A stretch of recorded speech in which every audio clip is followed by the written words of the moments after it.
Fuck me!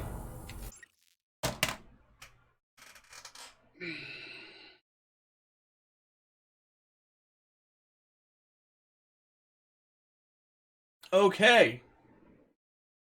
Woo! Woo! Hostiles have established multiple UAVs. Oh, no, I lost back on my ball. What the fuck? Hostile CUAV detected. Friendly tactical He's there with the beacon shield. online. He gets a shield like every fucking 5 seconds, dude. Good fight. That shit takes like Time to 30 get minutes to paid. come back. Only kid that went positive on the entire team. Assault pack right here. Come on, man. There is no mist. Oh!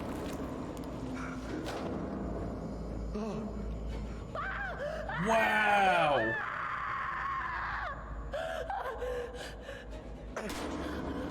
Wow! Wow!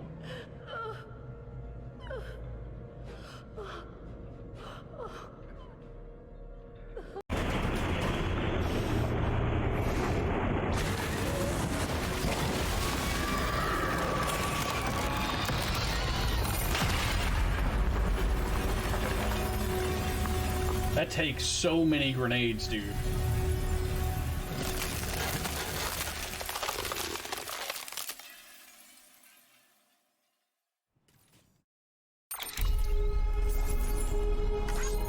Like, tell me how funny that shit is.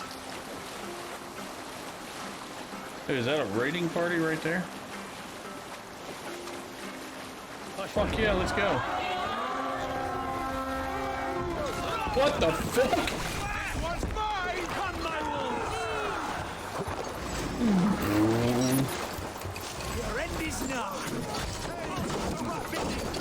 Hold on, I gotta...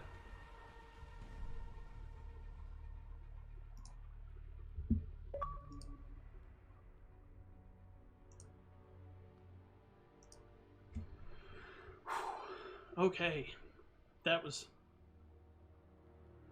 62 meters for my longest.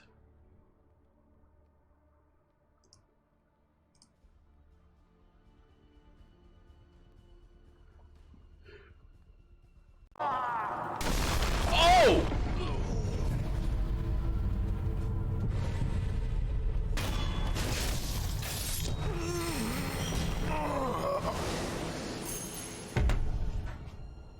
Dude, I heard the scream, was wondering where the hell it came from, and then out of fucking nowhere I get dive bombed. Oh my gosh, that was grand. That as well. I need a sight for... Though I need to update my card because I got a new one. Damn, I had to get a new one. Holy because it was fuck, running you guys out. are I was moving. like, I was fuck. not paying attention. Vehicle coming up behind? What's up then? Vehicle coming up behind? Get him, Grim. He's alone. Oh! You disgusting man. Way, like, behind that. Ooh. Oh, really?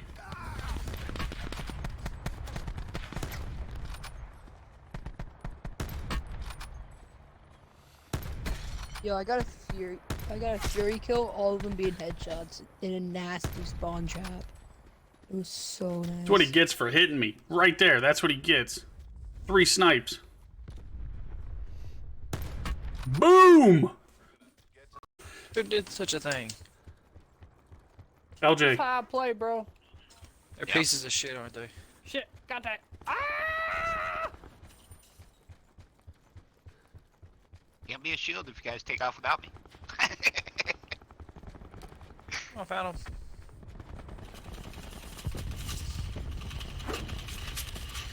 Get it, bitch!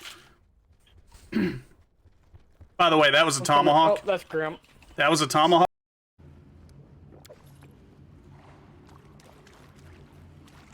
Jedi Master Grogu with the posture check. I appreciate you, boo-boo.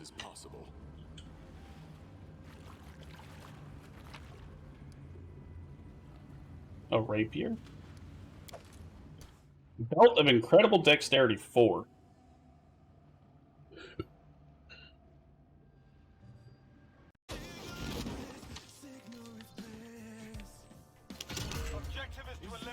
Oh, fuck me. I missed the building, landed on them, but I'm fucking dead.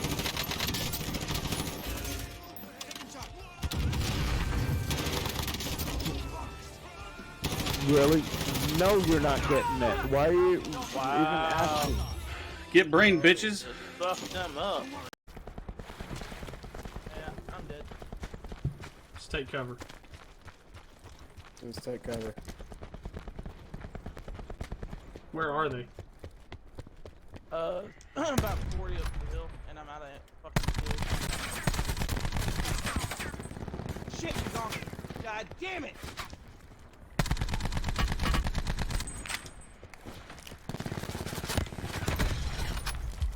Oh!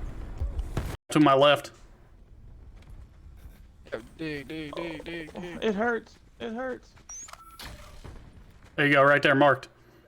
Travel to indicated safe zone. They're on the low side of that hill? They're right there no, by he's that tree. about to look at you. That second one was a quick scope. That dude's dead. Oh, he hit me. Oh, bitch!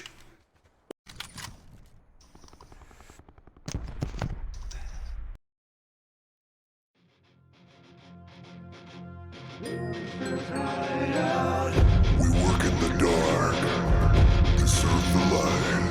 Welcome to Grimster's Hideout. Oh, it'll mute my desktop in a minute. What the fuck is going on? Hold on, I'll fix it. I know what it is. Yeah, it's, and I don't check it sometimes beforehand. So, oh, what the fuck? Okay. Yeah, hold on, let's cancel. Fucking, oh Christ, bro. Let's turn that down. Oh, that's not gonna fucking fix it. Hold on. Fucking shit, dude. Now I'm really dark. Hold on. Fuck me. Turn that brightness back up. Thanks. Thanks for that, dick.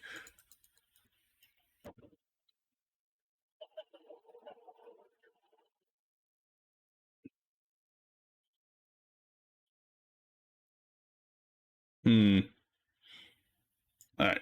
Apply. Stop it. Deactivate. Activate. Okay. Dude, I hate when you gotta fix shit like this and... Bink, bink. Bink, bink. Bink. One more. Oh, Jesus Christ. Fuck no. One more.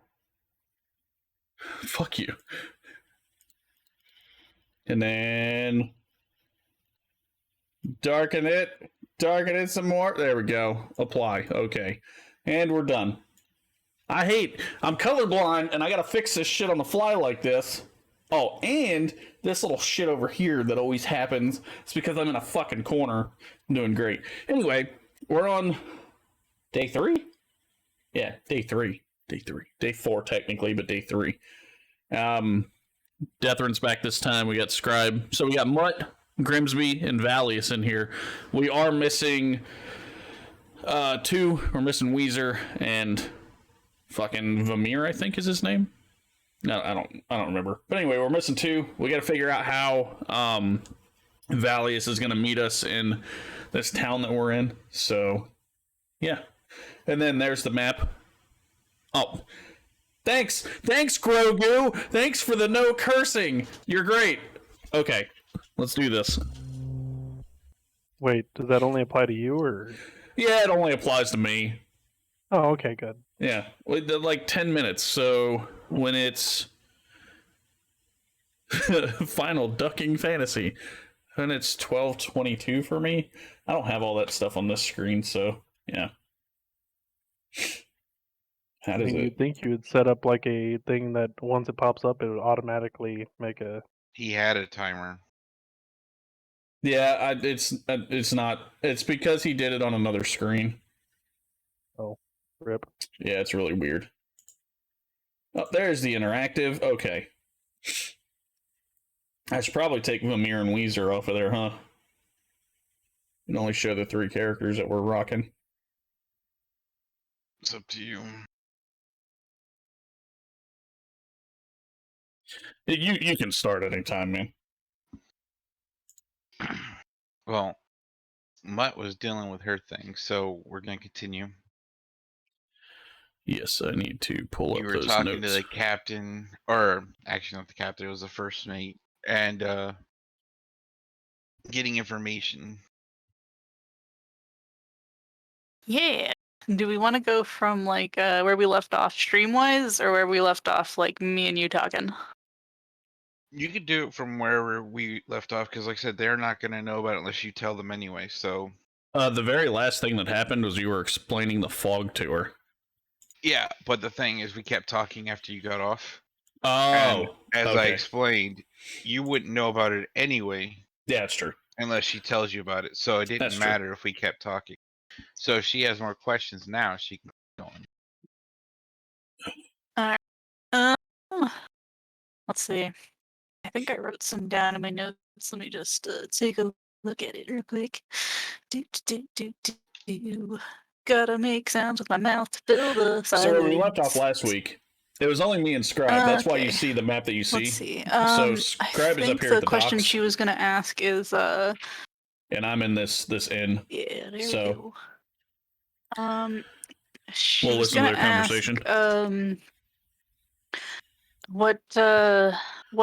what route would you suggest is best for someone that doesn't have a lot of and she just kind of like opens her hand from like the money that they've given her so far, and like clearly she doesn't have a lot that doesn't have a lot of uh income.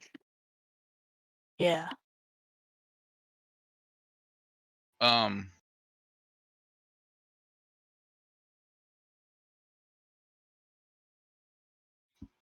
so if you're gonna take a certain route because of lack of income, your best bet is just to stick on the roads. I mean, it takes longer, but you'll still get there. Are there enemies on the roads? Should I keep my axe handy, or should I just keep people with me? Well, I mean, nothing's ever actually safe. So A life lesson you would. there. I'm just saying that your During chances all of this time that she's doing survival is the this, I'm same here sleeping in as the it inn. is anywhere else. So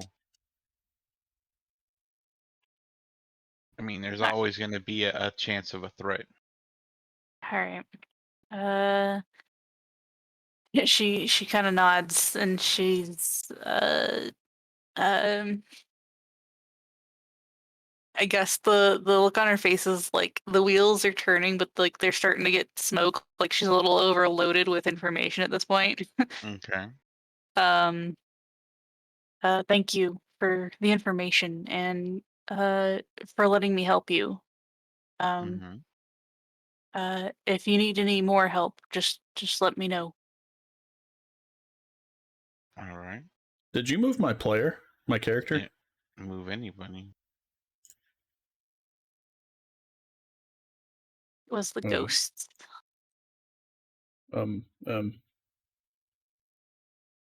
Yeah, I don't see my character.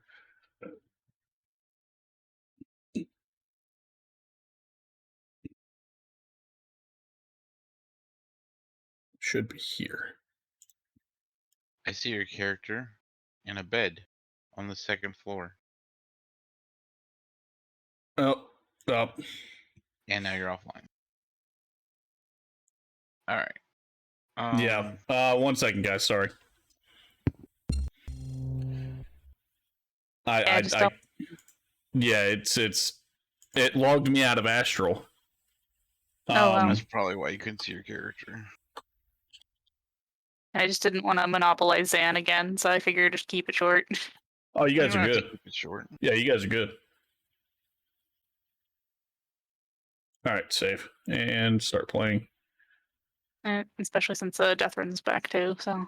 All right, cool. D&D. Why does it always do that? Why do I hear that?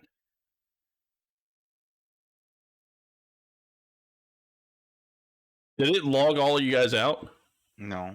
No. Okay, good. Nope. Good. Dylan.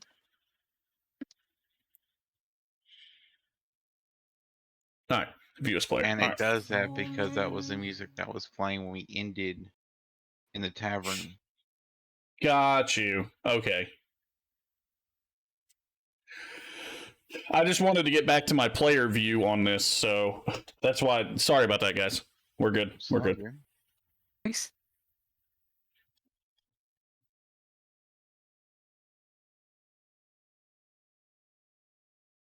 By the way, I am sleeping overnight, Scribe, so you're technically not like holding hostage any DM or anything. You do what you got to do. She's just lifting heavy boxes and talking about how to get to where the stuff is. So yeah, it's more that that Death Run was back, and I didn't want to be like, oh, he's just sitting out in a field somewhere. Cool. Well, the thing is because of the time difference, he's basically in his own little warp at the moment. Oh, And time even warp if he for you. was to up and leave right now, he'd still take at least a week to get back to the city. Oh, he's gonna have fun. Okay. Well, I think more or less she has like the information she needs, and probably more than what she would think to ask even. And yeah, so I think I'm good for now. She'll process a little bit of it, and then maybe she comes back to work the next night. Maybe she'll ask some more. All right. Well, for your work tonight, you get paid a gold. Yeah, I got gold. I think that's on the sheet Fucking already. making money, apparently. Yeah. Using them muscles. The muscles. There you go. Okay. It's on my sheet. Mutt feels so rich right now. She's like, oh yeah. Oh yeah, Okay. we have to do the RP XP from last week. I'm not saying do it now. I just wanted to remind you. Yeah. Because I know you do that at the end of the session. So Yeah. Okay. So are you gonna go back and get a bed? And are you gonna sleep through the day, or are you gonna try and wake up for most of the day?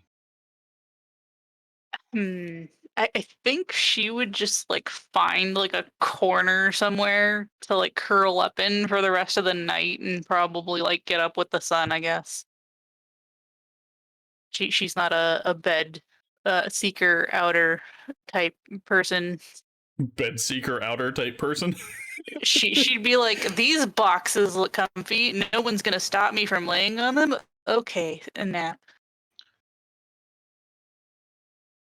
So you don't sleep comfortable at all, is what you're saying? Oh yeah. She's kind of cool with that. This isn't the worst. She's the worst situation she's ever slept in. So. That's fucking perfect. Okay. See, as a character, my dude was like, I'm not going to go out there at night and try to, make anybody wake up and talk to me, so I would just sleep, and in the morning I'm going to go explore. That's what my character was like thinking, essentially. Like, let's take all this heavy shit off. Mutt is Mutt. She's just like, there's shit in my head that I need to like figure out right now, and I'm gonna go ask people that I think might know, and like I just spent the one of the 2 gold that I had, and I don't have any money left. So. How did I make money before? Oh yeah, I lifted heavy boxes for people where the ships were. So that's where I'm gonna go to make more money. So yeah, that was the thought process for dear old Mutt here. Mutt also really doesn't sleep early, from what I've noticed. She like stays up like with wheels turning in her head here, and then goes to sleep a little later than everyone else. Yeah, it's kind of, I won't say her thing, but it's sort of becoming so now that she's where she is in life currently.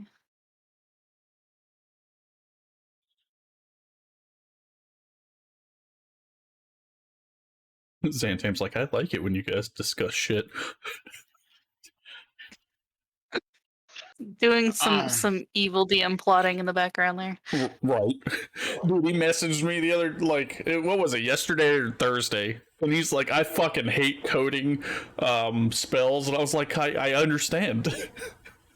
Like, oh god. Oh my man, what did you do? I mean, thank you for doing it. Thank you for all the hard work you put in, but gosh darn. I think, and I feel like a dick, because I think he was asking for help, but I didn't, like, I was busy and I couldn't do anything. So I should have done it this morning. But It's all yeah, we wake up at different times. Dude, I am so glad that you sat down and learned how to do that with me the other day. You're freaking awesome for that. I told you I could do it. It would just take me longer. That's true. And then I tried making maps, and maps suck. Well, just tell me what you need this week, and I will sit down after my sessions and make more maps. I'll probably log into your thing and use that one program too, because it's got other shit that I can do. No.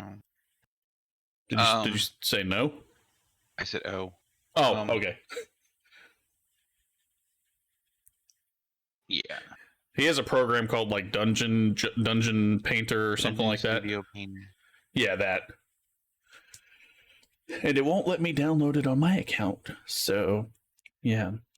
But apparently, it's got some good map shit, like for battle maps and just maps like this. I have no idea what it has. I've looked at some videos. I've looked at some videos and it looks pretty decent. I've got to the point where I just look online and just start snatching shit. I'll make you some more. I got you, boo boo. All right, Vallius. So you wake up. Let me make it daytime. All right, so you wake up, and you don't hear fighting. It's daytime. Everything seems to be going normal. Even the little tinker soldiers you see walking around, they're not even loading the ballistas. They're just, dealing with manual labor type things. Can I tell him something real quick? Yes, you may. Just as a player. As a player, not a character, I'm just gonna tell you this, and it will tickle your fucking fancy. You know how Vamir was trying to get into the castle, and like he was so pissed because he couldn't. Oh, we got the fuck in there. Like I know. I was watching some of the stream. I just wasn't all there to socialize. Like I really wish he would have come back and he would have seen that, and he'd have been really pissed. But anyway, go ahead. My bad. I think the first thing that I would do is out of habit is go to the wall. Okay. Out of habit. Give me a perception. Perception. Where is my perception? Nice. 16. Nice. Okay, so you look out and about. You see tons of bodies, thousands of bodies, but you also see people, picking up and moving the bodies. I would think to myself, so the bodies did hit the floor. Yes. Intruder alert. And I'm assuming that the people that I'm running with, they're just not around. You don't see them, but you do see 4 people standing around talking to each other. And I have no prior knowledge, just kind of woken up like we went to bed last night, and as far as I know, I woke up in the morning and everything's different. Yeah. You don't see you don't see anyone else, just yourself. So I'm gonna, I guess, walk up to the 4 people that are standing talking there and inquire of what is going on. What happened to the battles? Where's, knowing full well that I'm out of character, knowing full well that I'm probably seem like a crazy person, but fuck it.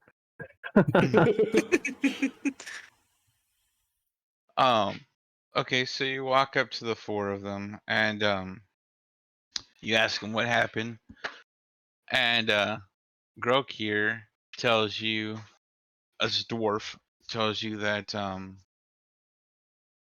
the battle's over.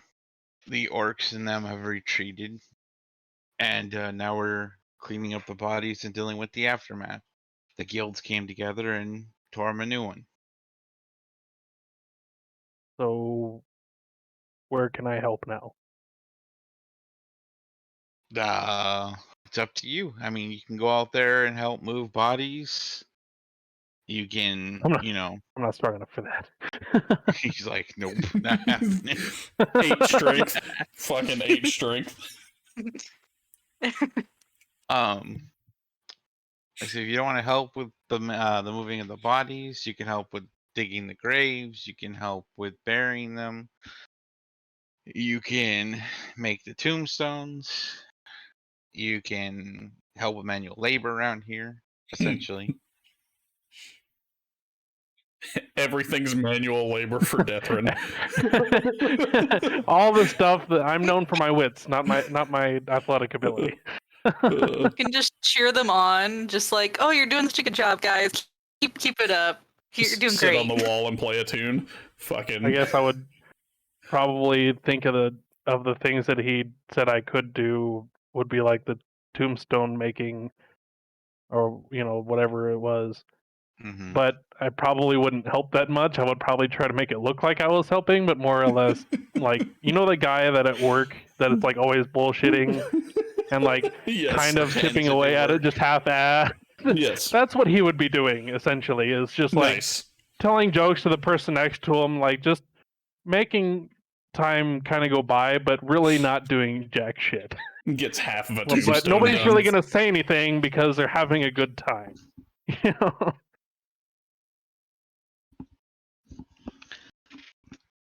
So, At yeah, this like point, you I can have no idea what's going essentially. on. You could ask questions. That's true. I feel like during work he would try to find out more, like in terms of like trying to help and trying to see if he can discover more information. Off the top of my head, as a character or as a player, I have no idea what to ask because my brain's going no questions for you. Well, if you want to find out where we are, you could ask where we are if they've seen, our likenesses. You could always talk to Grok here about the fights. You can get more information on that. You could talk to Martine and figure out what his name is because you don't know what his name is. Technically, you don't know what any of them are. Yeah, so like, I don't know what anybody of these people are. I just, as a player, I figured I'd give you some oomph there. I would probably go and initially help, and then, with some things, well, by help I mean not help, and try to ask other people what happened, and try to fill in the gaps of what I'm missing because everything changed really quickly, and he doesn't. I don't know. Like, I went to bed last night. There was war. Woke up this morning. There's no war. What's happening? You slept through the war, sir. All right, so that's probably what I would do initially. As you're working, people and discussing what's going on, people are telling you all different kinds of stories. Like you're hearing stories about like 1,000-foot creature, dragons that breathe fire, all kinds of crazy shit. And then like all the guilds coming together is pretty much the only consistent thing that you heard. All right, and then And you being a performer and a natural liar, you can tell when most people are bullshitting you anyway. my insight's okay.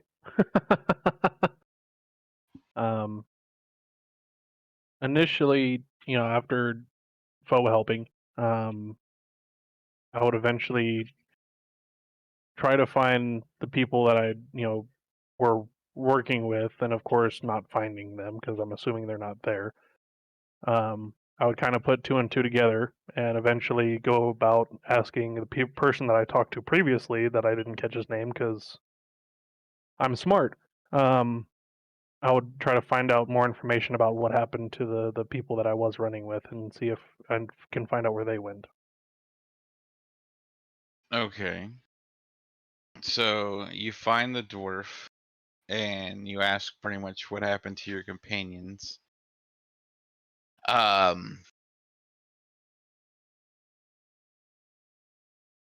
He has been keeping an eye on you, so he would pretty much tell you that he believes that they are back in Satbury. So that's, correct me if I'm wrong, that's where we came from? That's where you came from. Okay. So a week's journey.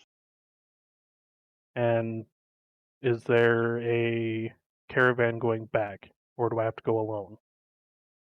There's That's a good currently no question. caravan going back and forth between Satbury, but they do get monthly supplies from, the capital. So if you wait, I don't know, 2 weeks, a supply should arrive. I would say Oof. whether he would want to or not, the safest bet for him by himself would be to wait for a supply. And essentially, we can kind of, unless there's something spectacular happens between now and then, he would just essentially be foe helping the entire time to pass the time and wait for a caravan to go back with. Because traveling by yourself is just asking for danger. He's not very smart, but he's not that dumb either. Okay, So that's what he would do. So what you're saying is you really want to go back now, but since nobody's traveling, you can't. Exactly, because he knows he's not very strong, and he knows that trying to go out there by himself is just going to ask for danger. Because Robert, whatever, there's animals, something that he's not going to be well equipped to handle on his own. All right, so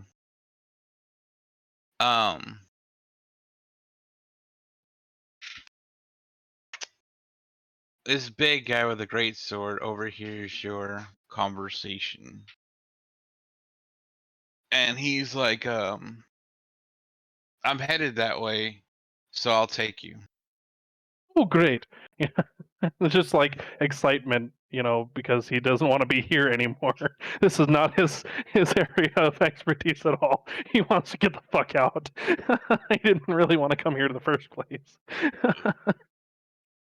So the three of you guys will be traveling for the next week. Sure. Okay. So you guys are gonna leave in the morning, and then that's gonna start your week journey. So I don't know if you want to take time away from other people to do that, or if you just want to go to the other people. That's fine too. Well, right now, technically, it's still your time because they're still a day ahead. Gotcha.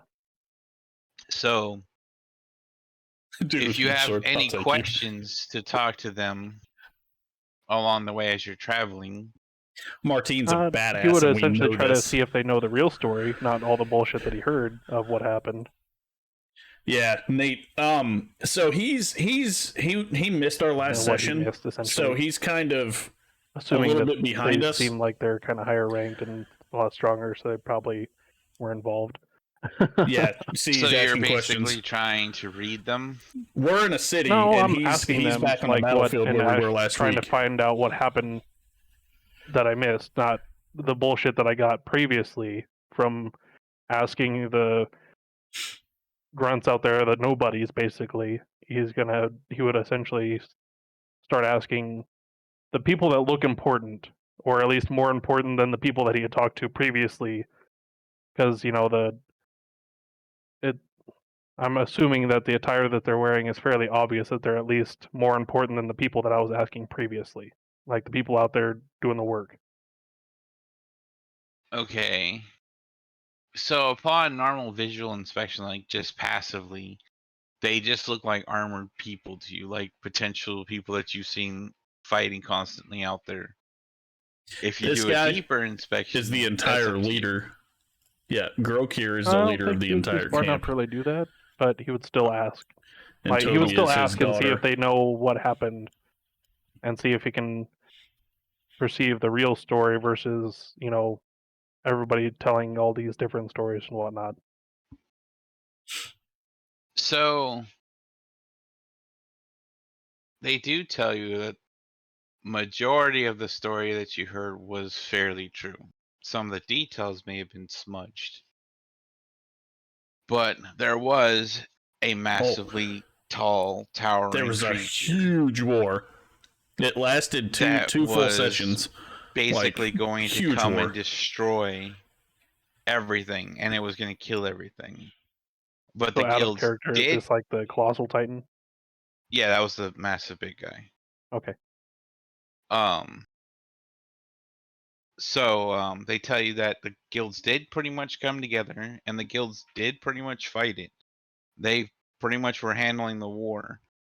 You hear Martine tell you about some guy called Mondo who pretty much cut up an elephant and took its horns and is now wearing it as an adornment. And that, his wives are running around eating elephant. And then there are stories about a couple of elves that were pretty much running up and down a troll and taking down a troll constantly. Well, not constantly, but consistently fighting this troll until they eventually brought it down. There was a massive battle between some of your mates and the foxes that pretty much brought down Anoni. And they tell you that Grokir was going toe to toe with their leader, the orc leader. That shit was epic. So like you get little bits and bobs of the story that pretty much tell you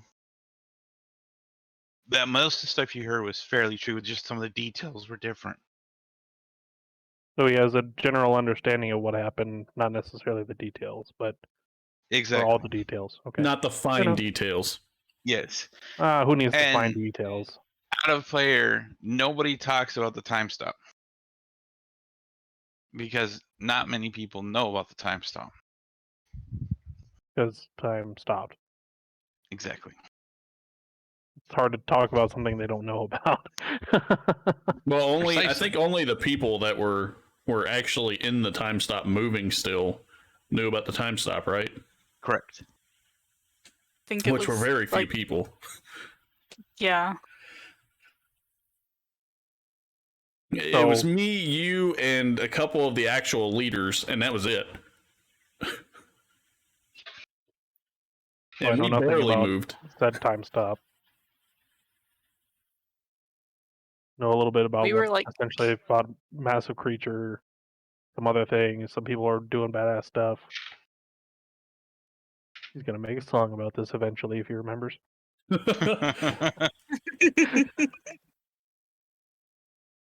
That's So all all I would that essentially try to ask. all that stuff with Grokir, where he was talking about Grokir standing toe to toe, that was in the middle of the night. Like they all attacked us in the middle of the night and everything. So, yeah. Sounds like fun. Yeah, there was like epic marching and everything. But after that, it would essentially be, bullshitting, maybe try to get to know them, don't have to necessarily role play it, but Let's see. I think I'm level 4. just basically bullshit to pass the time Yeah. and whatnot. I'm And level 4. All right, so you'll find out that And her name is Ann King, and his name is Martine Weisdane. Is level 3, I think, because he missed last week. Dismiss. Yeah, he's level 3 because he missed last week, so. Okay, Grim. It's morning time.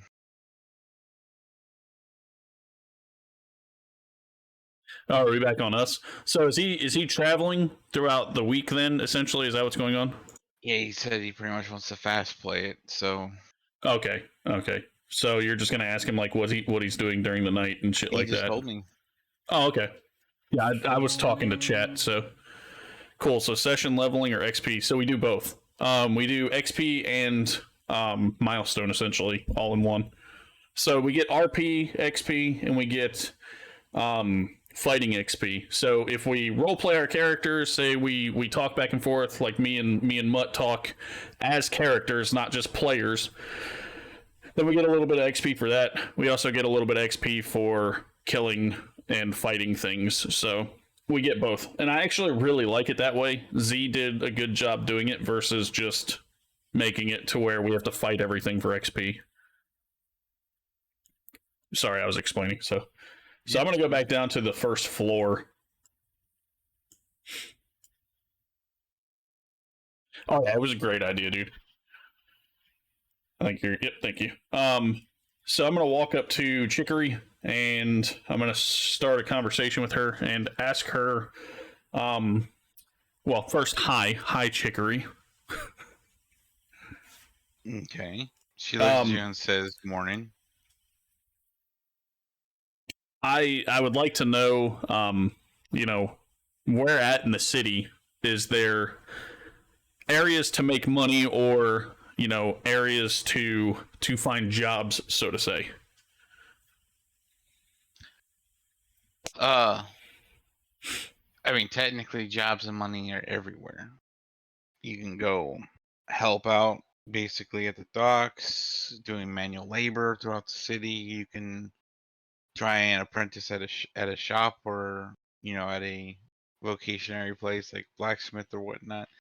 You could sign up, become an adventurer, take a job from the board, An get adventurer? your money. How do I become an adventurer? Well, you would have to go to the guild hall. And where exactly is that located? And she describes it's down the city by the castle towards your right. Okay, are there any shops in the city? Like any notorious shops that do really good work? I mean, there's shops as soon as you walk out of Fiddlesticks here. Look to your right. All right, yeah, we came in at nighttime, so that's why my guy's doesn't know where shit is.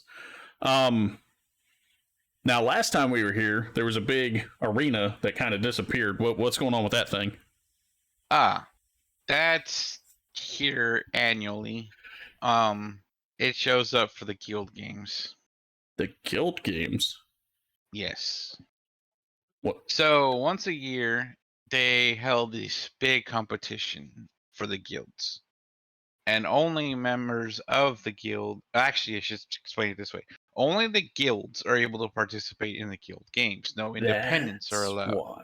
Okay. And then on top of that, the guilds that do enter, only certain number of members are able to join. The competitions change every year. What happens is always different, but the outcome is pretty much the same. The winning guild gets the first pick of the quests that come in that go to their guild hall. And then it filters down based on the level of winners, second, third, fourth, fifth. What's left sits at the guild hall for independence. This is cool why as shit. Guilds pretty much have an importance, because being a part of a guild, especially a winning guild, gets the top type jobs. That is cool as shit.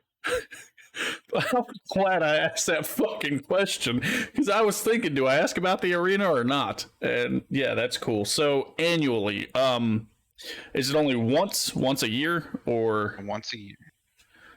So we got to wait a full 300 and something days for that bad boy to come back. Not necessarily, considering this one was interrupted. Oh, so that we're makes not sense. sure when the council will decide to bring it back, but they're probably going to wait after they bolstered their numbers because of the invasion. Now, my next question is a bit iffy. So you saw those two blobs that came out of the sky? Do you know anything about those? I did not actually see any blobs, so I don't entirely know what you're talking about. Well, okay then. Okay, so running down the list, we have the guild hall, we've got the shops. Is there anything else of note that I should know about in the city? I mean, that depends. What are you trying to note? If you're looking for work, if that's what you're noting, then like I said, there's the docks, there's other places you can go to. There's any place that needs manual labor done. You can also just go clean the bathhouse. I was essentially getting at, is there any, like, big buildings that house, anything out of the ordinary? So not just, like the bathhouse or the shops or the guild hall or the castle. Is there anything else in the city, say libraries, anywhere to study, things like that?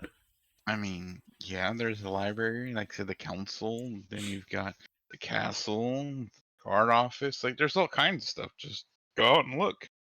Go out and look. Got it. All right, so I'm gonna head outside. All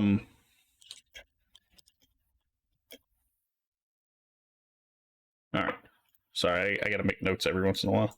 You're fine. All right, so yeah, that's I guess what I'm gonna do. I'm gonna head outside. All right. And I think I gotta change my map. Oh shit, you changed my map. Oh yeah, shit, that's cool. Okay, so we know that these are shops. I don't know where Mud is, right? Nope. Mud just kind of disappeared. Yep. Totally a ninja. Over the table.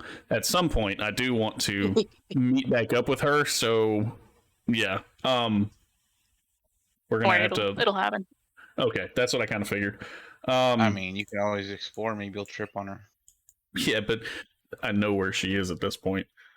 So these are shops. Anything? Okay, so I'm gonna go to the middle of these shops and kind of look at signs. Do we know, like, is there signs that state what each shop is? Yeah, give or take. You can pretty much tell from the displays and stuff. You got like weapon shop, armor shop. You've got, potion shop. By the way, I built this map, so I know everything that's here. But as a character, I kind of have to like play dumb. You know what I'm saying? I was telling them that yeah. Anyway, so what do we have? Where do I want to go? Well, I know I want to go down to the guild hall. Yeah, it is hard to RP when you build the shit. Yeah, that's what I was telling him. I was telling him I built the map, so I know what all is here. But it's like I have to play stupid. So I guess just like for transparency's sake, Nate is the DM for my Sunday game. So that's yeah. cool. Oh, that's cool. So hi, Nate. That's cool as hell.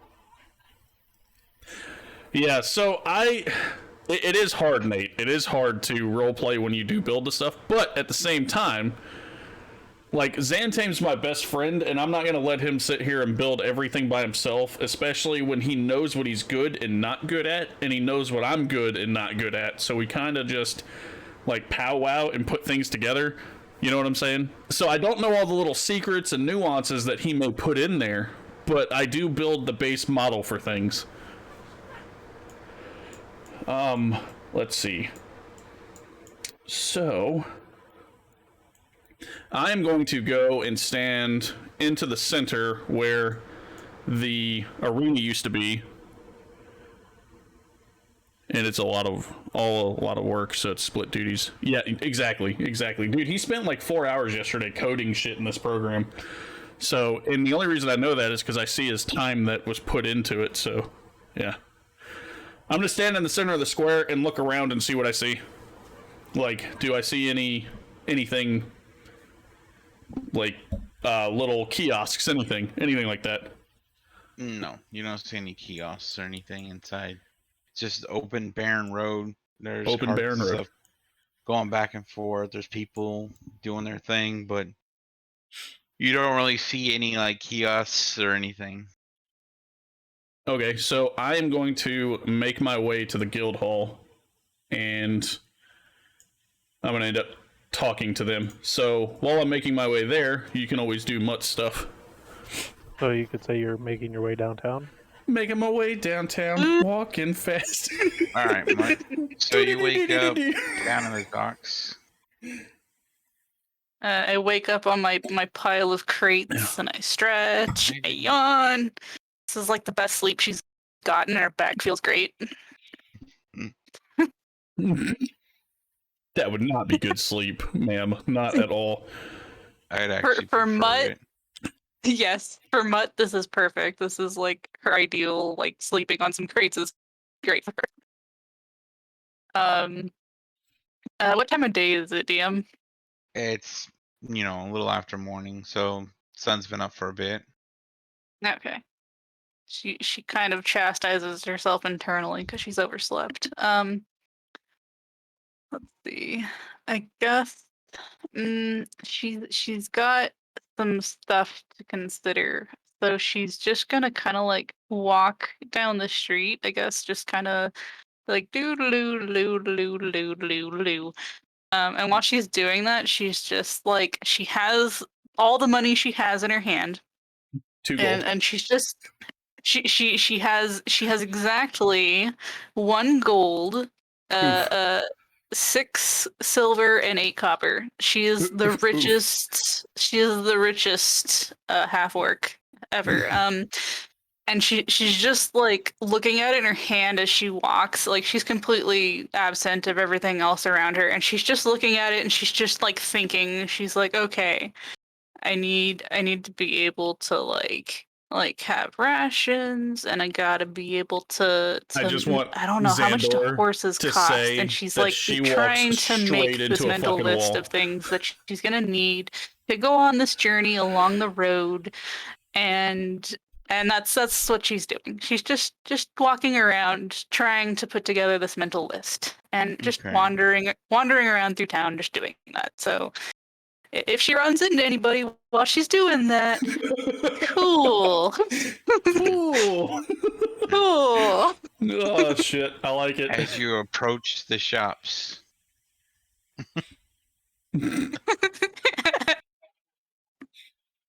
Okay. So she's running around town in her head. That's so funny, dude. She's just kind of meandering around, so she runs into somebody and fucking, oh my Christ. If a really well armored guy just happens to like run into her, or she trips over him and spills all her money across the ground, I mean, it's cool. It's cool. We'll play it from there. We'll see.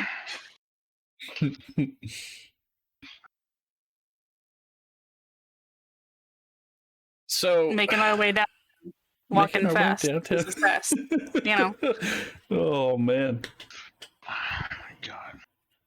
You good? Yeah, stupid cat keeps fucking my computer. I hate cats. I hate cats. Look off. Hi, kitty. She says, hi, kitty. I hate cats, dude. They're the devil. They really are. So, okay. So the question is, what time would that have happened for me? What do you mean? Or are we, like, coinciding here? Like, we're at the same time period right now? Oh, you guys are at the same time period. Okay. What the fuck? Oh, shit. Where's my character? Yeah, looking for you. That's kind of why I was like, where is Grim? Which direction would I be walking in? Grim is like kind of in because she's Uh, Alright, exit player view for a second. And see, that shit keeps going off. View as player. Alright. Just trying to make some serendipity happen here for you, Grim. Come on. Every time I exit character view and re-enter character view, it goes Foreman. Like, what the fuck? I'm cool with it. Alright, so I can't get inside. So I guess I'm gonna open the door and go in. So we have this big ass hall. yeah, so big empty hall.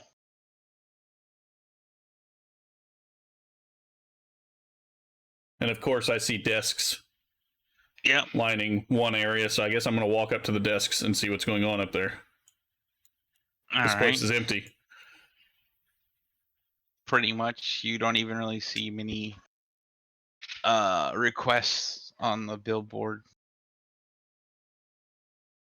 Looks pretty barren. So this big ass billboard right here. Yeah, that big ass billboard has let's see, to find my damn documents now.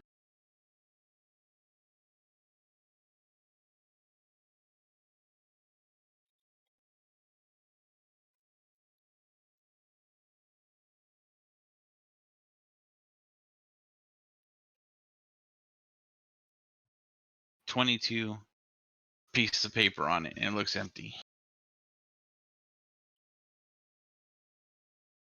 Are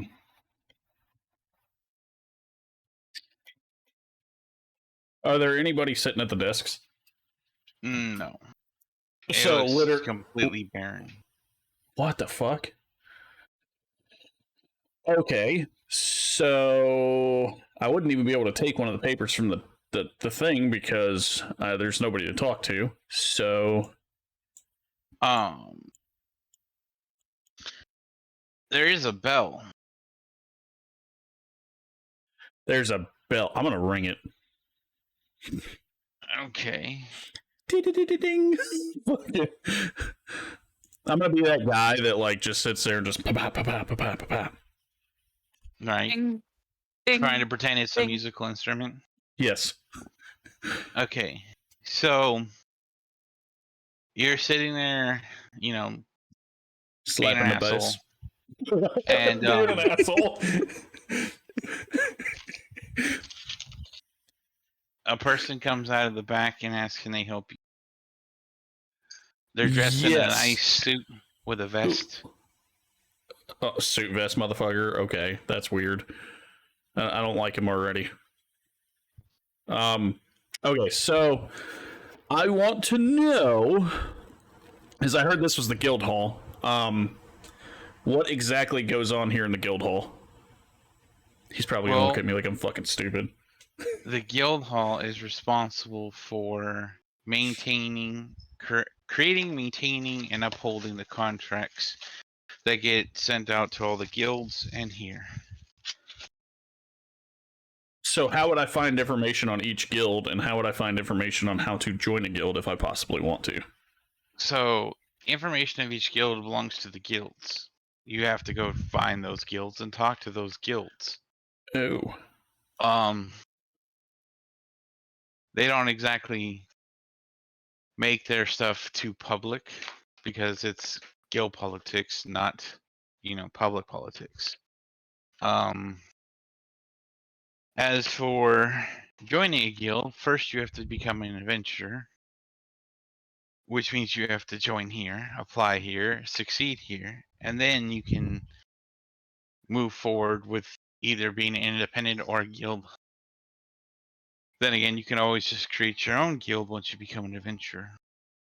And how much is that? Well, that depends. How much do you want to put into it? Gotcha.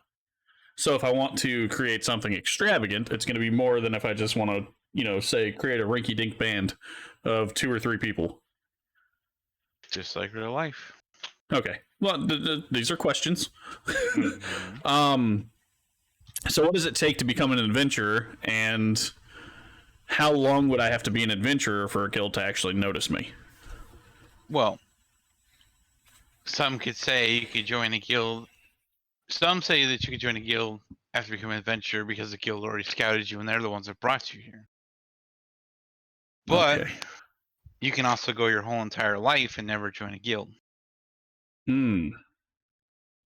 It's all So- depending on the guild master of whether or not they take you. That makes sense. So are there different guild halls here in Satbury, or because this is just a place where they all come together and you guys like hold the contracts, right? That's essentially what this is. This is the main office that is like a corporate headquarters that controls all the contracts for all the guilds in the Commonwealth. So as an adventurer, do I get contracts that I can say go out and do and make money? If you're an Or- independent, just look to your right and you'll see a billboard. That is the Okay. contracts that are available to the independents. That's an adventurer, correct? It's a adventurer that's not affiliated with the guild. Okay, so what do I have to sign to become an adventurer then? Or is that just a like common knowledge thing that if you come in here, you're automatically an adventurer? You know you're not an automatic adventurer. We don't take just anyone. Oh, shit. You have to prove that you're worthy of becoming an adventurer and that you can handle yourself and the contracts of which you can do. So you would sign up here, bunch of paperwork, you do a sign up fee. We process your thing, we'll test you. You pass your test, then you bring the materials to make your pauldron. Your pauldron determines your rank. There are several ranks. So you get a pauldron for an adventurer rank too? The adventure is the pauldron. The rank is the color of the pauldron. Ah, okay. So is this like a team exercise or a single exercise? Individual. You have to pass on your own. Okay, so I guess I'm going to go ahead and sign up and do all the paperwork. All right. And take that test. So he pulls out this booklet, Oh, Jesus hands Christ. it to you for you to fill out. He asks you, are you literate? Yes. All right. So he leaves you to fill out the paperwork. The paperwork asks you for a bunch of stuff, your name, where you were born, how old you are, your birth date, pretty much if you have any relatives, any, emergency contacts, stuff like that. There's a piece of paper for your will. Oh, that's great. So that, if, well, not if, but when you My die, dude can read them. who do you get, your payments to, if you have any payments coming, et cetera, et cetera, et cetera. Well, I fill out most of the paperwork. I don't fill out anything for the will because I don't leave that to anybody. I have no kin, essentially, that anybody knows of. And what was the other one? Because it was next of... It's your birth location, where you were born at, the stuff that you did. Your previous... know all that stuff in my backstory, so I kind of make some shit up and put it down on there. Fair enough.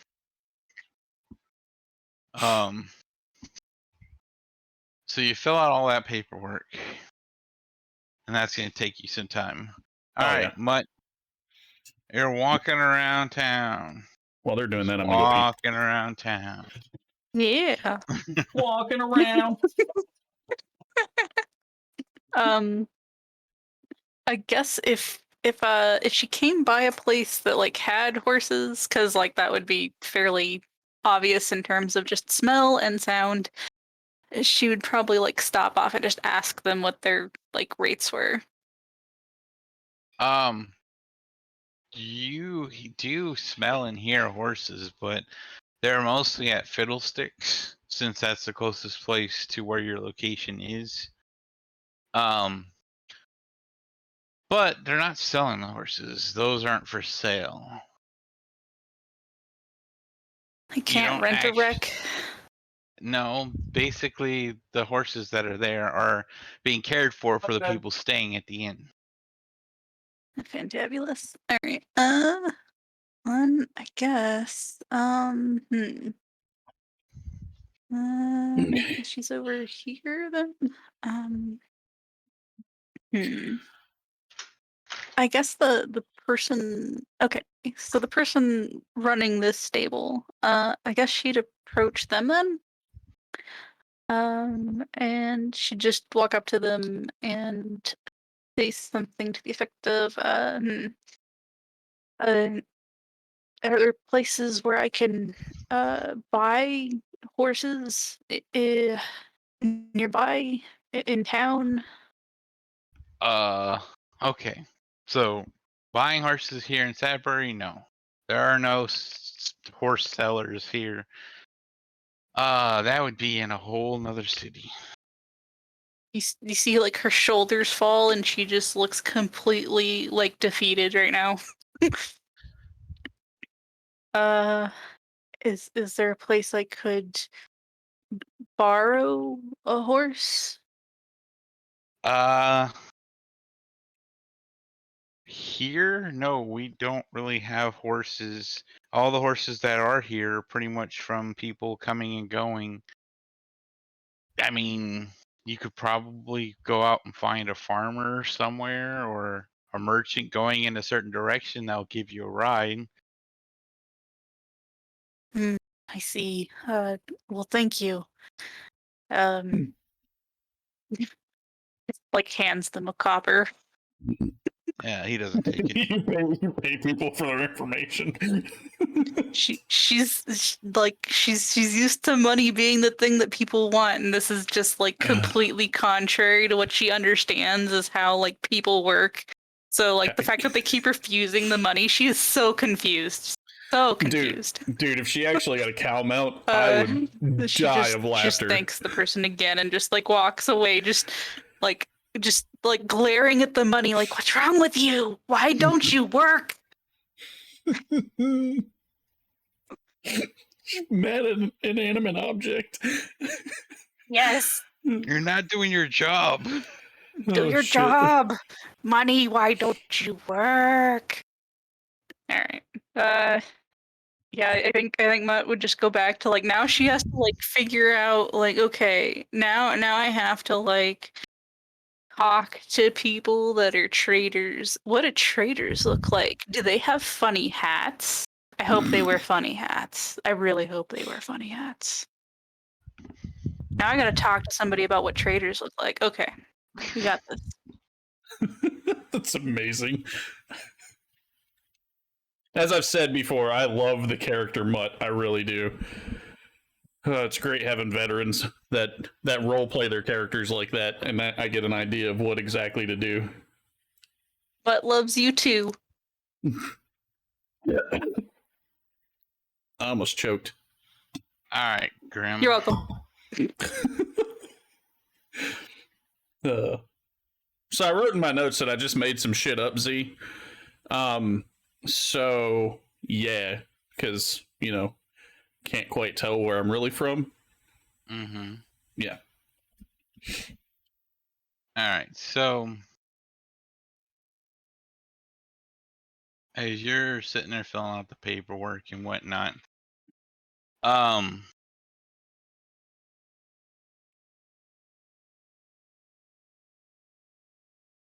the guy comes back, you hand him your paperwork, and he goes, all right, I'm going to process this, and then set you up for your test.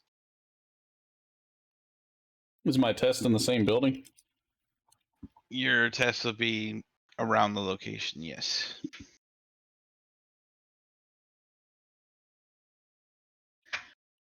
So he goes in the back and he starts dealing with stuff. And as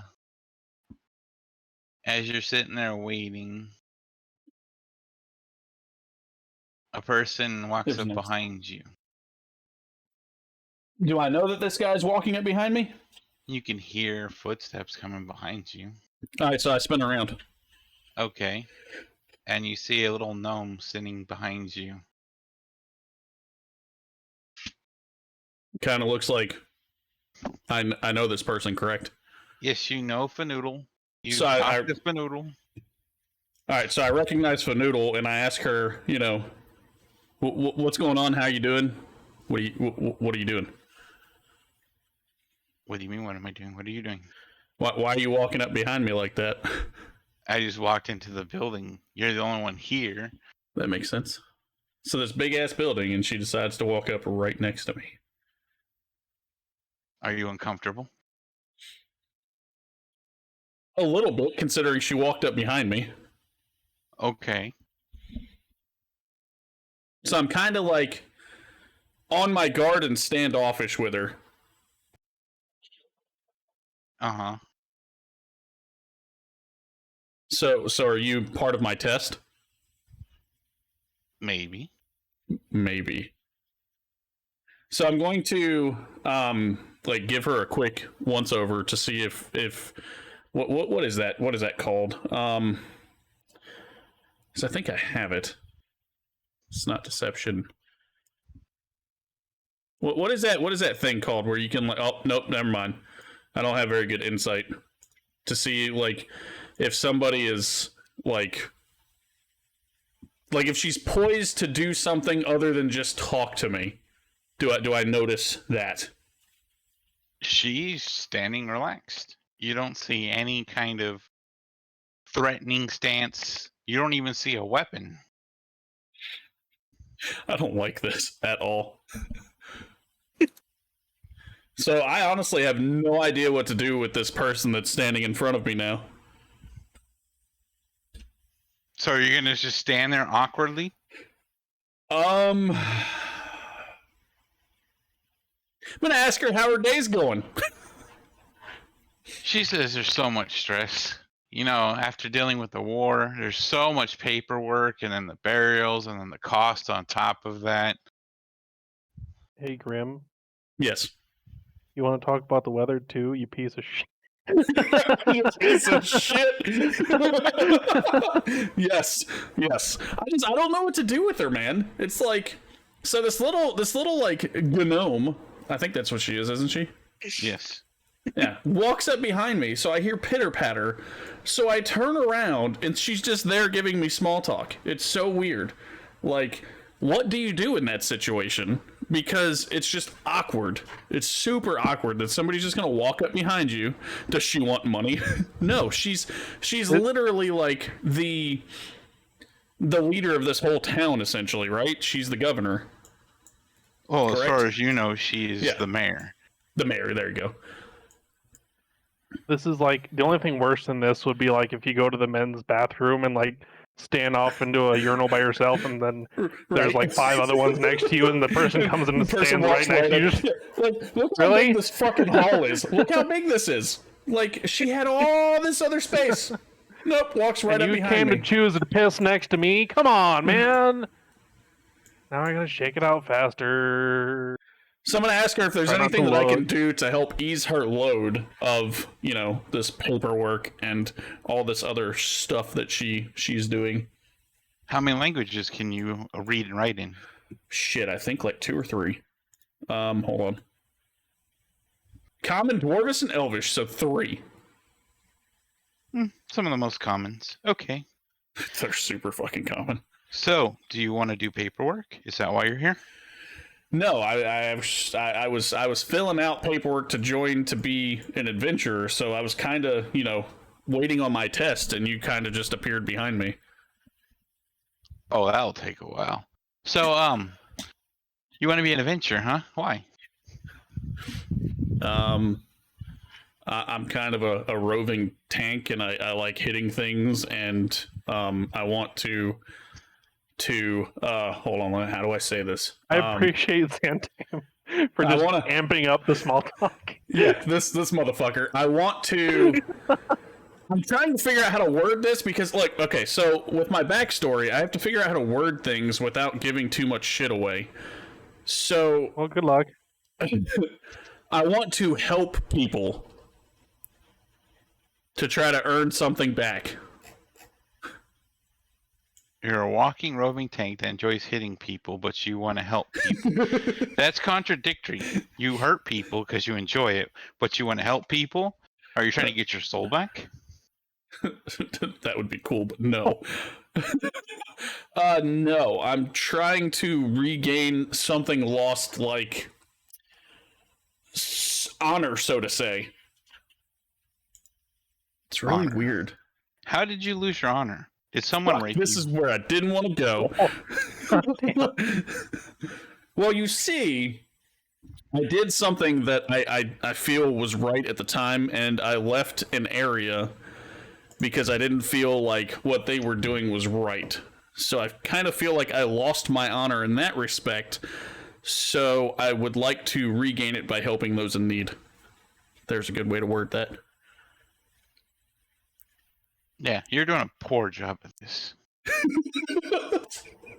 Thanks, Zantame. Fuck you too, sir. Like that wasn't Zantame. That was. Oh, I know. I get you. A poor job at this. What? A poor job at what? You're trying to hide the fact that you're from over there. Over where? Okay. No, wait, she knows where I'm from? Is that what you ask? I'm asking that as a player. Does she know where the fuck I'm from? She has her suspicions, considering how much you're trying to lie. Oh, fuck me running. Can we just, like, redo this conversation? Thick? No redos, no take backsies. The plot thickens. Fuck. Alright, so I kinda look up and down for Noodle, and I say, you know, how much have you gathered from my mistakes on my words so far? Walks like a duck, squawks like a duck, shits like a duck. All right, so I kind of look at Fanoodle and I tell her the actual story of, you know, why I'm here and why I felt like things were wrong over there. And how long were you in his service? Oh shit. Thanks for that question, Zantame. Now I have to go to my own fucking backstory. What do you mean? A DM makes players do work? What? I know, right? Fuck. Da-da-da-da. You mean you don't have your entire backstory memorized? What? Dude, it's been a while. Like, I haven't had to look back on it. Like, I don't know if I ever put how long I was actually in his service. I don't think you did. So, from about 12 to, well, I would say from like 7 to 18. So, oh shit, yeah, you guys don't want to look at it. Yeah, there you go. About 11 years. It's a lot of hard coding. Yeah, I agree. So what made you different? Why were you able to break? Like, break away from the monotony of everything else that was going on over there? I mean, you were born there. You were raised that way. You were trained that way. What made you different that you decided that this was wrong, this isn't what you wanted, and that you needed to get away? I'm gonna use a line from A Knight's Tale. I figured I could change my stars. Nice. But yet you still feel like you lost something. Well, I feel like I lost my honor for leaving the guy that trained me all those years. And I feel like what they felt they were doing was right, but in my heart, the nonstop fighting versus, you know, trying to sit down and settle your differences with a talk every now and then. So fighting for years and years and years. So since the day I was born, all the way up until the day I left, they've been fighting the same old war with no change. So I didn't feel like it was right anymore. And then you come off the boat and you immediately go to a war and fight on someone's behest. Yes. So what changed? Well,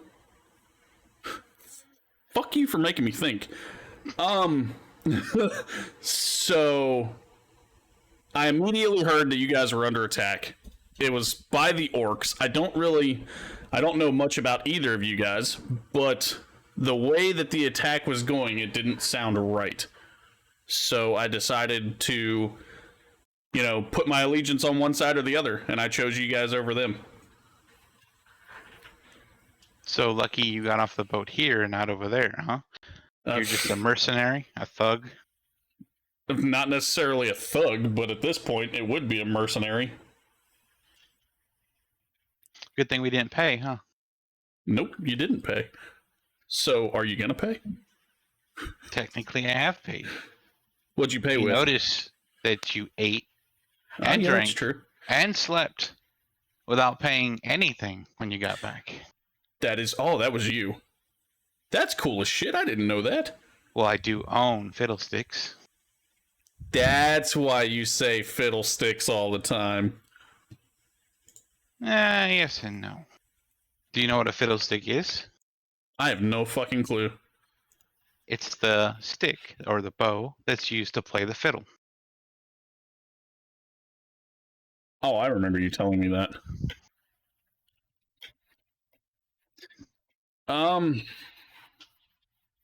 So yes, I was kind of like a mercenary. I joined your guys' side. You guys also looked really overwhelmed, and I'm actually glad that I picked this side over the other side because I feel like I chose correctly. Normally, there's just skirmishes. A few orcs, a few tribes, whatever. We have defensive lines and castles set up for those particular things. Sometimes they get smart. They try and come across the sea. We have defenses for that too. Captain Wallace is doing a great job on that front.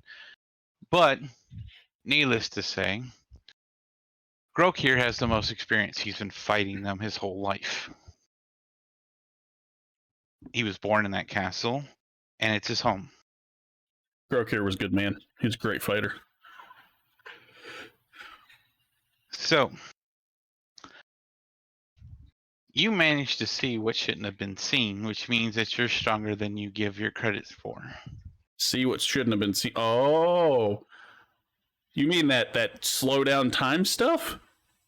Yes, that slow Yeah, my down dude doesn't know. As a player, my guy doesn't really know much about magic. I just know that it exists, but I don't know the inner workings of any of it. So that's why I kind of say it that way. Yes, a lot of the guilds got together because we sensed something bad, and our scrying has pretty much told us that big thing, Colossal, was coming. So, we timed it. Most of the guilds had already gotten there by the time that shit had happened. You mean you timed when you were going to show up? Mm-hmm. So we did all that fighting, never knowing if we were going to get backup. But you guys decided that you were going to wait to show up until that big thing showed up. As I said, we felt the Colossal coming. We did not know the Colossal was part of the army. So what exactly was the Colossal? We'll just leave it at Colossal.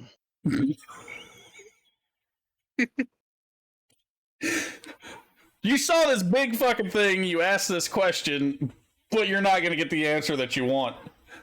That's D&D in a nutshell, right? Question. No, me as a character. Yeah, that's D&D in a nutshell, right? Yeah, basically. Yeah. Oh yeah. Okay, so I saw this Colossal. I asked the question that it's just a Colossal, is what you stated. So after all that, you put this portal, and we all stepped through that shit, and we were able to come back here, and we're just kind of like, yay, the war is over. Like, nothing else is happening?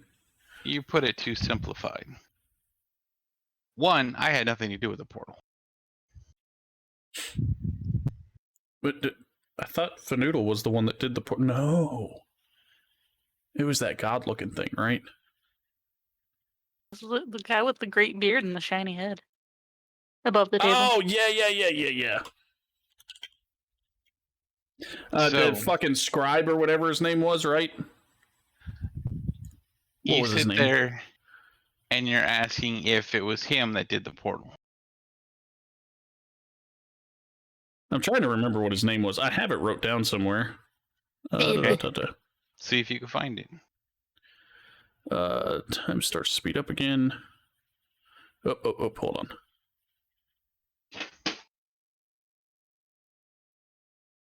Did I not write their fucking names down? Uh-oh.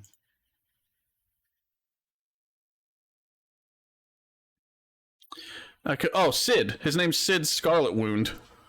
Correct. Yep. I know you said that, Scribe, but I wanted to make sure that I had it wrote down. So Sid was the one that created the portal then? No. What the fuck, dude? And well, my idea of magic. Do you know who created the portal? Yes. Well, who was it? Misery. Oh, Misery. gosh. That was the god thing, correct? Like as a player, that was the god thing, right? The only gods that you saw were Shar and Kalemvor. Misery. Oh, hold on. I think I remember who Misery was. Dude, we have so many characters to remember that it's really like it's rough. And you only saw her once when she Yeah, came that's out true. the portal. She wasn't the one. No, Fanoodle was the one that did the pew pews, right? No. Nope. Hold on.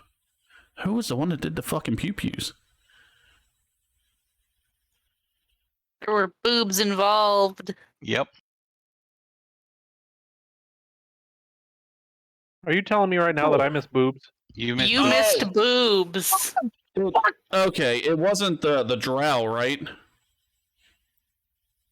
The drow is Misery, correct? No. Misery was the first one that came out of the portal and then went right back in without even doing anything. You only got a small glimpse of her before she left. Saw a portal-like thing appeared, saw a woman with an odd presence step out, and noticed she had a pauldron and is slim and very beautiful. She turned and walked back into the portal. That's all I got on her. That's all I got on her. That's all that happened. Yep, that's all she did. I had to go back through my notes, like, okay, guys, I'm going to show you this. Like, it is so fucking, like, I've just got Notepad full of just fucking straight notes. Like, That's what mine looks like, too. that's, like, I have to go back through it and see where's what, you know? So, yeah, so that's all I got on her, is that. Step out, she has a wait. We notice okay, so the next thing, so this woman present step out. We notice she has a pauldron, slim and very beautiful. She turns and walks back. See a woman clad in plate mail with her cloak flowing behind her. I see her armor fall to the ground. Standing in front of the armor, there was a drow. That's the one that was touching herself and sees purple. Okay, the drow's the purple beam chick. Yes, okay. Okay, so yeah, I don't actually know who Misery is. I've seen her once. And that was when the whole time flow thing was paused, correct? And where I'm able to barely move my head, which is what Fanoodle was talking about. Yes. Okay. So now you have a name to put with the woman. Yes. I'm actually going to have to go back through here and write all the character names down.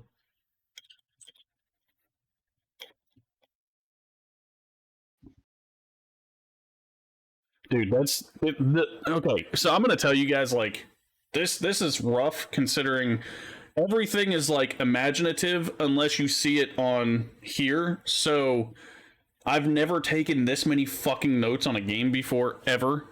So it's like, holy shit. So I think I'm taking more notes than I need to. As a gamer, you're just used to pushing J and then reading the highlights and moving on. Yes. Honestly, you're learning how to be a good D&D player right now. Like, this is, like, it seems excessive, but, like, taking good notes is, like, the soul of being a good player. As far as I start of it. Yeah. When I was playing D&D, we used to make our own maps. That's crazy. Yeah, we had to there you go. map out a dungeon. Okay, we made a left here. We made a right here. And dude, went 2 squares forward. That's the old graph paper, huh? Yep. Because we had to explore and find out for ourselves where everything was. We didn't have fancy stuff to throw out on the table or programs to show you a map.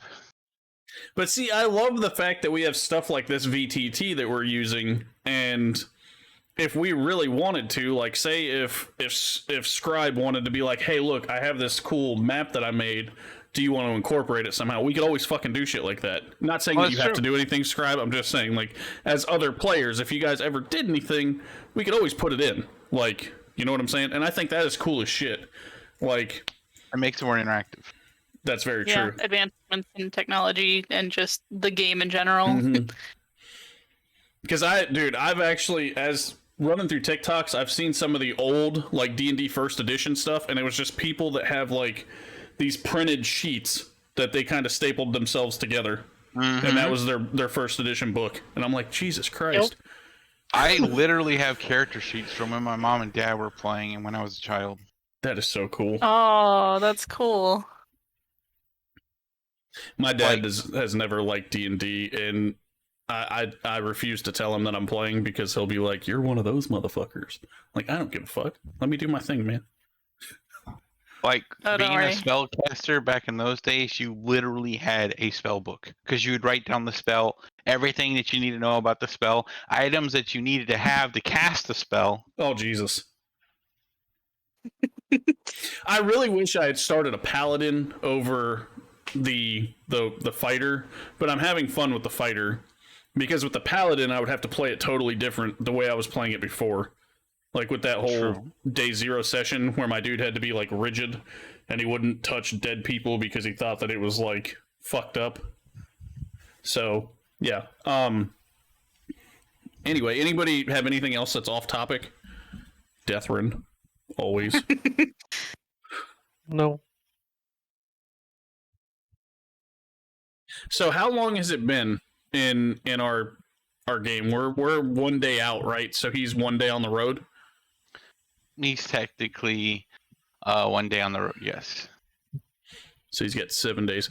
Out of context, is there a way that we can figure out to speed up our time to try to get him over here? Because I actually really enjoy having him with me, and we kind of made that little halfway pseudo pact sort of thing where he would actually fight with me. Well, I mean, you can spend as much time here as you want. Okay, so I'll probably spend a week here before heading off. All right, so back on topic. You asked about the portal. Yes. I asked about the portal, so you told me that it was Misery that created the portal, and she was the one that stepped in and out. So I'm going to ask Fanoodle if she runs any of the guilds. Like, not anymore. I'm a council member. What exactly is a council member? How many members are a part of the council in this area? 13, not counting me, and I'm the leader. Oh. What exactly does the council do? Are you only the council over this city or over the entire region? We're the council for the guilds over the whole entire Commonwealth. Okay. So the council for the guilds over the entire Commonwealth. Let me go ahead and do this. So there's 13 members. 13 members. 14. Oh, 14 members of the council. Okay.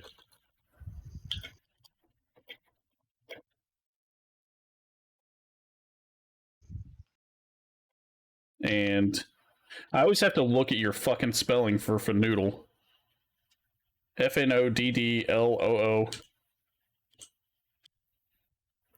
Why do you have to make things so difficult, Z? Fanoodle is the leader.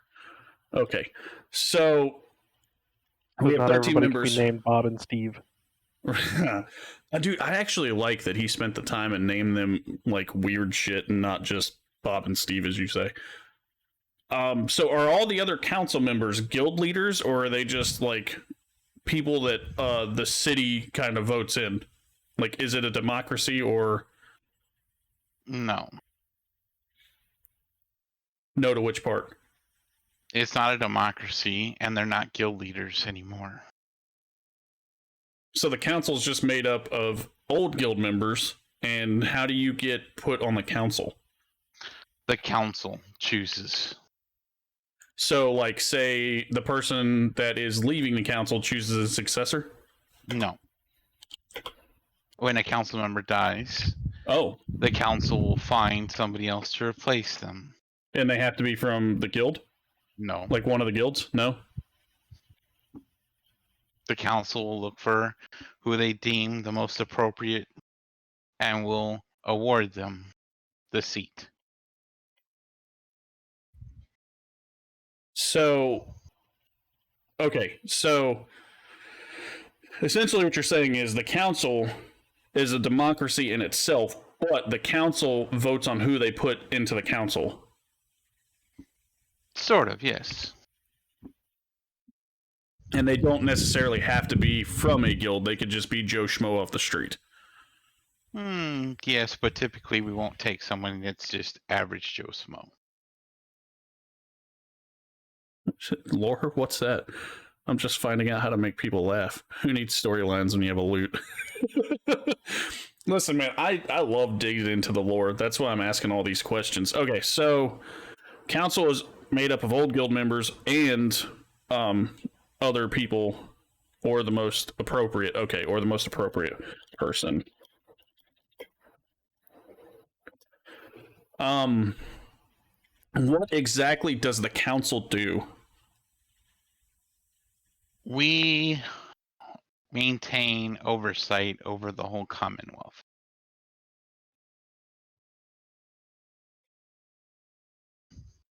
So does that mean, like, you decide when people go to war, you decide what town gets what? No, there's a lot more free will involved in that.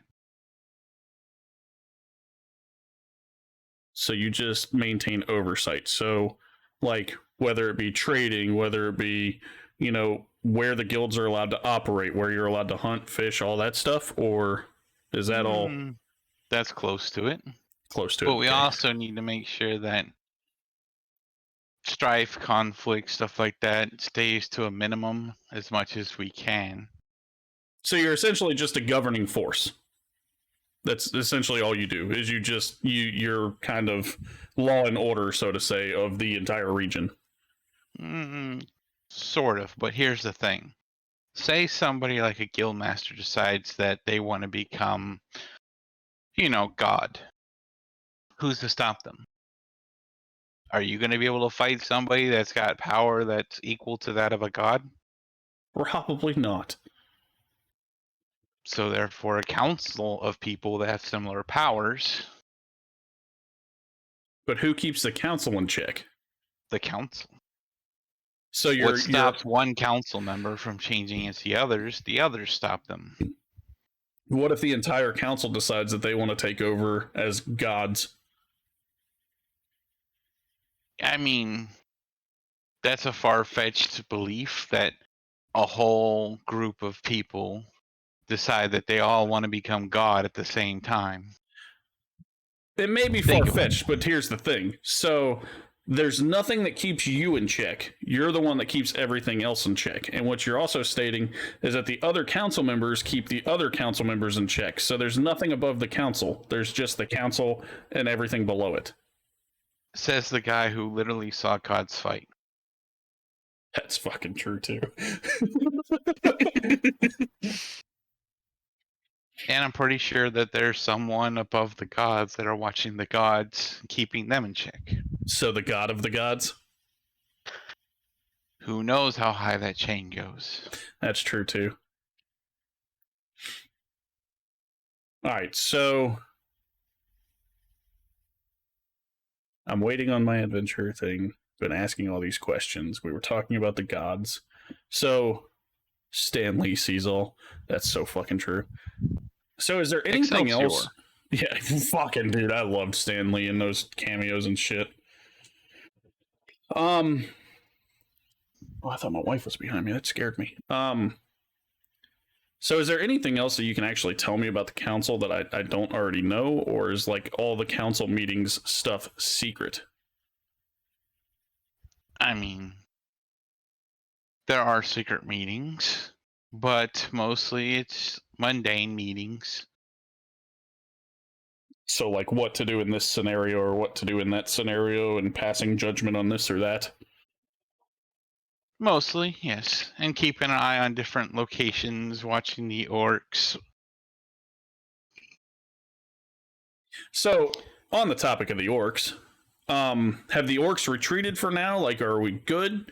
Or are you guys seeing more, like, gathering and preparing for another war front? Right now, they have receded. So what exactly started the war with the orcs? Well, there's not necessarily a start and finish to the orcs. They have their area, and being the kind of hunter, ambushers, and raiders that they are, they sometimes get tired of fighting among themselves to look for fresher game. Think of like Vikings. So they want to expand to grab more territory so that they have more game. Correct. Got you. So we start fighting them. It turned it from skirmishes into bigger stuff. And then an ogre decided he was going to be a leader. And he started, building the tribes, essentially. And gathered them all under a banner. What is that area down there actually called? The tribal lands.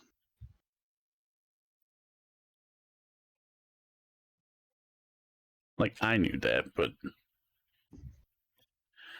Okay, so essentially you're telling me that an ogre decided he was going to lead the tribes from the tribal lands and attack the Commonwealth. Did that ogre die in the battle? No. So are we going to hunt that ogre, or are we just going to kind of let him reinforce his army again and throw himself at the walls again? Well, we're not planning any expedition. We're not going to plan his execution or murder. So, Is it murder if you're defending yourself, though? But at this point, it's not defending. You're saying to build a force, go in there and kill him. That's an execution. Or capture. Okay.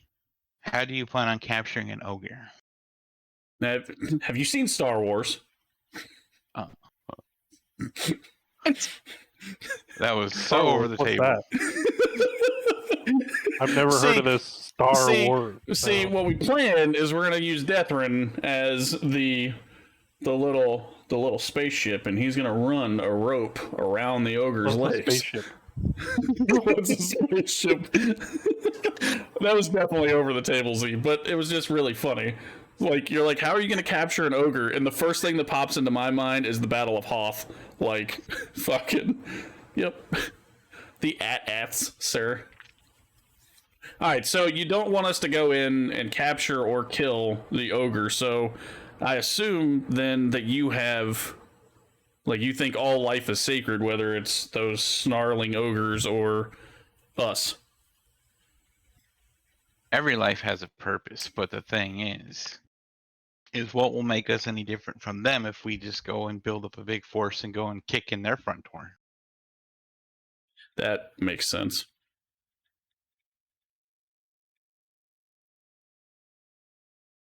And if I was to build a force, would you join it? Would you essentially repeat history? Oh, I mean, you have a very, very good point there. So is there, okay, I honestly don't know if I would join it. Have you guys tried sitting down and talking to this ogre in charge? No, we have not sat down and talked to the ogre. So there's no parlay, there's none of that. They just attack, and there's nothing that you can do to stop their attacks other than defending. So there is no going over there and trying to capture him, there's no going and talking to him, there's none of that. So we just kind of rinse and repeat every time they attack. If we wanted to, we could easily remove the threat. But what would that serve? Are you saying that another person would just rise up and take his place? Isn't that how it always works? I mean, sometimes, unless you strike fear into your enemies. Okay. And then, not only do you have your enemies to worry about, but you have the others that are nearby. Why don't you build a bigger wall? Why do we need a bigger wall? Okay, Trump. No, that's what I was fucking thinking. Jesus Christ. Oh god, that's what I was so fucking thinking too. I'm so glad you kind of threw that out there. Alright, so I really don't have any other questions on this matter, so You're essentially just saying that everything is going to keep repeating. So we're not going to take this guy out because this guy, if we take him out, somebody else is going to take his place, and everything's just going to keep going full circle. So I literally have nothing else on that subject. So I'm just going to kind of stand there and, look at her and wait for her to speak first. Again, in our awkward silence. Okay. He who speaks first loses. So you sit there and think that there's no way to change the cycle. Yes. Other than killing the leader. Yes. Okay. So we kill the leader. What happens? Is this Fanoodle asking me this? Yeah. Because you might have said you were done with it, but you didn't tell her you were done with it. That's kind of true. So we kill the leader. Someone's just going to take his place. So technically, you would have to genocide the entire area. So I see your point. So we have to kill the whole entire tribal lands. Yes. So I see your point that there's no point in going over there and killing or capturing when someone else is just going to do the same thing again and again and again and again, and it's just going to keep repeating itself. So you build up the fences and you just take it. Shut up, Deathrin. I didn't have to say shit. You were thinking it. Well, I was actually sidetracked. Smell it, now take it. So it's just going to keep repeating then. We're going to keep doing the same thing. So I guess this topic is like we're not going to get anywhere with it. So I don't see the point in continuing. Okay. But the fact that you say that it's just going to continue and that there's no point means that you believe that it can be changed. I do. I think that if you go and sit down and talk to, say, the leaders of that area, there may be a way to end the violence on both sides. Okay. So you're willing to ride out and diplomatically talk to all of them with languages you have no idea how to speak. Well, you would need an interpreter. Okay. Of course. So Somebody you with the language. Right. Oh, and yeah, how do you know the interpreter speak to that. tell you or say what you want him to say? Well, how many languages do you speak, Fanoodle? All of them. See, so why wouldn't you go? Because they're not going to listen. How would you know that they're not going to listen if you haven't tried it? Because we watch and we know how they act. They only respond to those of power because they're afraid. They so you're do the what they're watchers on the told. wall? You could say that. So now our watch begins. Cool cloak. Cool cloak, bro. So you said that they Looks do what up how they're to told. Out of fear. Because they're afraid that if they don't do what they're told, they'll be punished or killed. So even though we've done the show of force, they still fear their leaders more than they fear us, which is weird, considering how many we killed. It's the devil you know. So there's literally nothing we can do then. Because I mean, don't want to ride out, not unless there's a huge show of force to go with me. I'm not doing it by myself. Oh, so you want to intimidate them into listening? I mean, if you're stating that they listen to power and they don't listen to anything else, then I would assume you would try to intimidate them. So why don't we just nuke the whole tribal land again? So if you nuke it, then you're creating genocide. Why would you do that? Especially if you think that all life has a purpose. And now you're in the same conversations that we've had in the council for decades. Ah, see what you did there, Zantame. Got you. All right, well, that makes fucking sense. So the council has gone around in circles for decades. All with different points of view.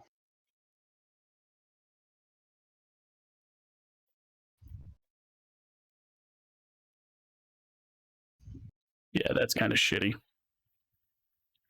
That's politics. I hate politics. That's why I would not be a council member. I can't do it. Can't do all those politics. Well, what makes a guild any different? I guess it depends on the guild. I mean, yeah, there's politics and everything, but it all depends on what the guild stands for and what they're actually doing. Like, if they stick with what they stand for, so like they stand for, protecting little Johnny that can't protect himself, or if they're just, asshats and they go around and, show their asses to everybody. Depends on your role in the guild too. Yeah, that's true.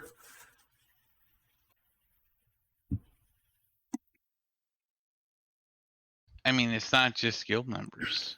I mean, think about it. The way you handled yourself on the battlefield tells people how you are, who you are, and there's politics even there. I also didn't chase anyone that decided that they wanted to run from us on the battlefield. So, and you didn't chase anyone that ran from the battlefield to the Commonwealth. Not everyone stood and fought. Some pissed themselves, some ran home. That's true too. So, trying to get off of this topic with you, Fanoodle, do you know what any of the guilds actually stand for? Like, what are their, say, mottos, and what are their values? A lot of the guilds have their own independent system, and some of it changes on its own. The best way to do it is to talk to each, considering that guild leadership is independent to the guild. So, say, for example, the people I knew that were leaders of a guild may not be still the leaders of the guild now. Gotcha. So about this test, when do you think they're going to give it to me? Oh, I'm sure it'll be swift, possibly hard, maybe long. Why do you have to word it like that, Zantame? Because he wants to make a Viagra commercial. That's really what he wants to do right now. He's trying to get you an ad so you can like go up to Viagra and be like, "Here, look, we already have this guy that does all these ads for you, and does it either intentionally or unintentionally, doesn't matter. He still does it, and it fits just right in, like a glove.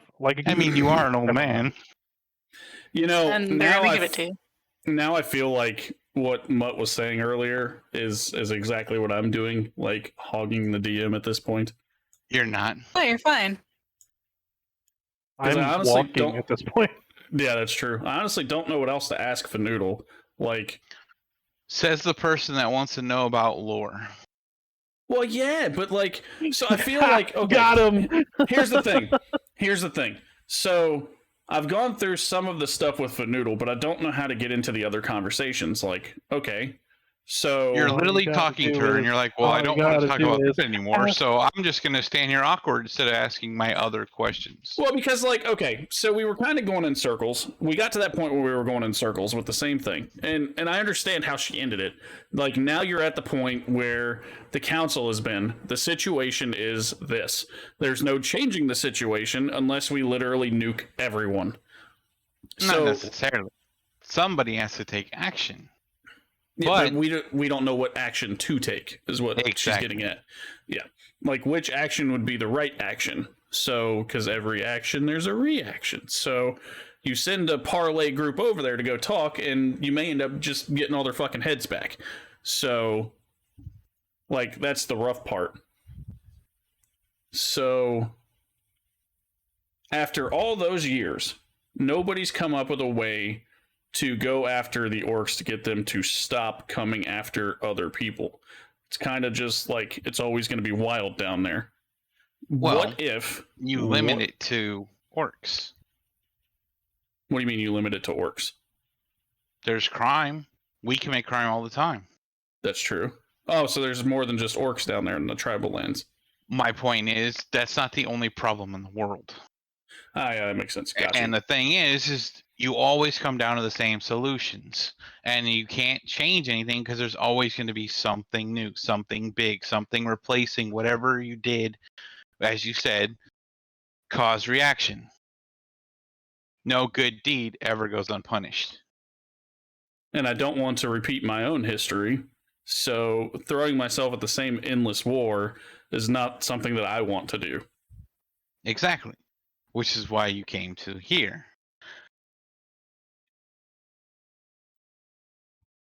So, off of the orcs, what? Okay, hold on. Okay, so we know that there's a tribal lands to the south. Do you know anything about the other surrounding areas? Like, what's to the north of us? What's to the east of us? How would I go about getting on a ship again and, say, traveling somewhere else? You can get on a ship the same way you got off the ship. Walking. No, the docks. You just wait for an Odyssey ship to show up. That'll take you anywhere else of the world. Why would I have to wait for an Odyssey ship? Do you not have your own ships? You, as someone that's from this world and from the area, would also know that the Odyssey are the only ones that travel the ocean. Okay, so that is common knowledge for all characters then. Yes. Okay, cool. I knew that, but I didn't know if that was common knowledge. Yes, it's common knowledge. Okay. The Odyssey are the only ones that travel at sea. So the map isn't common knowledge then, correct? Like where things are placed, like say, I wouldn't know. Everyone is literate enough to understand a map. But my character, since he's literate, would understand how to read the map then. Give or take, yes. And since you've technically explored 2 continents, you would pretty much have an idea. Okay. So is there anything other than war that we can discuss, Fanoodle? There's all kinds of things. I started my period. That I did not need to fucking know. That I really didn't need to know, dude. Wait, I thought she was old enough to be in menopause. What? Like, dude. Yeah, but don't gnomes like age differently? Yep. Yeah, like, they live for like 1,000 some years. She's old as shit looking. Alright, so I mean, some technically, chocolate and a hug. A chocolate and a hug. Yeah. Nice. Get her some stuffed animals, some pillows, some chocolate. You know, bring her something nice to drink. Just be like, Fanoodle, it's okay. Have a good day. I love you.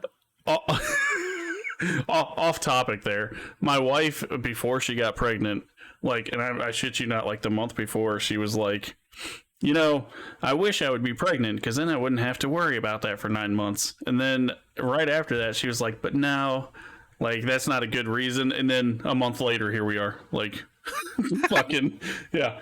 And then you find out that there's different problems that are worse than having the period. Oh, yes. I Yes. shit you not. She lays down at night and she likes to lay on her right side. And my youngin' in there does not like that and decides that he's going to kick the shit out of her until she moves. So, yeah. It's really funny. Okay, so about the town, we've talked about the orcs. That situation's not going to change. Mm-hmm. So exactly. Oh, well, no, I don't want to ask that because you don't ask females that question. I was going to ask her how old she was. Yeah, that would have been a bad mistake. Okay, so why are we in this big old hall and it's just you and me and the dude that came out when I rang the bell? Because people haven't recovered from the war yet. It's only been a couple days. Most haven't even returned home from the battlefield, which took you a week to get there. It didn't take me a week to get back, though. I just kind of stepped in this shiny, shimmery thing, and poof, I was here. Yeah, shortcuts. Shortcuts. So, another question. Do you know what happened to the other members that I was with over there? The people that you saw me fighting side by side with? I saw you fighting side by side with Mutt, and Grok here. Oh and yeah, Toby. you didn't see Vallius. So whatever happened to the bard that was there with us in our campsite? Do you know? You had a bard? We had. Hang on, does everybody know that he's a tiefling? Don't worry. I forget me too. I think we kind of get that he's a horny boy. If you've seen me, you know I'm blue. Like he, I'm like a but light he also blue. like he doesn't hide himself, right? No, not even a Because little well, bit. I don't know like how they perceive tieflings in this world. Like, do people hate tieflings, Z, or? Well, in D&D, they are half demons. Yes. So do people perceive them as evil? They typically are evil. Well, like it's to an extent of evil, though, right? Like they could be borderline, like. I mean, just like orcs and stuff. Most orcs are considered evil. Most orcs are considered, dumb. Well, yeah, we know that from Mutt, and she's only halfway there, so. So ironically, you can look at the stereotypical, but there's always going to be differentials. Got you. It is ironic that Mutt and Vallius have the same intelligence. Do they really? What is it? 8? 9. Fuck. 9, yeah. It was Mutt has below average. Yeah, Mutt has why, like, story reasons. So he didn't ask any like pertinent questions. Like some of them I thought of, and I didn't ask intentionally initially because he's not very like he's a little bit below average, so he's not gonna catch on immediately, And I don't believe he has a very high wisdom either.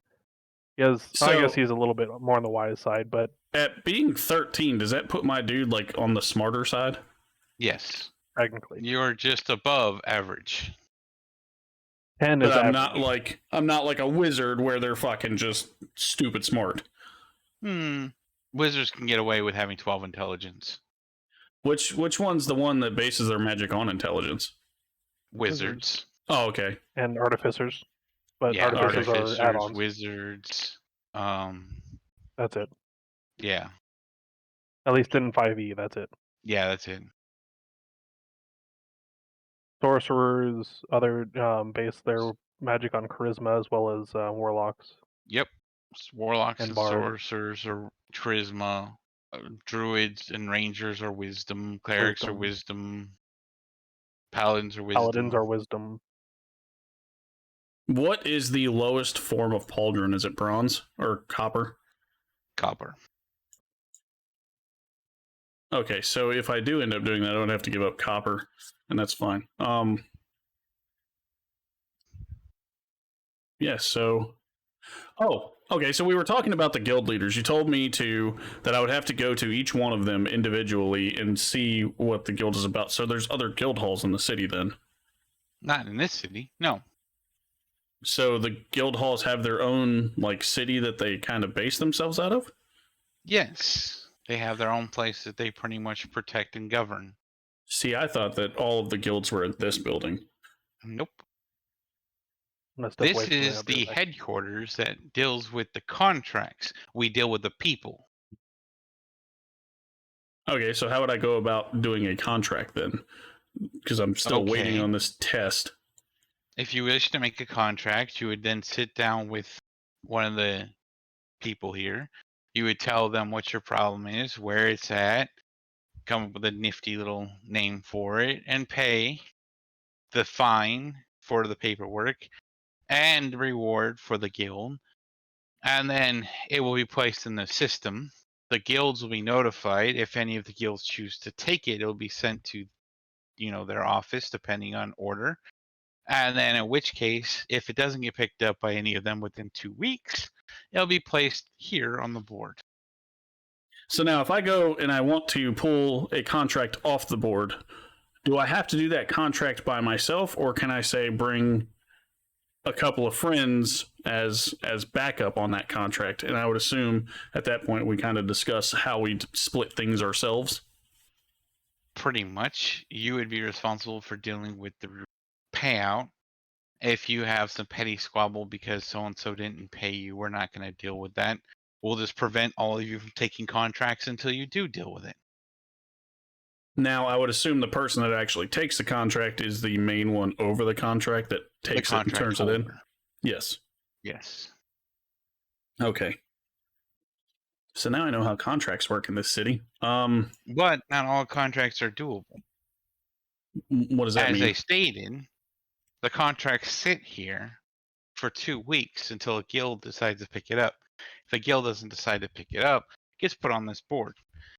When you go to look at these boards, these contracts are 2 weeks old, if a lot older. So what you're saying is the contract may not even be there when I go and try to figure out where the spot is for the contract. So, like, say I have to go and recover blank, it might not be there. Correct. Gotcha. That makes sense. Or the family might be dead. Why is this test taking so long when all I did was turn in paperwork and they were supposed to bring it back there and just come back out and do this test? Like, is this another hurry up and wait situation? Are you nervous? No, I'm just kind of wanting to do it. Like, so the more you wait, the more, like, anticipation, builds up, essentially. So this whole conversation was taken maybe about a minute. You're freaking out. That doesn't sound like it's been a minute. What do you mean I'm freaking out? I'm freaking out, man. You're literally having the jitters. And you're constantly looking over your shoulder at this door, waiting for someone to come out and tell you your test is ready, like you're at some doctor's office. Because I don't want somebody just jumping up behind me, kind of like Fanoodle did. You can put your ass to a wall if you need to. What you're saying is he's kind of like a drug addict waiting for his drugs. Just come on, man. God. Come on, man. Just scratching his skin. Pretty much. He seems very. I'm observant, you guys. I'm observant. All right. So observant, quote unquote. Yes, like my perception is really nice. Okay. Observant. Oh, you don't know perception. So if Fanoodle asks you, I'm just kidding. So you're just going to be a follower, huh? Well, I'm more of a leader than a follower, but then why are you trying to join a guild? I'm not necessarily trying to join the guild. I'm trying to get information on the guilds. Why? If you want information, it's because you're trying to make the best choice that fits you, which means that you're looking to join. If you didn't care about them, you would just make your own guild and say, fuck them. Or I'll have you know, I would like to know whether or not I would like to work with that guild, even if I create my own guild. Say there's a mission, and we have to work side by side. Do I like what this other guild stands for? Do I like how they're going to go about handling their business? That sort of thing. So why would I not want information? What makes you think that you work with somebody? Because if they have a contract, it's in their guild office, which means their guild is taking care of it. But say there's a big battlefield like what just happened, and all the guilds are there together. Okay. Do I really want to go and try to fight by somebody that may not give two shits about other people? Like, and did you get that feeling fighting by other guilds? That they I don't know. I didn't see any other guilds there. All I saw was me and a couple of fucking companions, and then the people on the other side of the wall that would come and fight that were, conscripted. I didn't see any commanders until, that big ass thing showed up. Okay.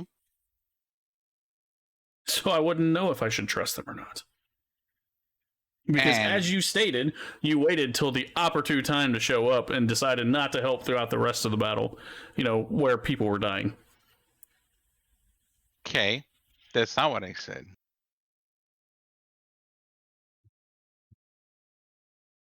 I'm pretty sure you told me that you guys had planned it out to come and only attack when that big thing showed up because you looked into a scrying ball. No. I said the council interacted when it felt the presence of the Colossus. I also said that most of the guilds had already gotten there on the battlefield. It took you a week to get there from So here. my dude's just an asshole then. It took you a week this to point. get there. You fought for about a week, which means that even if they did come from here, they would take a week to get there. But they were coming from a farther location, so it took them longer to get there. That makes sense. All right, well, I've got nothing else for Fanoodle. I've exhausted everything I can possibly think of at this point in time. So I don't know how to end the conversation with Fanoodle without being an asshole. So you're essentially saying that you're looking for answers, and that's why you're in the guild hall. Yes. In a nutshell. I'm looking for answers, and I'm looking for a possible way to make money through contracts versus, say, just going and lifting things from here to there, or cleaning out stalls, or cleaning up other people's doo-doo. You don't like manual labor? I don't like cleaning up people's doo-doo. No. But besides cleaning up shit. Well, I'm more of a soldier than a manual labor sort of guy. Right. The soldier that, decided he didn't want to be a soldier anymore. He didn't want to fight anymore. Why would I tell Fanoodle my backstory when she's just going to throw that shit against me? Fucking typical woman, taking what I tell her and using it in another way. Sorry, Scrab. Hey now, different fighting words. Put them Hey now, up. you're a rock star. You're a rock star. Yes, you're a rock star. Give your wife that money. My wife gets all my money. Yeah. So, you should talk to Sid. Where's Sid? He's always around. His guild is called the Stewards of Knowledge. Okay. So they just sit there and read books all day? If that's what you think. Are you a bookworm? Do you like books? No.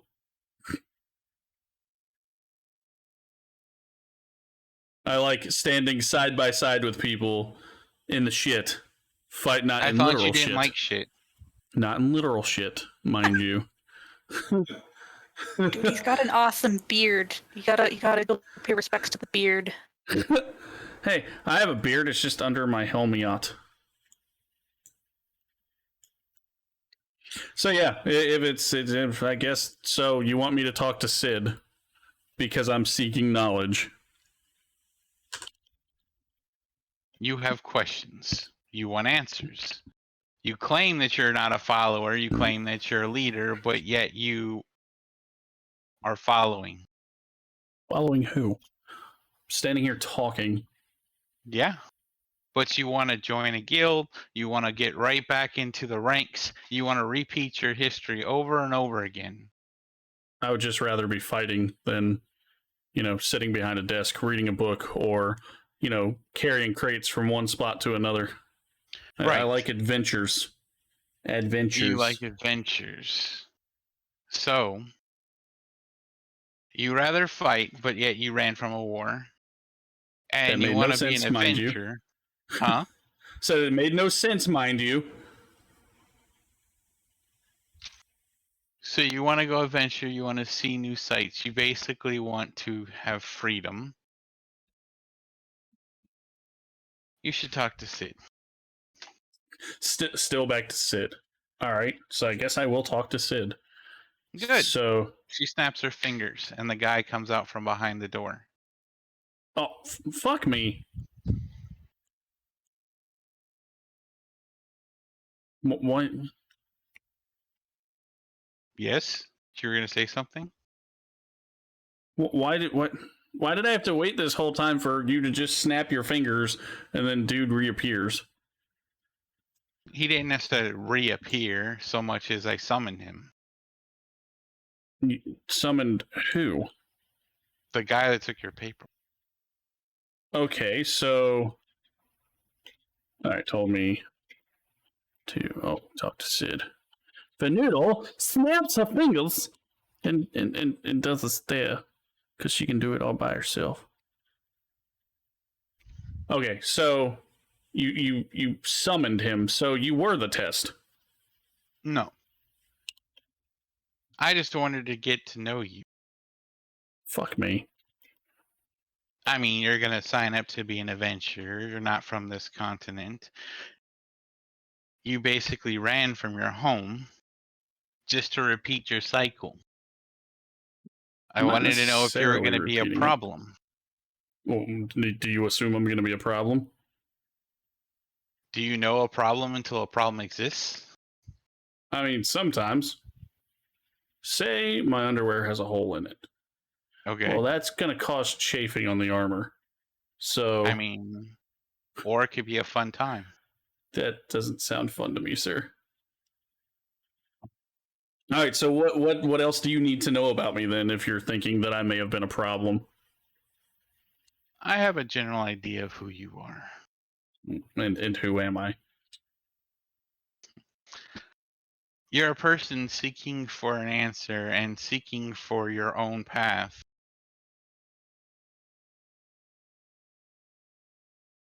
That's it? Yeah. Well, shit, that was deep. Yep. Fucking super deep. Super deep. All right, so that guy is back at the counter with my paperwork, correct? No, he doesn't have your paperwork. Oh. He's just standing at the counter. So, if it's all the same to Fanoodle there, I'm going to, thank her for the conversation and ask her if I can, get on with my business talking to this dude in the guild hall. You have more questions? More questions about what? You said you're going to go talk to him. Well, which yeah, means that there was something else that you want to bring up, which means there's more conversation that you wanted to have. No, I want to see about my fucking test. That's what I'm trying to do. You won't have to worry about your tests. No, I don't have to worry about my test. Well, you survived the war. I don't think a rat is going to cause you problems. A goblin's going to cause you any kind of problems. An orc's not going to cause you problems. That's true too. So I remember him stating that I would have to bring material for my pauldron. Correct. So are we technically done here then? Like, am I allowed to do my adventure thing and accept contracts from the board? No, you don't have a pauldron, do you? That's true. So how do I go about getting my pauldron if I don't have to do my test? You have to give them the materials so that the pauldron can be made. So what do you need for my materials? 300 copper. Jesus Christ!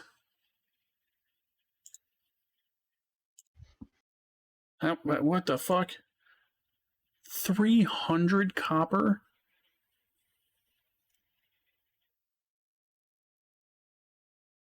How much is that in gold? Do the math, my friend. Do the math. I don't want to do the math. So, okay. Oh, fuck me. If 10 copper equal 1 silver, and 10 silver equals 1 gold, 1 gold would equal 100 copper. See, when you say it that way, it just makes me sound stupid. So... You said it, not us. Fuck you, Deathrin. So 3 gold is essentially what it would cost me to transform into copper to give to dude.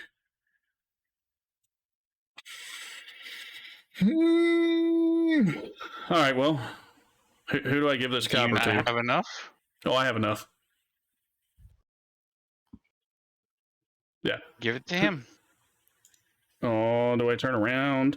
Alright, so I'm going to remove the 3 gold then, and then give the copper to dude for my fucking thingy thing. Okay. Your Viagra? Yes, my Viagra. So he'll see you in a couple days. All right, well, it was nice talking to you, Fanoodle, but I think I'm going to go explore You this turn around, city of she's yours. not there. Well, fuck me! She's still there on the picture. LOL, get fucked. Yeah, she's still there on the board. So I turn around and Fanoodle's no longer there. Nope. You're in the guild hall alone, all by yourself. I'm so glad that she said bye. All by myself. So I gave to. Did that guy even have a name? Nope. The guild hall guy. 300 copper. He said return in a couple of days for my pauldron. So just because I did that doesn't mean that I'm technically joining any guild or anything like that. I can be a freelance dude this whole time. Right. Independent. Yeah. I want information about the guilds, but will stay independent. Okay, so now that Fanoodle's gone and I was kind of turning around and talking to air, I kind of just like sit there and think to myself, like, is this how it's going to be talking to Fanoodle all the time? If I take my eye off of her, she's just going to up and disappear. So with that thought, I'm going to kind of, thank the guy behind the counter and meander outside because I can't accept contracts until I have my pauldron, correct? Yes. Yeah, so I'm just going to meander outside, and as I'm thinking, I'm going to try to go and find out whatever happened to Mutt. I just imagine Grim just kind of like plopping down, doing like the Winnie the Pooh, just think.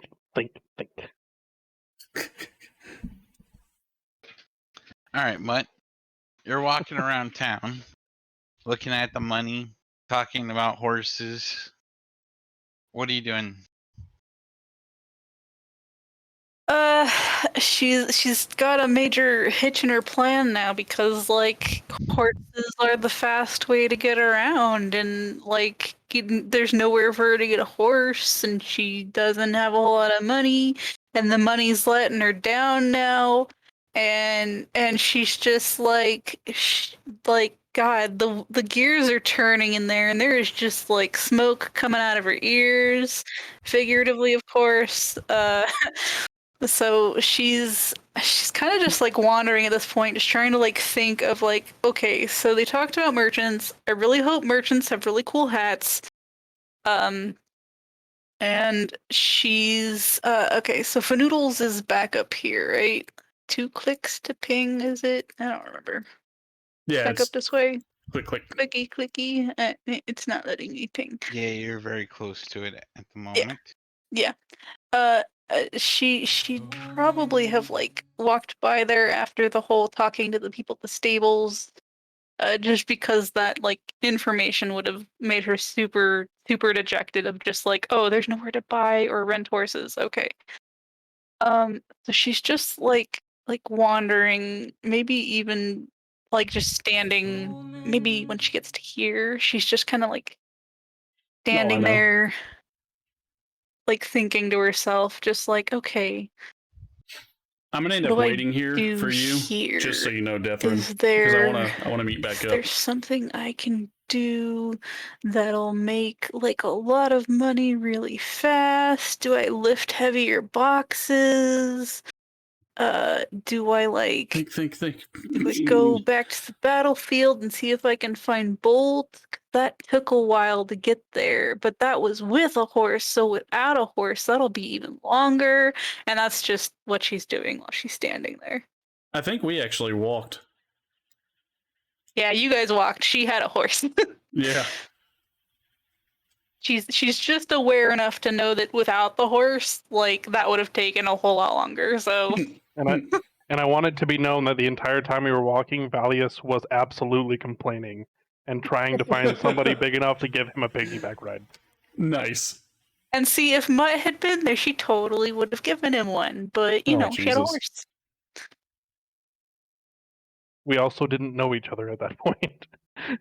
Yeah. So it's just like in another universe, where that didn't happen, like Mutt gave you a piggyback. So anyway, yeah. So Mutt's standing here just like, oh god, she's having a day.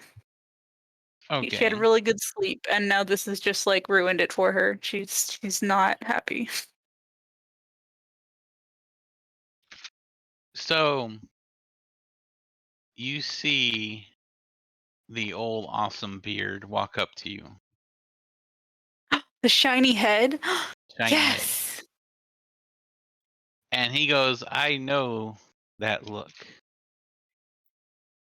Your gears are turning.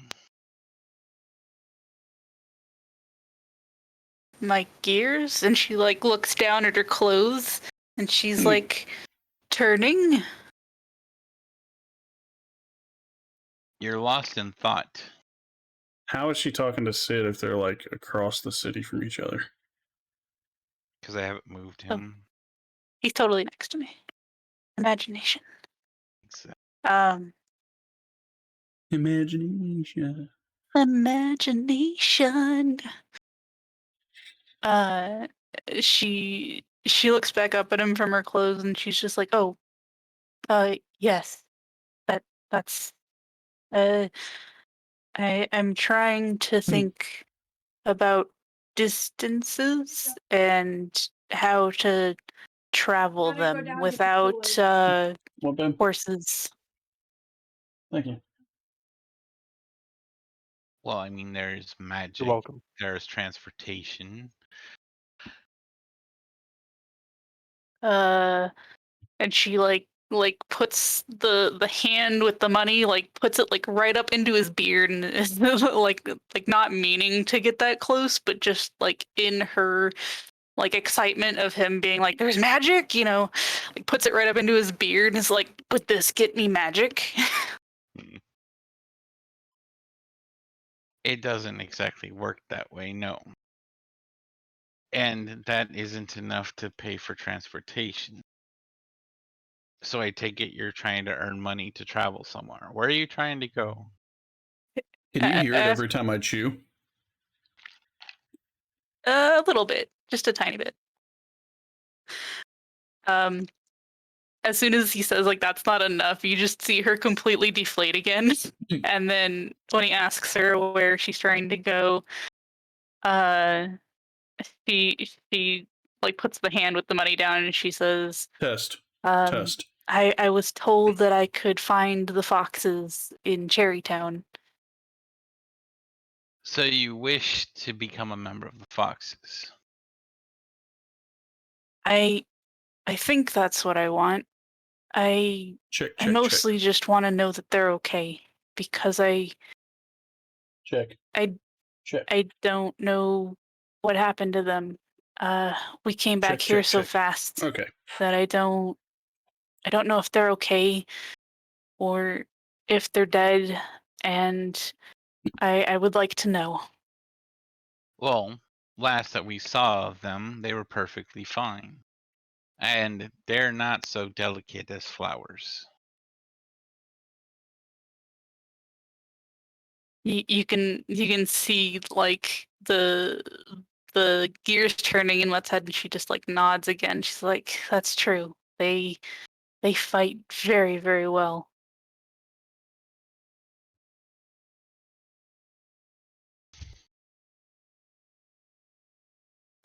So what is your name?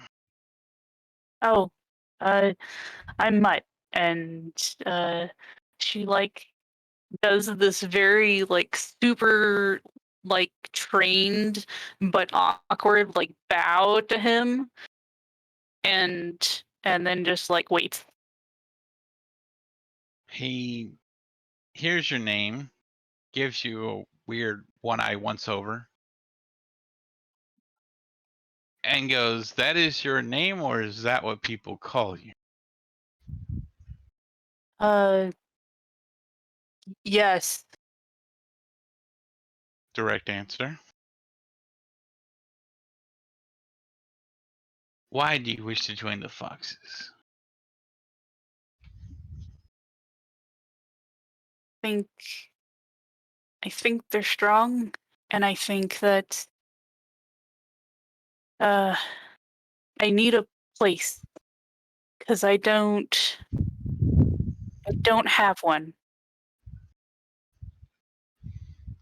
So you're looking for somewhere to belong.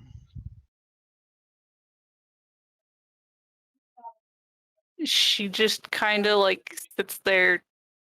She's just like the gears are turning again, and like she's just like almost uncomfortable with that thought almost.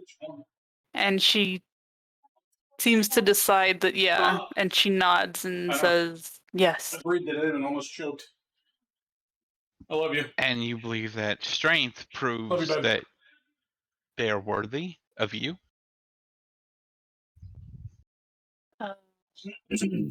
Worthy of me?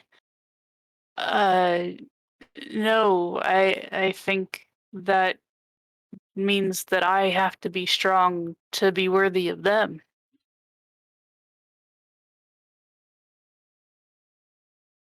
So you want strength. Yes. Then why haven't you tried seeking out Mondo? Mondo? Mondo is the guild leader of the Broken Dawn. He's a Can I make half-orc like yourself.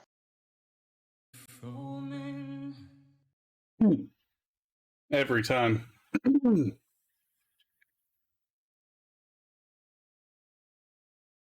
Broken Dawn. Where could I find the Broken Dawn? So have you changed your mind and abandoned the foxes? Not at all. I would still very much like to check on them, but that doesn't mean I can't also seek out Mondo of the Broken Dawn. That's true. But if that's the case, then you can also seek out Mercy. Mercy? She's the guild leader of the the Bound Legion.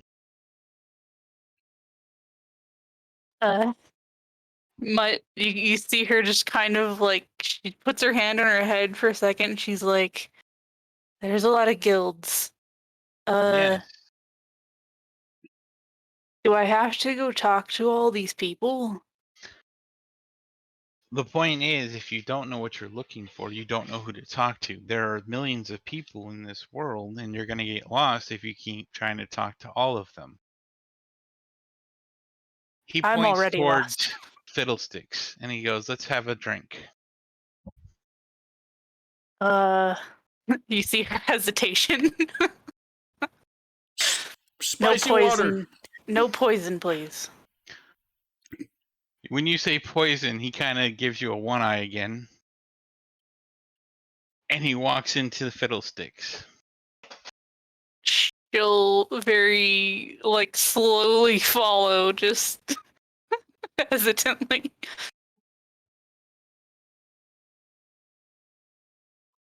He sits down at one of the tables. Let me get us in there. Ugh. Fiddlesticks.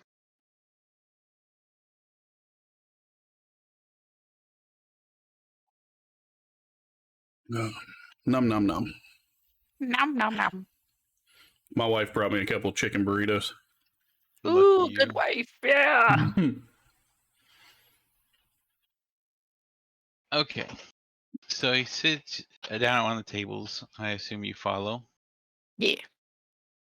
Okay, so Chicory comes over and he says, "A feast for two, an ale for me, and what for you?" Nice. The water and real actual water, please. So Chicory goes in the back. After a few minutes, she comes back with your guys' drink. Meanwhile, you guys are talking. So your gears are spinning and you look confused.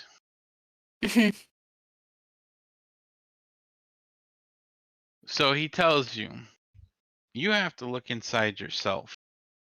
You have to figure out what you want. Because you are confused.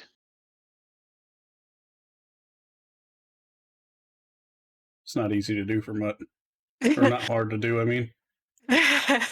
when he says look inside herself, she like looks down and like opens up her armor and is like trying to like look inside, and she's just like, that is hard to do. He touches your forehead, you fall unconscious. Yeah, nap time. You're in a blank room, and he's standing there with you. And you start seeing your nightmare. She just freezes and just watches. So you see your master looking at you, scolding you, yelling at you, giving you commands to kill. He shrinks away and just like curls up, and you just like you see her, like this otherwise like powerful muscled lady, become this very small, tiny, like deflated person that just is scared and the complete opposite of what you know Mutt to be, or the other players know Mutt to be, I guess. So your form inside this mental state recedes, essentially. Yes. He looks around and he starts nodding to himself. He looks over at you and walks up to you. When he touches your shoulder, you feel a rush of calm. You don't feel scared. You don't feel angry. You don't feel anything. Your head is clear. Mm. And she looks up at him and, how did you do that? Magic. Hmm.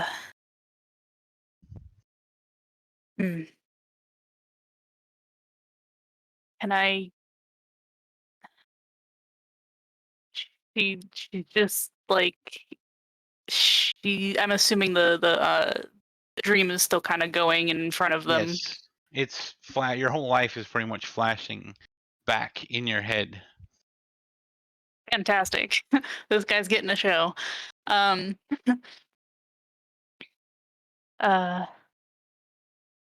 Mr. Sid,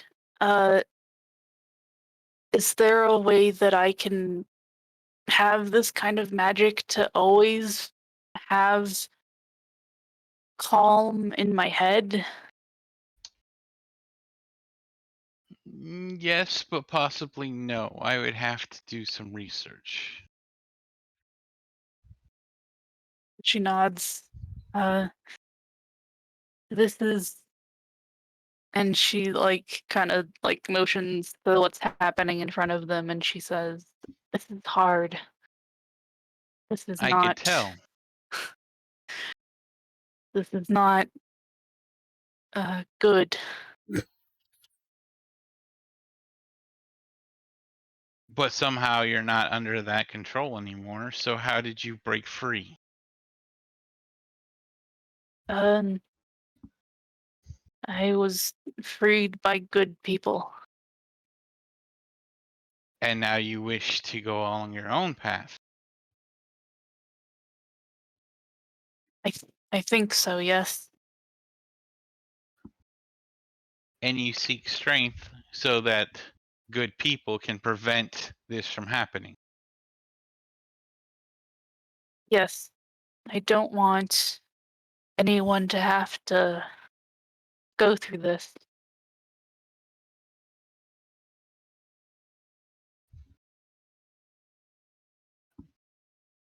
So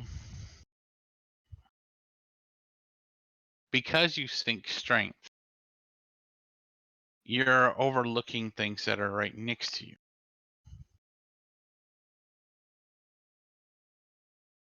She looks next to her and then she looks at him. Do you mean you? I'm plenty strong, but not in the way that you sense. Since you've caught off the boat, you've pretty much met several people that have treated you proper and have shown strength and shown friendship. Are you ready to just cut those ties and move on? Friendship.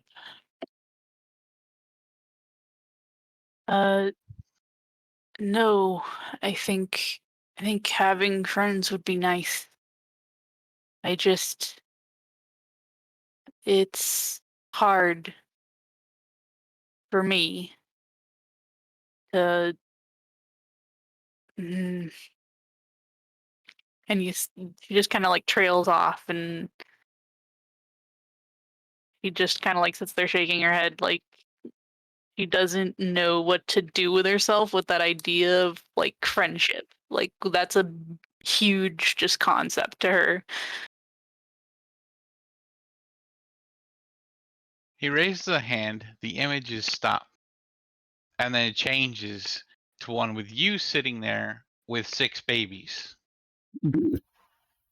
Babies, yeah. Little orc babies. Okay.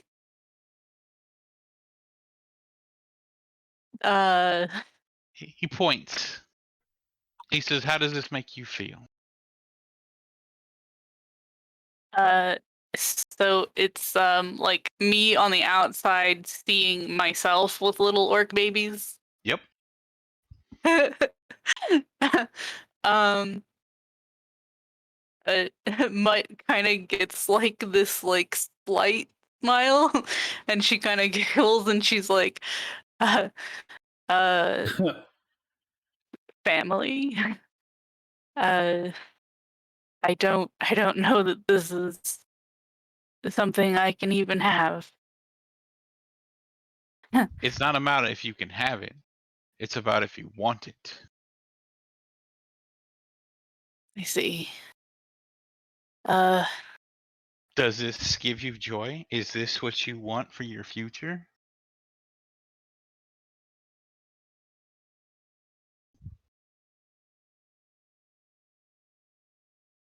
She takes a little while with that one. She sits there for a little bit and like very much he can see that she is like turning this one over in her head. And she says, I think someday I could want this, but I don't know that I could protect this right now. Mm-hmm. And that's what I want. I want to protect this. So this as in your body, as in you, or as in this little orc that I'm looking at? The little one you're looking at. So he raises his hand again, the image changes. You're fighting a dragon. You're decked out in nice armor, a magical weapon. How does that make you feel?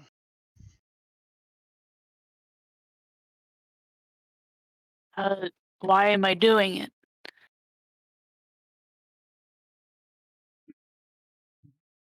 Let's say that you're doing it because you're getting paid to do it.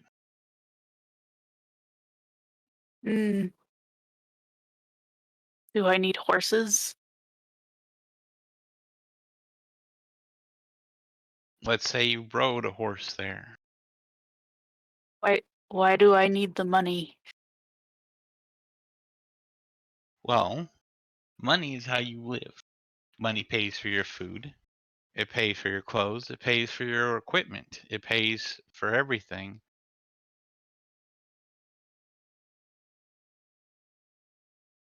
He sees the sense in this and like nods. And then she's like thinking about the money that like she's been just kind of like hefting into people's faces, and she's like, uh, hmm. I suppose I like money isn't why I'd want to be doing it, but I can see the sense in needing money. Okay. So if you're not looking to join a guild to make money and to seek adventure, considering you were completely indifferent to fighting a dragon on your own, and family makes you uncomfortable, what else is there left to do in life?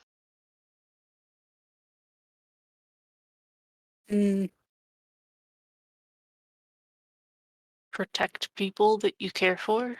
Pet horses. The really interesting beards like yours. There's people that have tattoos on their faces, and they are super interesting. There's a whole big thing of water that is out there. That is interesting, right? Yeah. He raises his hand again, and this time you can see the world. That's fucking cool. And he goes,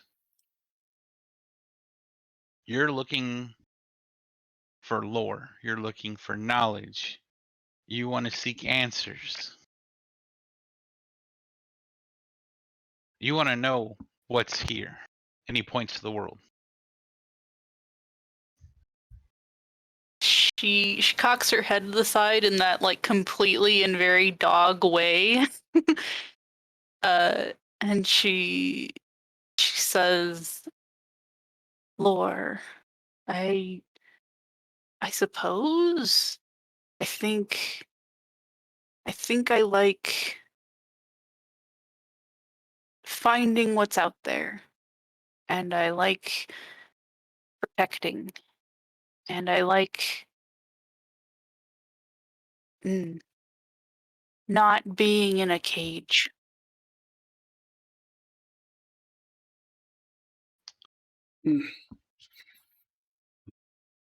He moves his hand, and you see the world zoom in. And you can see this continent. And he zooms in more, and you can see the tribal lands, which is the area where you were down there fighting. And you see all the dead bodies laying on the battlefield, people moving them. You even see Vallius, walking around down there. And he goes, how does that make you feel? This guy's a fucking therapist, man. Yeah, he is. Jesus Christ. And how do you feel about that? How do you feel about that? And now I'm gonna give you some meds for this. Take 2 in the morning and call me tomorrow.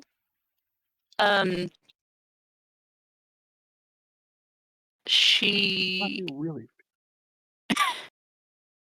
she watches the commotion, I guess, in front of her for a few moments, and she says, I don't like that people had to die for Check. Okay. I don't even know what the point of this was. It seemed I know we were protecting, but I don't know what they were attacking for, and I suppose I just don't understand what the point of all of it was, and I hope that these people did not die in vain. because that would be sad. So you want answers. I suppose that would be nice. Yes.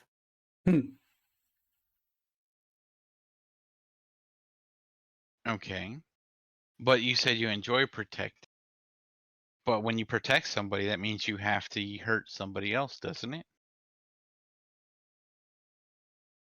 He sees his point. That's true. But if there wasn't someone there to protect, then that person would have been hurt anyway, right? It's a possibility. You never know the outcome.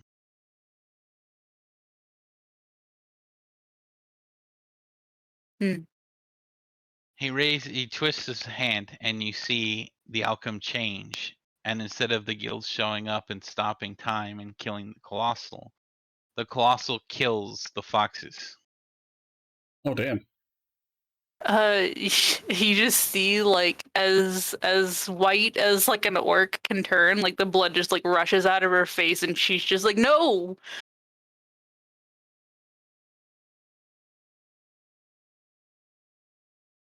Okay.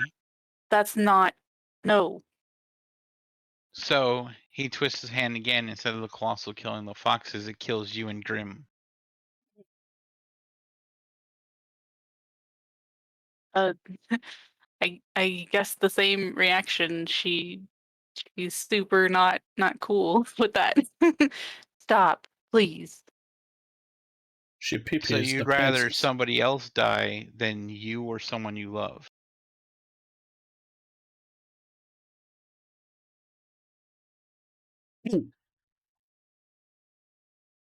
What doesn't have this in her? Jesus.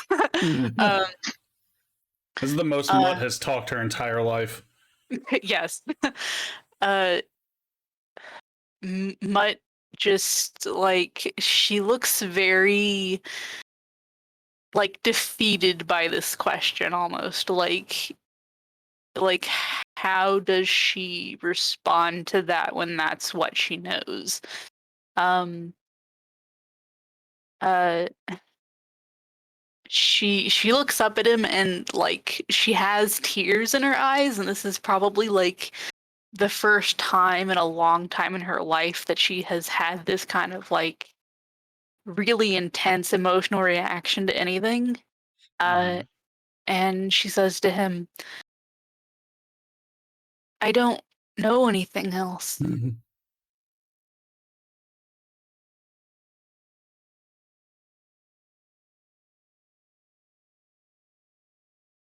So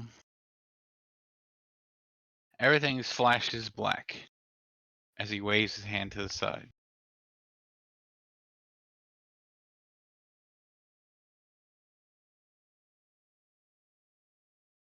You need to find a way to protect yourself. So you're looking to surround yourself by people that are strong.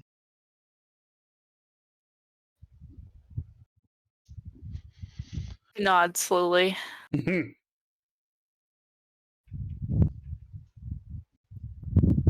Knowledge will give you the power to sit there and strengthen yourself.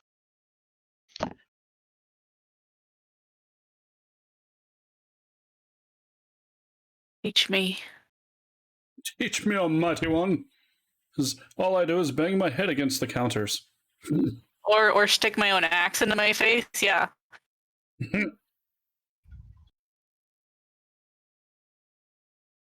He says if you want, I can make you forget, but it won't change anything.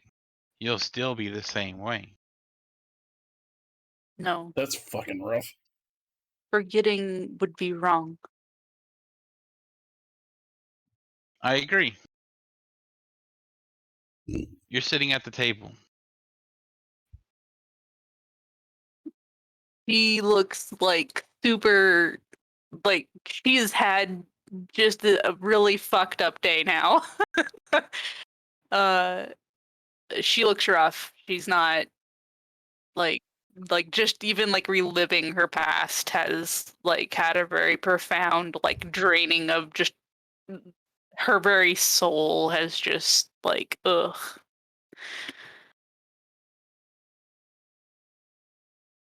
He spreads his arm wide and says, "Feast.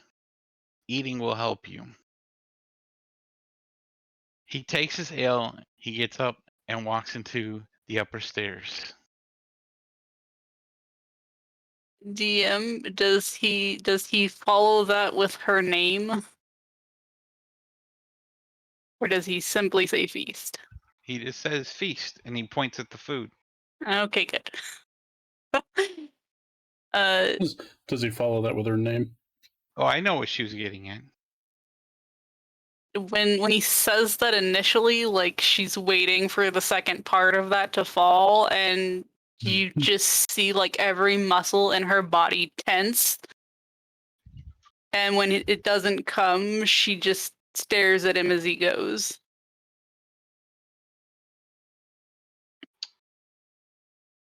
So, Grim, you're looking around everywhere for her. Mm-hmm. And you're not seeing her as you're running around on the outskirts. So, you probably have a feeling she's back in Fiddlesticks, possibly. What time of day is it, though? It's a little afternoon.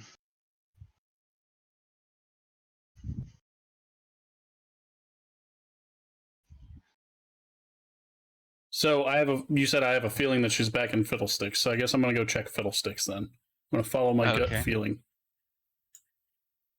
You're gonna follow your gut feeling and you're gonna head to Fiddlesticks. Fiddlesticks!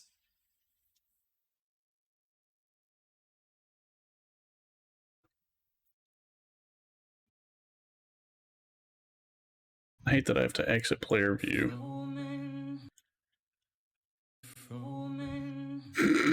Foaming.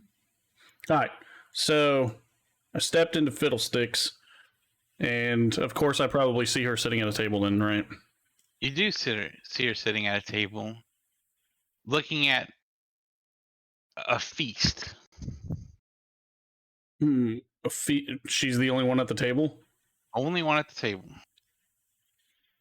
So, as to not alarm her, because I know she gets alarmed easily, and I don't like it when people sneak up behind me, since I noticed Mutt, I'm going to do a wide berth and come around to the side of the table so she can see me before I announce that hey, here you are. I was looking for you.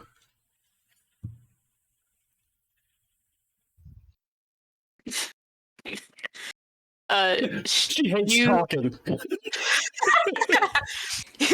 you when you see her, you can tell that she has had just this has been a very emotionally taxing day for her, and just she looks like she hasn't slept in days. Like she just had the best sleep of her life on some fucking boxes, and now she looks like she hasn't slept in days, and she just looks haggard and just awful. She looks awful, and yeah, she's just sitting there staring at the food, she does not know what to do with herself. And she just looks up at you, and it's just that sad doggy look at you, and oh. So noticing that Mutt is looking this way, I kind of look at you and I say, well, what happened? You look rough. Sid. Sid, what do you mean, Sid? Sid happened, and she just looks down at the food again. Would you like food? How did you afford all this food? It wasn't me, it was Sid. You sound literally like you just want to fucking give up on life. I broke her. You broke poor Mutt.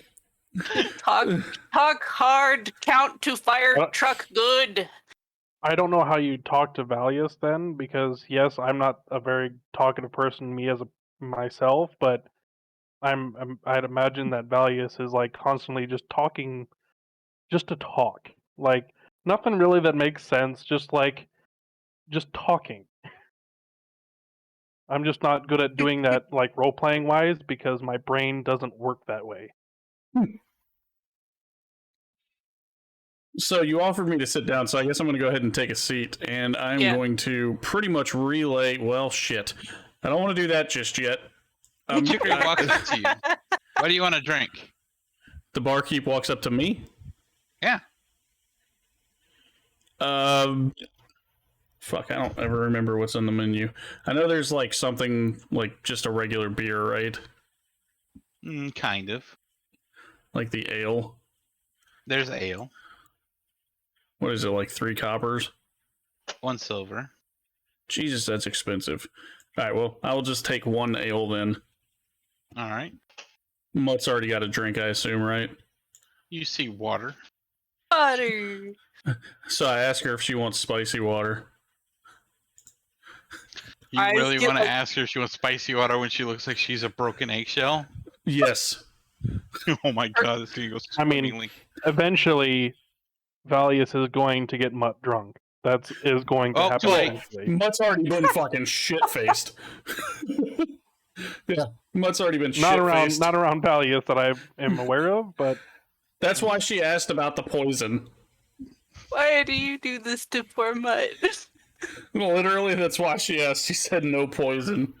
So, Mutt, do you want an ale as well, or you just, ale will make you feel better. You just see her eyes get really big and her head just turns very slowly to you.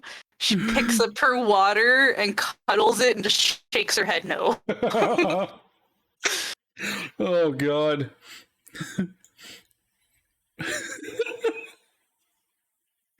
Dude, all I imagine is she's fucked. Like, she just looks ragged, right? Like, somebody just talked to her and she's just like, can't fucking comprehend what's going on now. So, like, she's just fucking cuddling this, like, tankard of water and just, like, rocking back and forth. That's what I kind of picture. That's pretty much what it is right now. She probably would, like, sniff the water first and take a little sip just to make sure it's water, because she's been tricked before here. She has to know it's water. Yeah.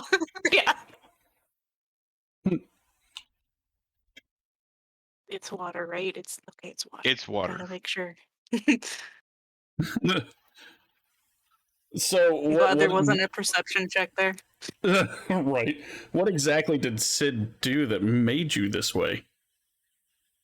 Because you stated it was Sid. Questions.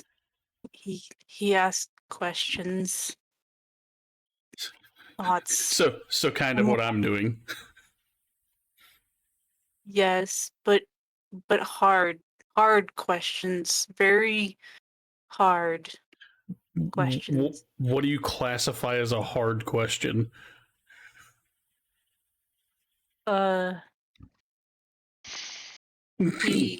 He wanted to know. You wanted to know what I wanted. He wanted to know what time it was, and I don't have a watch. He wanted to know what I wanted, and I don't know.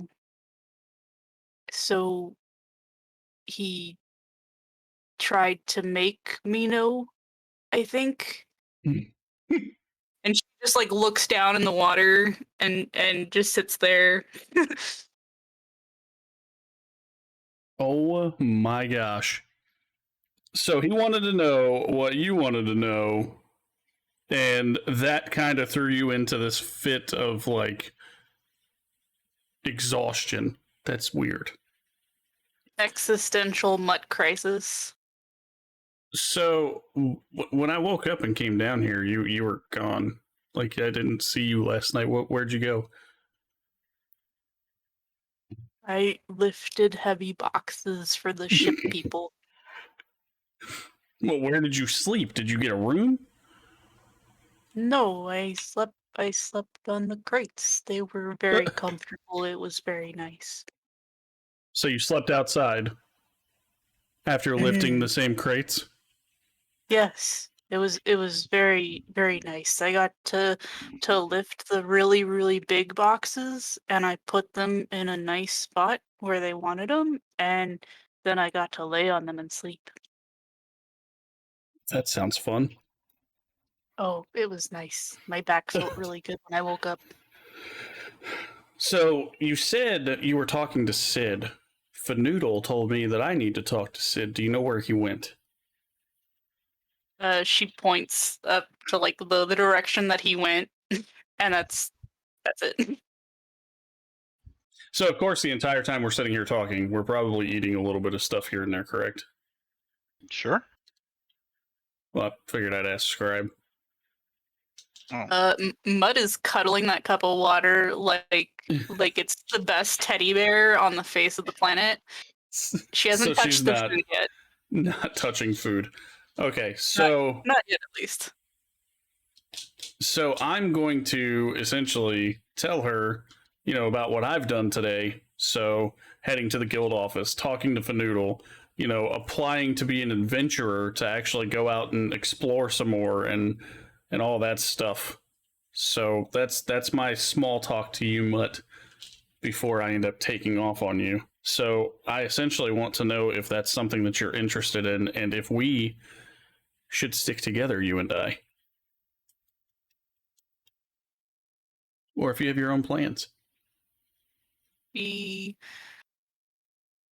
puts the water down on the table, and it's kind of like this like heavy thud, but that she didn't mean to. Like heavy thud kind of scares herself a little bit. And she looks at you and she asks, Are we friends? I would consider you a friend. I mean, we fought side by side in how many battles? Nods. I think I'll stick around then and fight with you. That seems like the thing to do. Is my ale here yet? Oh yeah, you got that already. Okay, so is it in the same kind of mug as Mutt's? I mean, yeah. So I'm gonna look at Mutt and point towards the door and tell her, "Hey, look, I think I saw the bard," and then I'm gonna try to switch our cups. Okay. God. Roll a deception.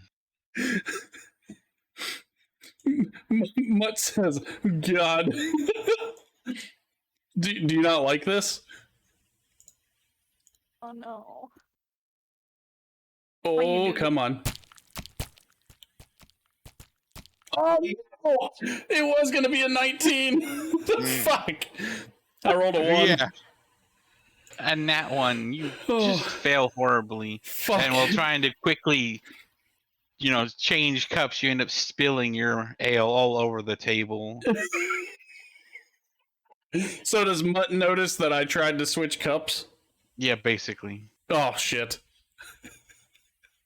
Oh, if you wanted water, you should have just asked. Oh, She, yes, I'm so glad that she thinks that way. she tries to help you clean it up. I'm just gonna... I was trying so bad, Death. I was trying, man. My deception is shit. So she helps me clean it up, and I kind of just keep to myself that I was trying to get her drunk again to make her feel better. So I'm not going to tell her that. Oh, fuck, man. I guess if he went upstairs, then he's probably in a room, which means I don't want to go and search for him in a fucking room. You could wait and see if he comes back down. That's what I was thinking. So that's what I'm going to do. I'm going to sit here and just chill beside Mutt and do some eating and drink what is left of my spilled ale, and see if Sid comes down in the afternoon, because it looks like Mutt really doesn't want to do any more talking. She's kind of enough of that. So I'm just going to chill beside her. She offered me some of her water. I'm good. But I do want to know, like, you said that you wanted to stick with me, did you want to join the adventuring thing, or did you just want to, kind of split it as we go if you decide to take some of those jobs with me? I think I have a lot of stuff to think about. That's and true. I think maybe she just kind of like you see her kind of just like there's the gears like can't turn anymore. They're like gummed up with just and this day is just like totally messed up her brain. Jesus Christ. Poor Mutt. Okay. So I guess we're just gonna sit here in silence and eat the rest of the time and do our little drinking and just chill because Mutt is kind of having a hard time here. She says, let me sleep and then I will get back to you on that question. What of this, and she motions to the food, is good and not poison, please? What kind of food's sitting on the table, Z? It is a feast for two. So you're looking at a whole pig. You're looking at herbs, salad, veggies, bread, butter, cheese. So I could be a royal dick and tell her that the pig is poisoned, but the fucking salad's not. I'm gonna tell you and gesture to all of it and tell you it's all edible and none of it's poisoned. Thank you. You see her, she starts with the bread and just very like gingerly she just takes like the whole thing of bread, no butter, no anything else, and just like sticks it in her mouth and starts chewing. The whole fucking piece? Yeah. Oh Jesus. Not poison. Good. A whole loaf of bread in her fucking mouth at one time. How'd you speak through that? It's Mutt. Let's just say she's gonna make a guy very happy one day. Oh yeah. Nice. Or guys, I don't know what her wanna lifestyle is. Who says she likes guys? Dude, how many or girls, how many whatever. How many orc Fit the babies whole damn was boob it in her again? mouth. Oh yeah. How There's many gonna orc be at babies least, was it? At least 6 orc babies, so we got Jesus. this. Yeah, 6 Jesus. orc babies. And you know that last time when she ordered food, she ordered bread and water. And then time before that, she ordered bread and water. Yeah, but Bread that and last water, time, bread and water. that first time she didn't just get water. Nope, the first time you also had a feast. Yeah, we both got fuckered up.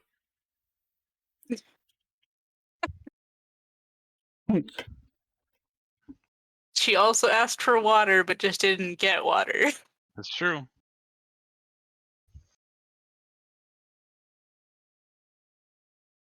All right. All right. I just figured I'd make the notes. No worries. Note up.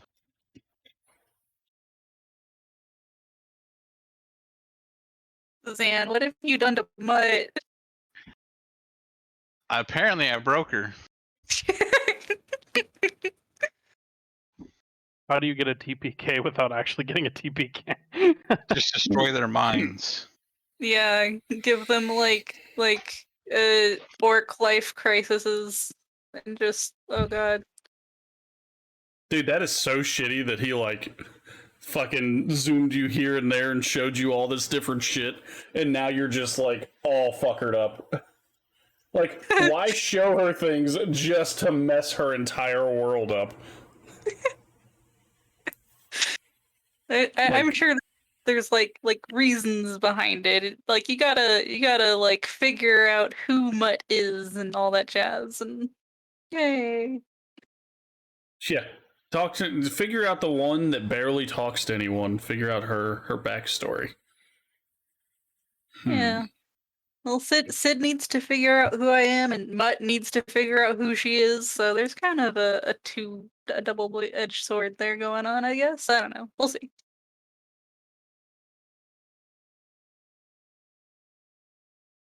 All right, so we're just chilling. Let's see. Yep. Eating a whole loaf of bread. Fucking the whole loaf at one time in her mouth. Yep. Boom. That she can totally talk through. It's just mutt physics. It's just mutt physics. Jesus. Okay, so you see Sid come downstairs, and he's just walking towards the front door.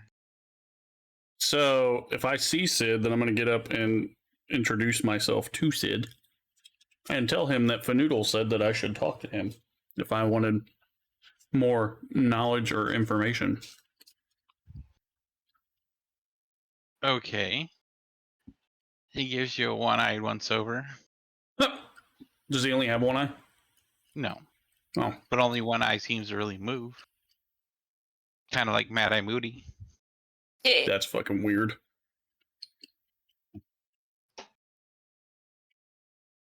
So that's all he does is just gives me a once-over? You needed to talk. You're not talking. Well, I don't remember exactly what you told me to talk to him about. Gave the guild home 300, blah, blah, blah. Yeah, all Fanoodle said was if I want information to go to him. I don't know what information she wanted me to get out of him. She said that he was the leader of knowledge or some shit.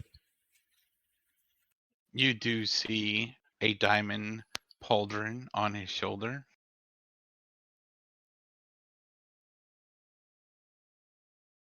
So, okay. I'm going to ask him why Fanoodle would send me to him if he has nothing to say to me other than just staring at me.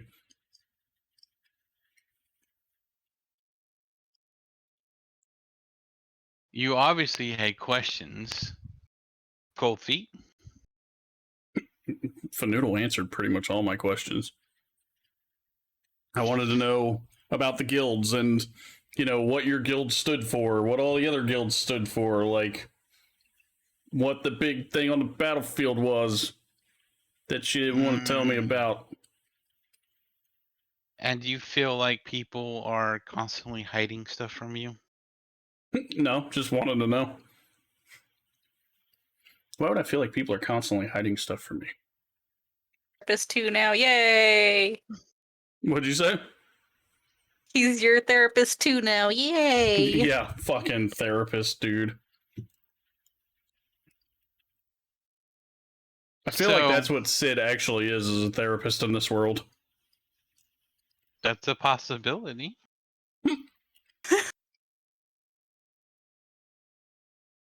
So he goes, you have questions.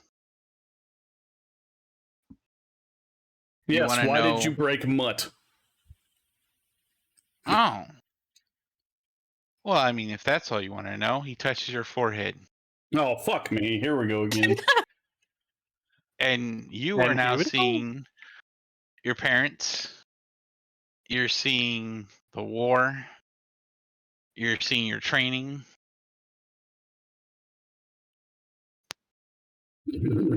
Why is he showing me all this that I've already lived through?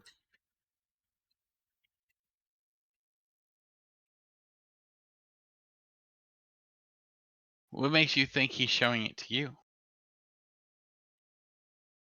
Well, because if I can see all this, is he going through my memories? He's there with you. So he's there with me, but...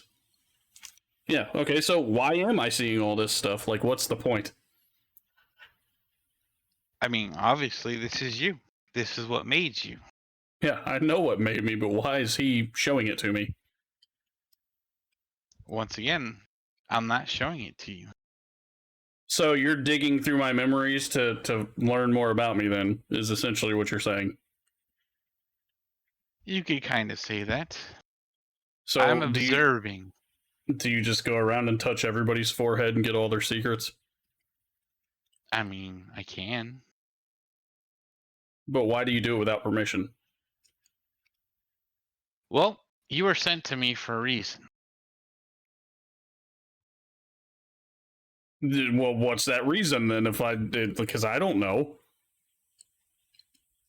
All I know is that she says I have questions, and I don't know what these questions are.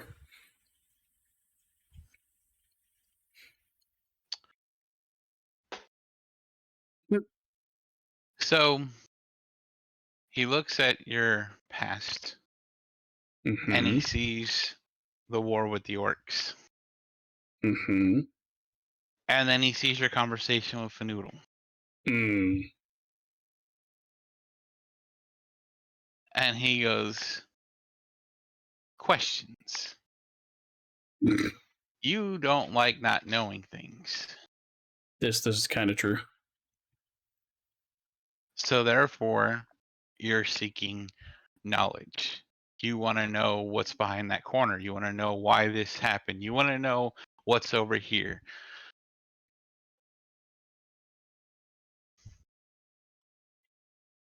You don't like not knowing. So that is why you were sent to me.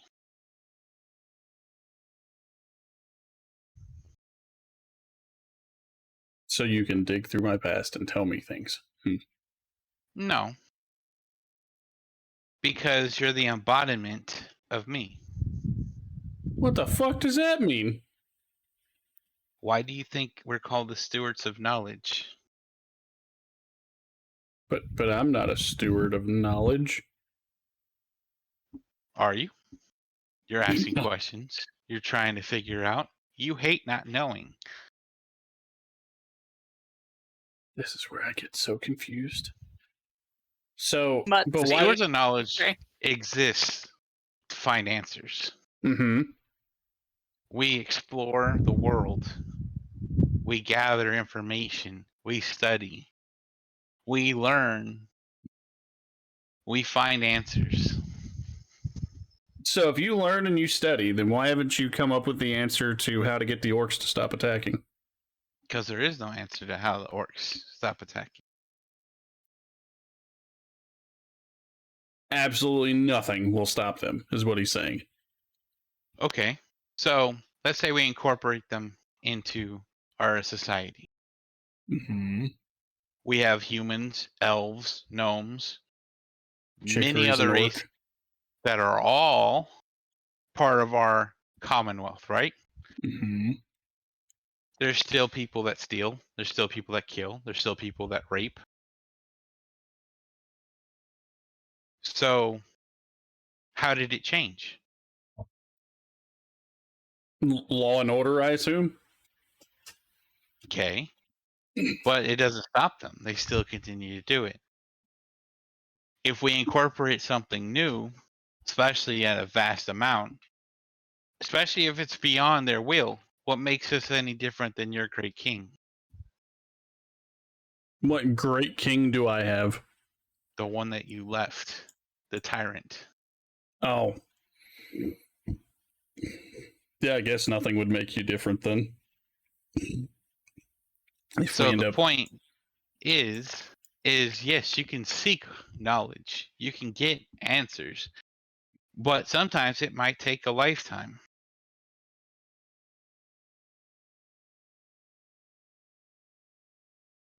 Well, I don't want to spend my whole life seeking the answer to the question that I don't even know to ask. Well, right now, the biggest thing that seems to be on your mind is fixing the tribal lands. Since you're not asking about anything else, and this is the second person that you've been talking to about fixing the orcs, you believe that there's something wrong with the orcs. I just don't want to keep fighting the same battle over and over and over again. What makes one battle different than another battle? The reason you fight it. Okay. So, if you're seeking knowledge in other places around the world, what makes you think you're fighting the same battle? Well, if we're fighting the same battle with the orcs every single time over the same stupid reasons as to they just want to expand, then why not fucking stop it and build a wall? Okay. Well, how do you think cops feel? Or I shouldn't say cops. How do you think people feel about criminals? People Depends just on the keep criminal. stealing their stuff. People keep taking their children. You can't stop that. You get rid of one, eventually another one shows up. It's the same battle over and over and over again. So at this point, you're talking me into genocide. At this point in time, it wouldn't be genocide. We would just kill the whole planet and just get rid of the whole problem. That Everyone sounds like ceases to exist. Sounds like a great solution.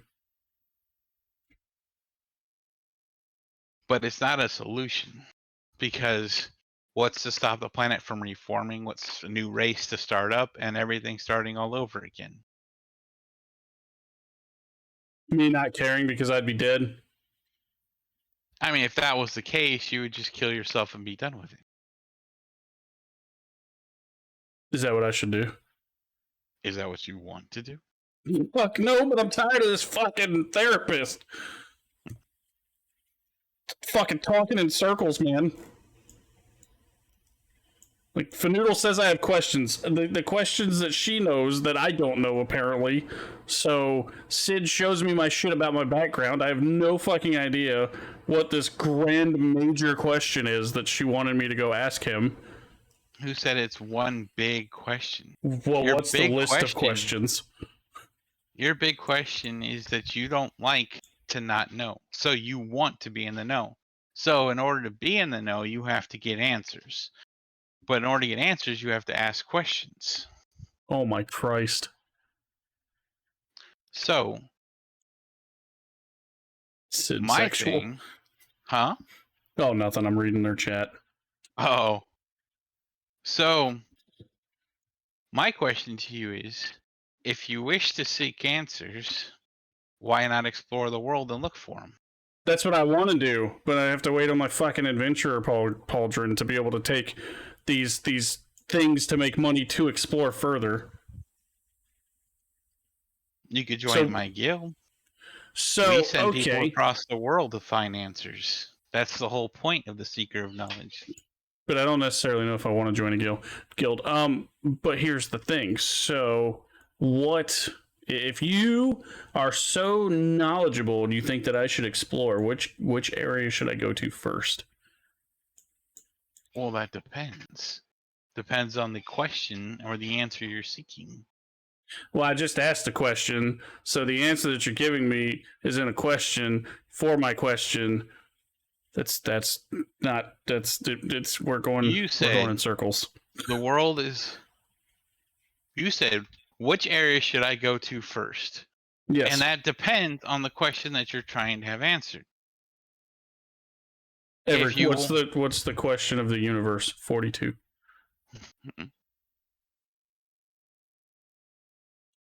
The point is that, like I said, we send people all around seeking different answers to different questions. Knowledge is power, after all. Mm-hmm. So, in order to get your answers, you got to explore the world and find them for yourself, right? That's what you want to do. That's what you just said, is that you want to explore the world. Mm-hmm. That's why I asked which direction you would point me in first. She was already on edge from firewater, so she didn't want to find out what it was. Jesus Christ. Yeah, spicy water is not good for mutt, apparently. Happy endings made her kind of on edge. She was like, no, I'm good. I'm okay not finding out what that is.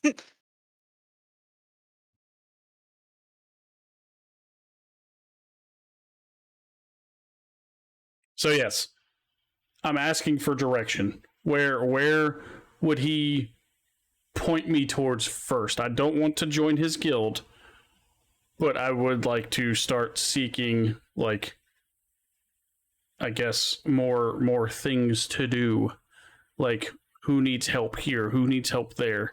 What is the blobs in the sky? What happened with that shit? Those. It's a great answer. So, the image switches over to the arena and the shockwave in the sky. Mm-hmm. And you see the blobs. And you see them falling off in the distance. and you see the camera move over towards, the image move to the wildlands, a swampy tree jungle looking place where you see the two blobs create a crater. Okay. Then you see wings expand from the blobs as they start breathing fire and lightning on each other. What the fuck? And they are fighting.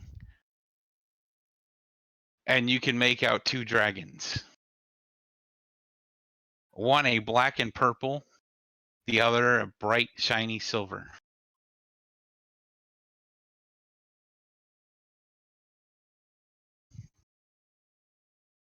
That's kind of crazy. So that answered one of your questions. Because you asked the question, now you have the answer. But do you know who those two dragons are? And why why they're fighting? But you could go there and find out. Yeah, I don't think I'm gonna go fight a dragon. I also don't suggest you go to the Wildlands by yourself. How? Okay, so if you don't suggest me going to the Wildlands, why would you not suggest me going there? Like, is it super duper dangerous? It's very dangerous. Most people who go there do not come back.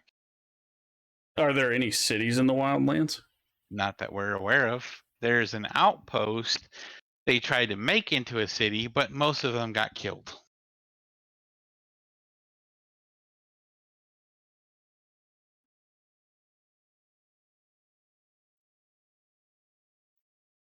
They tried to make an outpost, but most of the people died.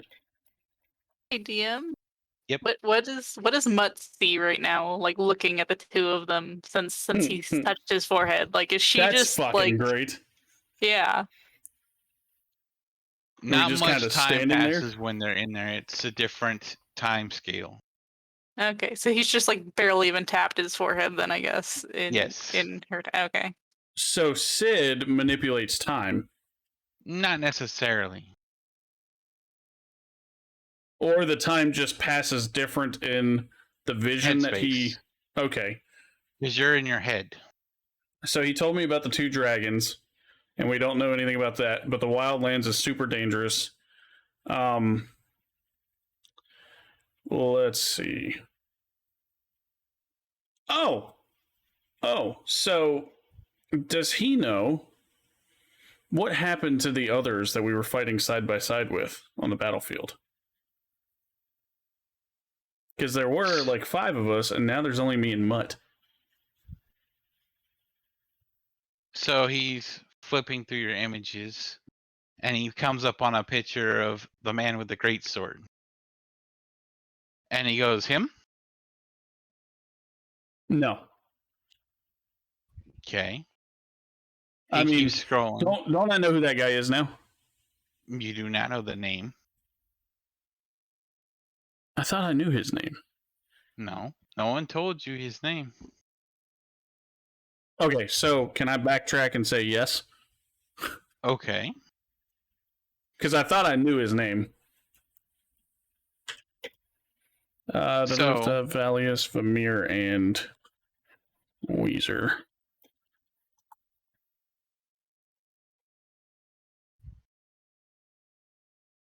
Oh, dude, I can't fucking spell.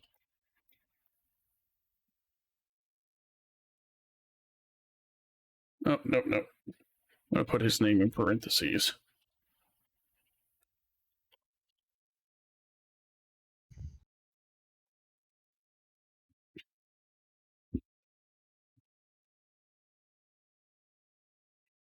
Okay, sorry about that. I had to make those notes because I don't like forgetting from week to week what I did. So,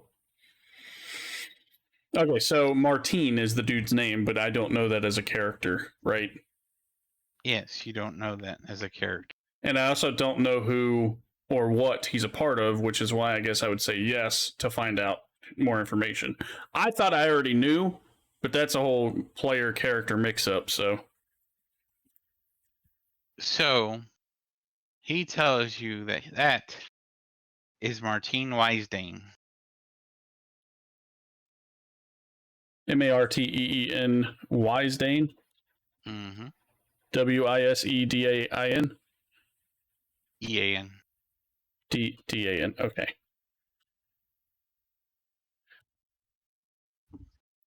Okay, so that's Martine. So he was the one that kind of led us there, correct? Like the Correct. one that was at the tables when we first arrived off the boat, right? He was also in the camp. Yes. Okay, so he is the technical leader of the battle at that point in time? You could say that. Okay. He had the most experience. Now, I did see a pauldron on him as well, correct? No. Not an adventurer's pauldron. So he didn't have a pauldron at all on? Like the Nope. diamond pauldron or nothing? Nope.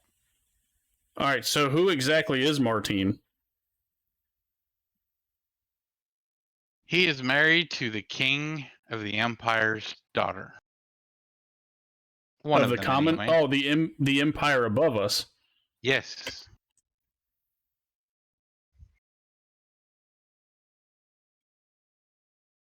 Damn, okay. He's What's a the prince. daughter's name?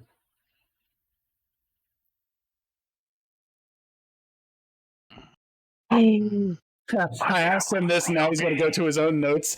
Yep, I gotta go to my notes. I'm going to tell you guys something, and it's really cool. I have seen his notes, but I didn't go through and like read anything. There's a lot of people. There's a lot of people for us to know. He is married to Joyce. Joyce, Joyce, right? Yep. Daughter Joyce. So he is a prince of the empire, right? Yes. At that point. So why? Okay, so if he's married to the empire, the king of the empire's daughter, why is he down here in the Commonwealth fighting for us? He was born down here. Deathrin says I'm traveling in style then, side by side with a prince. Yeah. So if he's born down here and married up there, wouldn't he be in the castle instead of being in the filth? Nope. He refuses to be up there. So why does that mean his wife is here too, or is his wife back at the castle? The wife is at the castle. See, I like this is over the table. I like that when I run out of things that I can't like really think of, that you're leading me in other directions, and I appreciate that. No problem. So his wife is back in the Empire. Yes. So is there a reason as to why he would stay here and fight? Is it just because he was born here? This is his homeland. This is what he loves. He doesn't like the so much mundane up and up of the Empire. But they are both madly in love. Mm-hmm. And she's staying up there. He's staying down there. It's perfectly fine in their eyes. I mean, what they do with their love life is on them. Like, we have no say in it. So I understand that now. Okay, so Martine is down here. He was...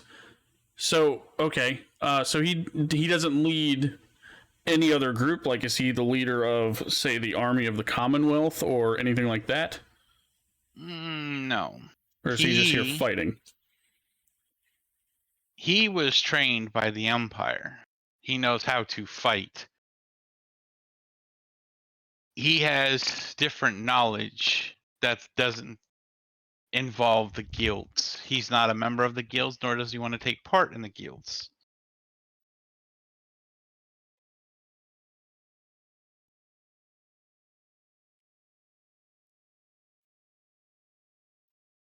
Okay, so Sid is not on the council, correct? Did you ask him that? Yeah, I asked Sid if he's part of the council. Yes, he's part of the council. So, if Martine is not taking part in any of the guild stuff, then is Martine, like, in line to be part of the council later when somebody dies? That's a possibility. The reason I ask this is because are they trying to ally and make the partnership / alliance between the Commonwealth and the Empire stronger? Not per se, no. We're not Okay. going to abuse that relationship or lifeline. Okay. All right. So now that I've figured out where Martine, can you see in real time where the people are? Not per se. Not per se. So you just saw Martine. All right. So he went to Martine from your memory of him marching you into battle. Okay. So now that I've got information about Martine, I ask him about any of the other companions that I was with. Like there was this one specific bard.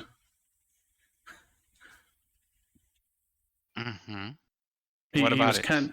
He was purple. Did he survive? Like, do we know where he may be? I mean, I don't have real-time knowledge of every single being that's on the planet. I appreciate that you assumed, if you're talking about me, you said purple. Well, I'm fucking colorblind, bro. Are you purple? He's blue. No, I'm blue. Blue. Fucking same shit. He's got same blue balls, shit, dude. Purple and blue. Same shit. I'm like a perpetual blue ball. Yeah, fucking same thing though. Purple and blue, that's the same color, right? Sure. So we have no live knowledge of where he actually is.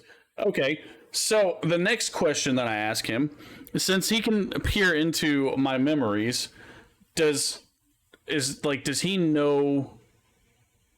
Like, okay, so he obviously sees like my history. Like, does he have an issue of like my whole past? Like, is there an issue there with him and me? Does like he think poorly of me, or he seems completely indifferent? He mostly is just interested in what you have to ask. Dude, questions are hard to come up with. Okay, so so on that battlefield that night, there was, and I know her name now. So there was time stopped right on the battlefield. So time stopped. I was able to move my head just a hair. I wasn't able to move anything else. And we saw this portal with a bunch of people popping in and out of it, right? And they were fighting this big giant monster. What was that monster? Well, that is a very hard question.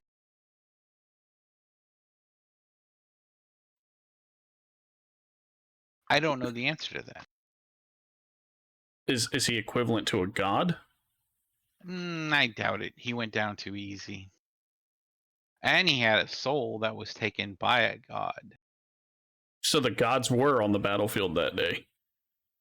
He flips your images to the battle you saw with Shar and Glemvor. And he goes, oh yeah, you saw him firsthand. Now, they didn't actually fight that day, though, the two gods. Yeah, they did. Glemvor punched her in the face, and then she fought back, and then they battled for a bit before they disappeared.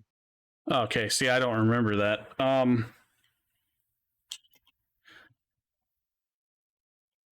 It was Kalimvor. Char. And Shar. Shar's Sharr. It's just, as far as I know, Shar. And how do you spell Kalimvor? It was like Kelemvor or something like that. I don't know. No, that's how I spelled it. So I honestly don't remember that, and you probably said it. I was just probably like on my pain meds and fucking didn't catch it. It's all good.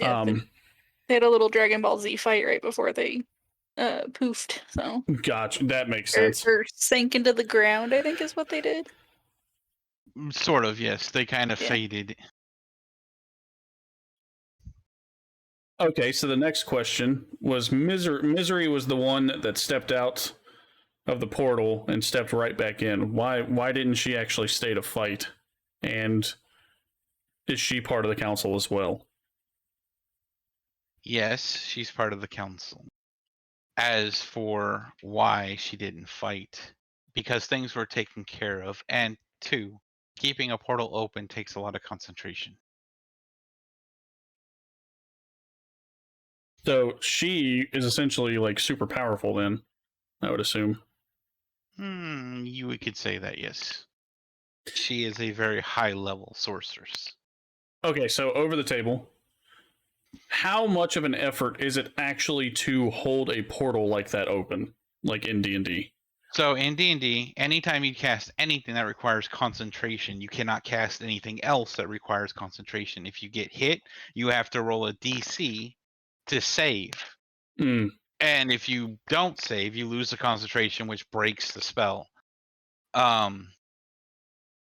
The more you get beat up, the harder the DC. If you get knocked unconscious or you lose your concentration, you break the spell. I do believe that under the spells, which I can't see on this guy because I don't have spells, that little C that's up there is the actual concentration. Yeah. So anything like that, you have to, if you get hit, you have to roll to make sure that you still are concentrating. Is that what you're saying? Mm-hmm.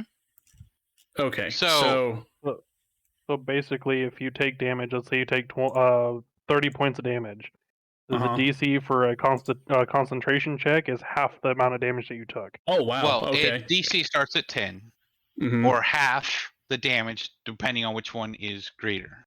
Okay. Yeah. So even if it's like you take 10 damage, your DC wouldn't be 5, it would be 10. No, okay. It would be 10. Yeah. Okay. So the base that it can be is 10. Yeah, well, technically, yes. Because anything lower than 10, you don't really need to roll for. Okay. I feel really bad that you're still technically traveling, Deathrin. I'm fine with it. I'm just sitting here chilling and listening to what you guys are saying and chiming in every once in a while off the top, out of character. All right, so Misery appeared. I gotta go back because we have a bunch of people that popped out of there. Oh, okay. So Misery is not a guild leader, correct? She is. She is a guild leader. Okay, so what guild does Misery lead? So I didn't know that they could be. I didn't know that they could be council members and guild leaders still. I thought they had to be out of the guild in order to be a council member. Technically. What do you mean technically? Do you ask him? Yes. I considered I considered, because I thought that was one thing that you said to me earlier, is that you technically can't be a guild leader and be on the council at the same time. What she said is there really isn't many guild leaders on the council. Okay, yeah, that's true. But both the Bound Legion and the Seeker of Knowledges don't participate in the Grand Games, and they don't really have that many guild members.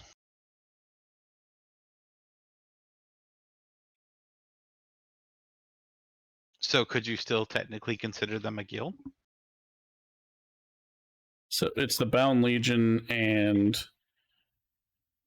Stewards of Knowledge. Stewards of Knowledge don't eat in the games. Dude, all this fucking lore is just getting soaked into these pages. Okay, so he asked me if I would still consider them guilds. Mm-hmm. I mean, do you accept new members? Sure. So you accept new members, and even though you don't compete in the guild, what did they call that? The guild something. Guild games. The guild games. Oh, fuck me. Okay, even though you don't compete in the guild games, you are technically still a guild. You're just you're doing different things than a normal guild would. You would be, acquiring and hoarding knowledge. So that leads me to my next question. If you are the guild leader of, the Stewards of Knowledge, do you guys actually have like a vast library or a thing where you guys keep, say things that are too powerful to just be in regular Joe Schmo's hands? Like a vault, so to say. As in the guild or as the council? The guild. No, we do have a vast knowledge library, books and stuff that we've scoured over the years. But it's nothing terrible that you have to worry about.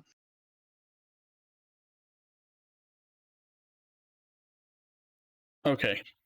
I asked that for a reason, to see if there was like a place that we could go to say, like learn histories or things like that. Like if they had, That would be him.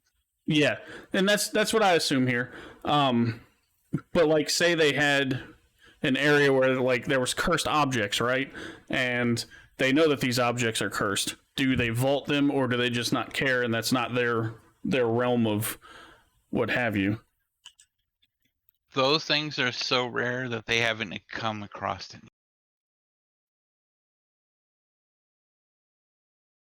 Library.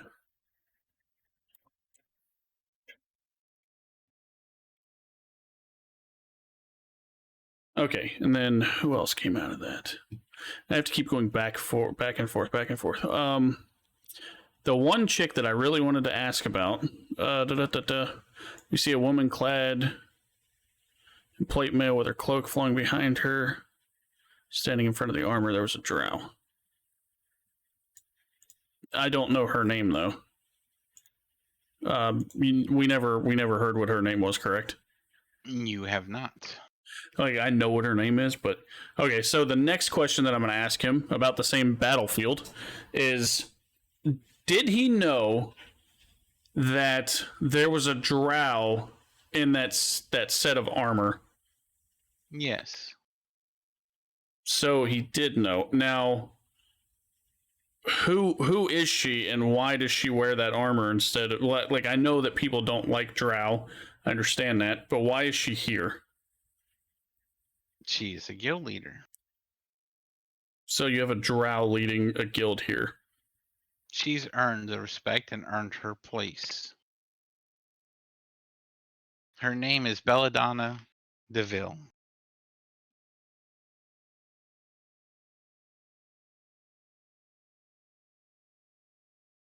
It's VIL, right? Yes.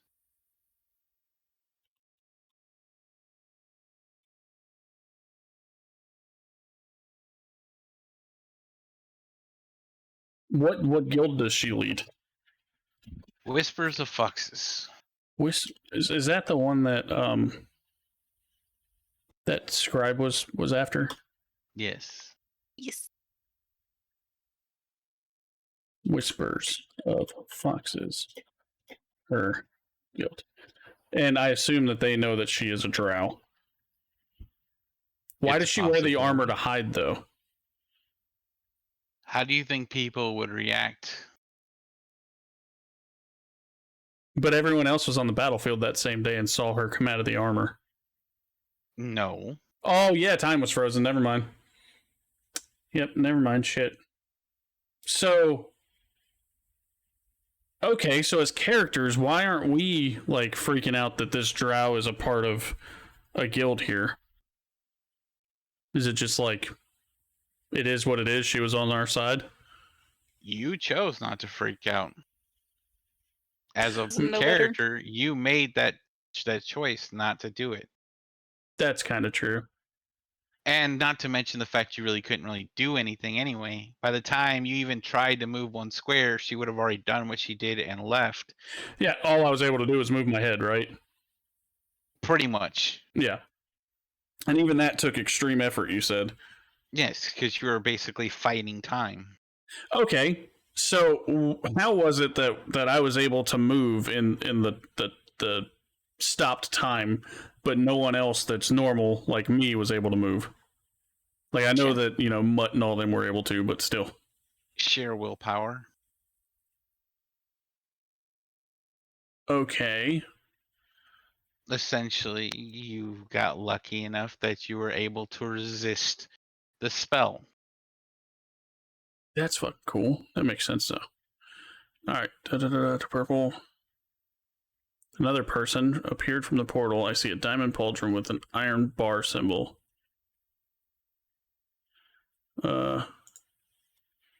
and notice it's another Iron Light member. I see the third member step from the portal. Her pauldron is gold with an Iron Light symbol. Force person step out. Crawled a Goliath with a golden plate pauldron. He was a part of Dashing Hood.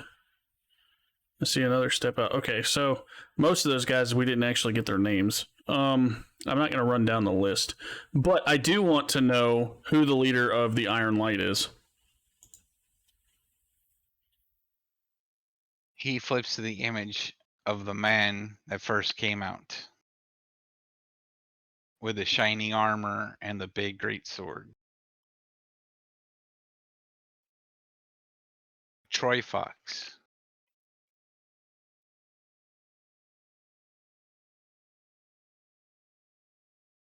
That he's just using your brain as like a big book. Right, he's just fucking flipping through that shit. Mhm.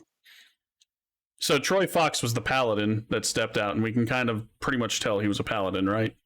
You could pretty much get that feeling because he definitely walked out with the "I'm holier than thou" look.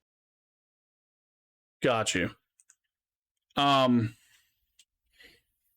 Okay, so I don't know if does he think that I sufficiently asked enough of the questions that Fanoodle was thinking that I had?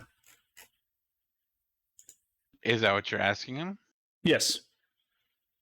He goes, those questions that you asked are just basic knowledge. That's not what you deep down are seeking. But I don't even know what the fuck I'm seeking.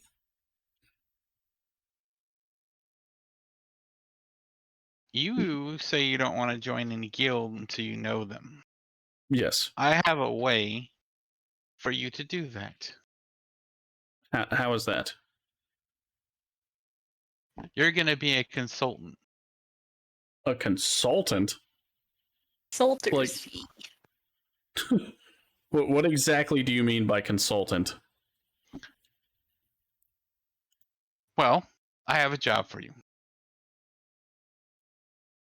You can take your team if you like. I'll pay 300 gold pieces. Holy shit. So many horses.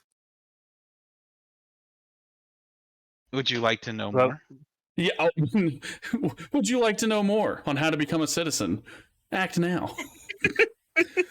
If you guys know what that's from, I fucking love you. Rico's Roughnecks. Yes. Yeah. Oh shit. Okay, yes, I would like to know more. Perfect. You said he offered 300 gold, and that was it, right? He said, I'll pay you 300 gold if you complete the job.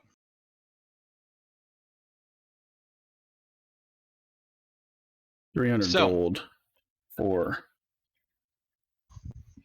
Okay. I'll give you 50 right now for traveling expenses and whatnot, paid up front. Oh, okay. I want to hear about this before I decide.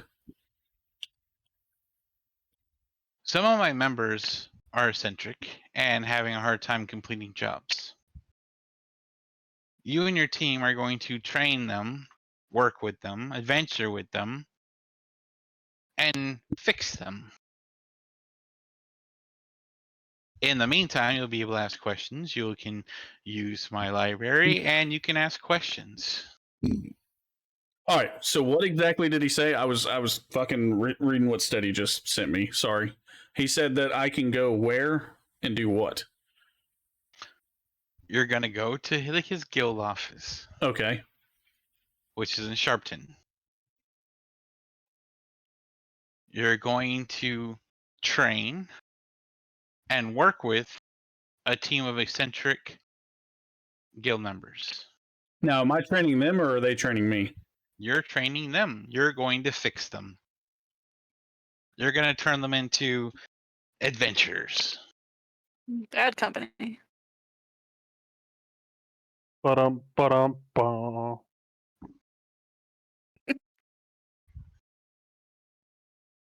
And you're welcome to bring your team that One of you my see fit. one of the team that I want here is nowhere to be found. We haven't seen him since we left the other battlefield. Well, I'm pretty sure that in due time they'll all arrive. Okay. What direction is Sharpton in? And how long would it take me to get there? And also, how long do I have to train them, and do I have to bring them everywhere with me? Well, you'll be accompanying them. Technically, you're leading them, since you are, quote unquote, a leader, as you put it. Oh, thanks. At least how you put Tvanoodle. It makes me sound like such a dick. At least that's how you fucking put it to her, like, quote unquote, you think you're a leader, but you're fucking not. So, you're going to prove it by fixing them, turning them into adventurers. So, however long it takes. So, essentially what you're saying is I go and pick them up and I bring them with me on my explorations. I don't have to stay in Sharpton. You can try. And since you're not going to be an official guild member, you still need a guild member to be the contract holder, which means that you'll need to bring the contract that you want to do to me. So essentially, you'll probably still be in Sharpton. So even though I have paid and have my copper pauldron being worked on, I still have to do the contracts through you because they're going to be your guild contracts, I assume. Correct. How many people am I training? There are 4. So 4 on top of what we already have. So me, Mutt, Vallius, and 4 more. Now, over the table, if I take these people with me, are they people that you are going to control, say, if we end up fighting things and stuff like that? At first, yes, until you fix them. And if you guys wish, then they can be incorporated, and if you even want it, divided. What do you mean divided? Meaning, as in, I control one, she controls one, he controls one, shit like that? If you so choose. Okay, that's cool. So it's like you would get to play a couple of characters and not just one, but they would be bots, so to say. NPCs of a sort, yes. Okay. Now, how quickly would I have to head out if I accept this? You don't. You'd be there by the end of the month. By the end of the month. Okay. You have like 2 weeks. A little over 2 weeks. And how long does it take to travel to Sharpton? Oh, it's going to take a while. Probably at least 10 to 12 days, give or take, Jesus. the mode of transportation that you choose to take. So I'm not going to have the amount of time needed to wait for Vallius at that point. Unless you pay for transportation. But there's no transportation in this city, is what was stated earlier, correct? No. Okay, so okay. So, fuck. This one's I mean, you know that there are boats that go inland. You also know that there's merchants and wagons and stuff that go in and out. Okay, so he's going to front me 50 out of the 300 for expenses. He said for travel expenses. So Yes. that means rations and whatnots. Whatnot. I mean, if you choose not to spend on rations and you choose to put it on transportation instead, that's perfectly fine. I'm going to have to wait for Vallius. We know that for sure. You have to wait for your pauldron, and you know that for sure. Yes, and that's 2 more days from today, so... What was I going to look at? So you essentially have time, but you're going to be cutting it close if you walk. So I'm going to ask him what... do you know like the modes of transportation and how much they cost off the top of your head? Well,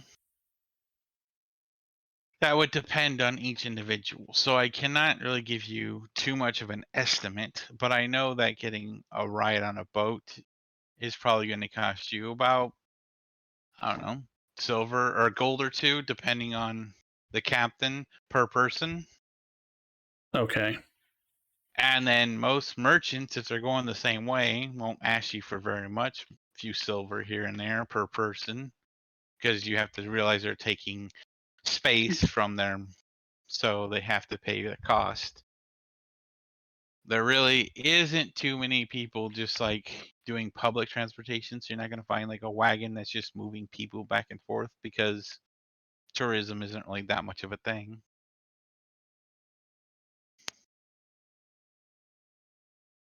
Okay, so that's essentially 100 gold each if I decide to take this, and if they even come with me. All right, so I'm going to accept that and go and do what he's asking me to do. All right, you're back in the bar. Just like that, I'm back in the bar. I accept his to go and train as for eccentric guild members. I guess when Mutt saw him touch his forehead, she would have like stood up and started moving towards them. However far she would have gotten between then and now. Oh, you're there. You're next to them. Right. All right. So, oh, go ahead, Mutt. She is like just like very intently staring at Sid. Sid looks down at you, giving you a one eye. Mr. Sid, Yes. you should ask people before you do that. That's fucking grand. If you yell surprise. Oh, nice. Nice. Nice. Dan, God damn it. All right. So do I add 50 gold to myself then? Yes. He hands you the 50 gold. Oh, he hands you a bag.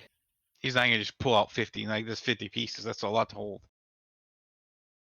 Okay, so I guess me and Sid are done with our conversation at this point, right? And I thank him and tell him that I will get there before the next month, and I have to essentially get my stuff in order before I leave. Oh, yeah. He figures as much, which is why instead of letting you fend for yourself, he's taking from the reward and giving you payment for transportation. That's freaking awesome. So I'm gonna turn to Mutt and pretty much relay the information. We have this quest that he has asked us to go on, and he's asked me to go on. I've accepted it, and he said that I can bring anybody that I want. We have to train, these eccentric guild members of his. There's 4 of them, and he's gonna pay us 300 gold, and he's fronted me 50 of the 300. I was thinking on whether or not I want to tell her the full amount or not, and I decided to. So, and apparently he's poofed. And I asked her if she'd like to go with me, and if she wants to, we can, split everything 50-50 until we find someone else, and then we would have to split it in thirds. He's still standing there, so if you have some more questions, you could still ask. Well, I'm waiting to see if Mutt answers on whether or not she wants to come. Oh, good, because Mutt has another question for him. Mutt listens very intently to what you're saying, and she's watching your mouth while you're talking. And you just see her nodding along, and she's like, "Well, we're friends, so I will join you." Now, do you want your part of the gold now, or do you want like your part of the 50 that he fronted me, or do you just want me to use it to get our traveling expenses or our traveling stuff and our passage? Gold once I've earned it, please. Gold once I've earned it. Okay.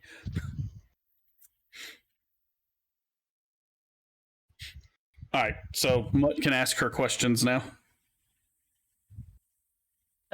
She would turn back to Sid. And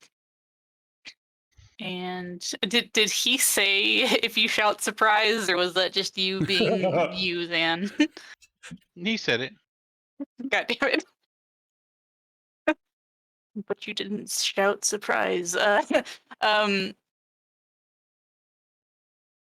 Where can I find Mondo? Mondo isn't always where he should be. Him and his wives tend to roam. Okay. If you absolutely must find his guild hall, I can tell you the location of it, but you seem like your hands might be full. Of her 1 copper and 1 gold. Yeah, my all my money. I guess the location would be good to know for the future.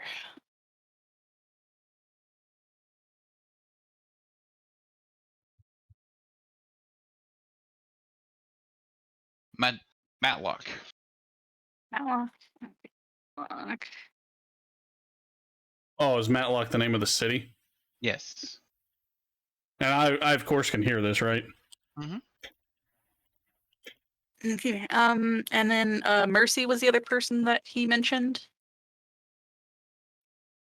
I believe. Oh That's my my. notes. Sorry. He didn't talk to you about Mercy.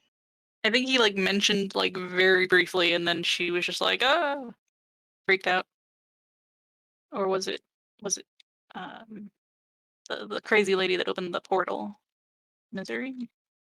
Yeah, that's Misery. Okay. I don't know why I wrote Mercy, but okay. And Misery? Where can I find her? She is also very random.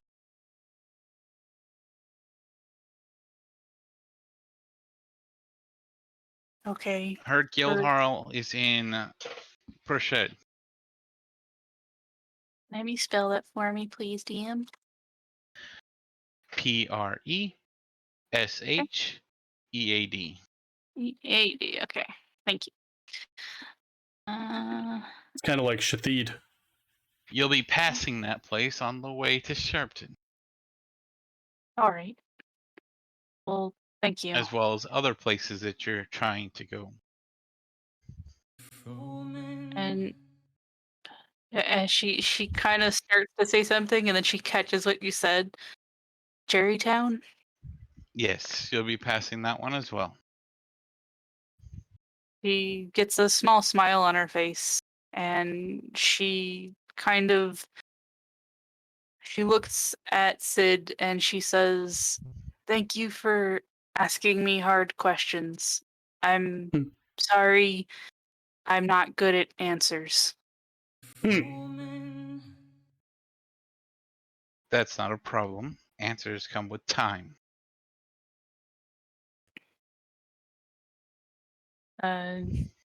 He just kind of does that very very trained bow to him again, and just says, I'm happy I met you, and I still like how shiny your head is."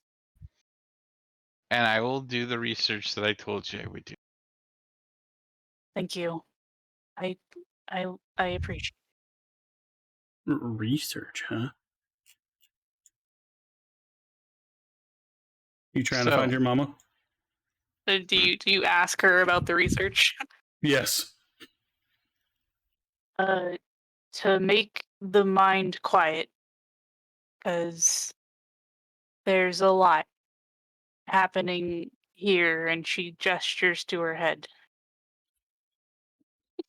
So you want a lobotomy? Oh yeah. Just take half of it out, man.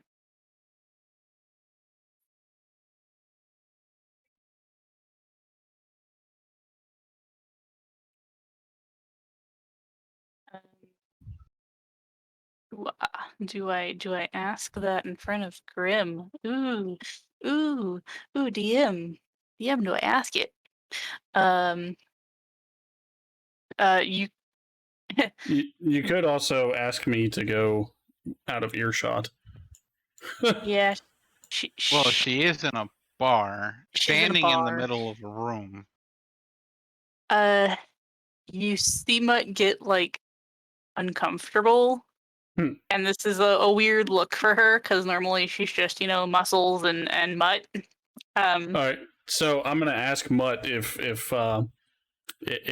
she's uncomfortable because I'm still standing here, and if she needs to speak to Sid alone without me being able to hear and listen.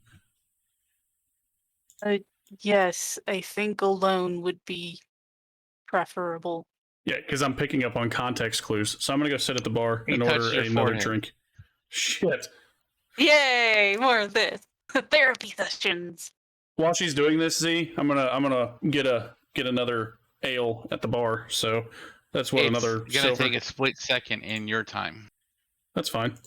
so you won't even notice that. Shit. I wanted more drink. That's fine.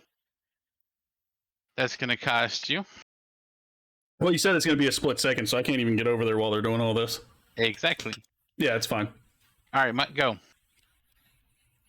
As soon as like they're back and like I'm guessing it's just that darkness again, and it's just them standing there. It's not dark per se. It's just a blank area where the two of you are standing. Okay. She just like she kind of like gets like she's almost got the heebie-jeebies being there, and it's just kind of like back here again. She looks at him and she says, "You saw, you know the words, right? Yes. You won't use them. I hope you won't." And she just like looks down. I don't have any plans to. I don't need to.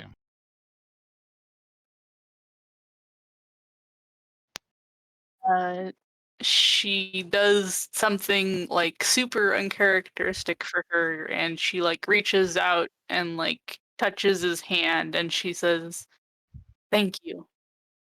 Really, really, thank you." And there's just like tears in her eyes again. He gives you a hug. Mutt is just like she doesn't know what to do with herself, and she kind of like very slowly like puts her arms like around him in a very like I don't know what I'm doing. Does my arm go here? Or does maybe this one goes like here? And she kind of like tries to hug him back, but in a very Muttley awkward way. Mm-hmm. And she just says, "Thank you again." Is that all? Yes. You're back in the bar. She kind of breathes like a sigh of relief not being in there again. She's like, ah. So you're walking to the bar to order a drink. Sure. Okay. So you tell Chick Green. We're like afternoon time now, right?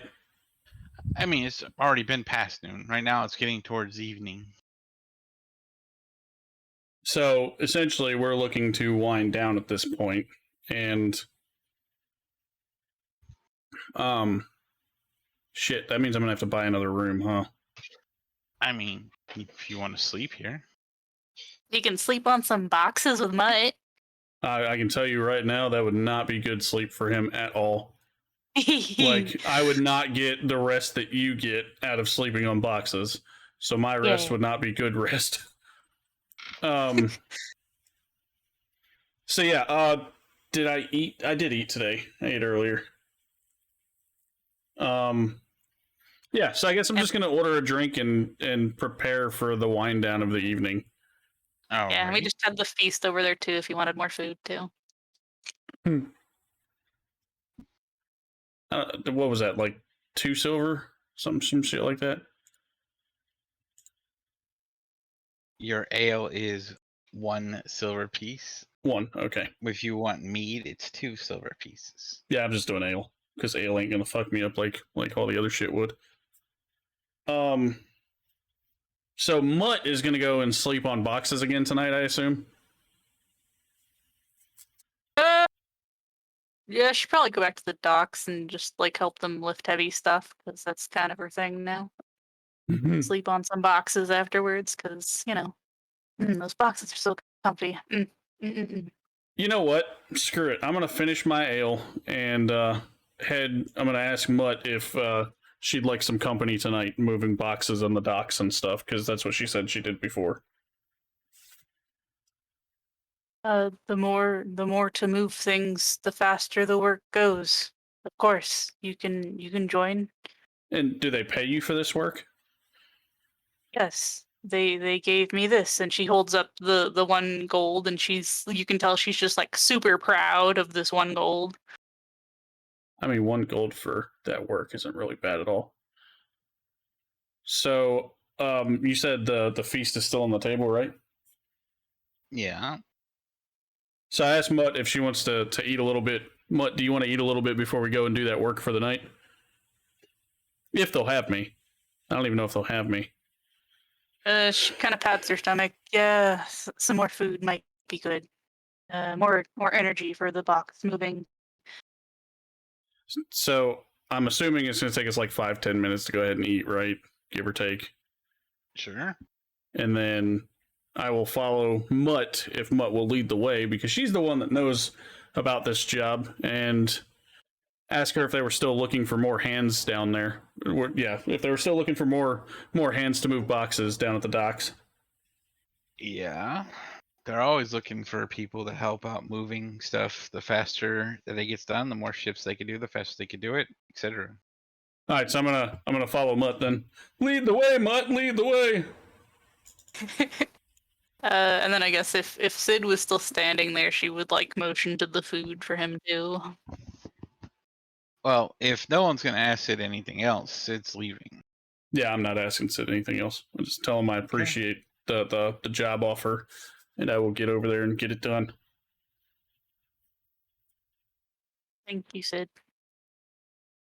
So Sid leaves Fiddlesticks as you guys are eating. Were there more questions that you wanted us to ask him? You can ask whatever you want. I'm surprised you didn't ask more about the eccentric members, but you'll find out when you get there. I probably should have.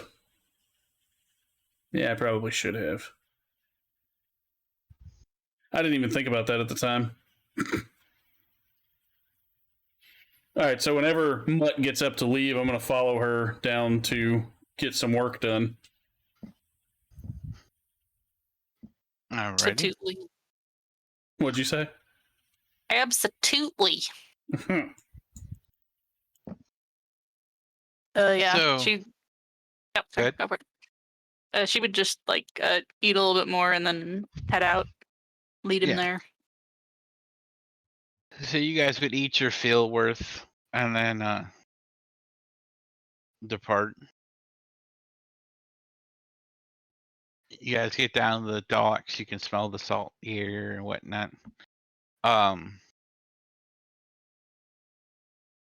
I said, they said that they don't mind, extra hands. So, what is your strength? Mine? Mm-hmm. It is 18. Okay. So, it's probably going to be a bit of chafing, and you're probably going to be sore. From? I mean, constant manual labor picking up boxes while in our while in armor. So what if I take like my top piece of fuck. Pop one off, tie it around your waist. I'm kidding. I'll show myself out. Looking for what? There she is. He was busy explaining. Okay, so before we start the manual labor, because we're down here at the docks, that's where we headed to. Is there like a dock master? Sort of. There's a foreman that's constantly running around and telling people to get stuff done and where things need to go and checking over, crates and whatnot for stuff. Now, another question that I need to ask is, if we're moving crates back and forth, is there an area that, say, if I put my armor down, that I can keep my eye on it? Not really, because you're going to be going aboard ships and off ships into warehouses and then back. There's no one spot. I'm not taking that shit off at all. Yeah, fuck it. I guess I'm just going to ask him how much he would pay for a night's worth of work. Depending on what you do. I mean, I'm not going to say I'm going to pay you this much and you mostly just move a couple light boxes. What jobs does he have to offer? Moving cargo.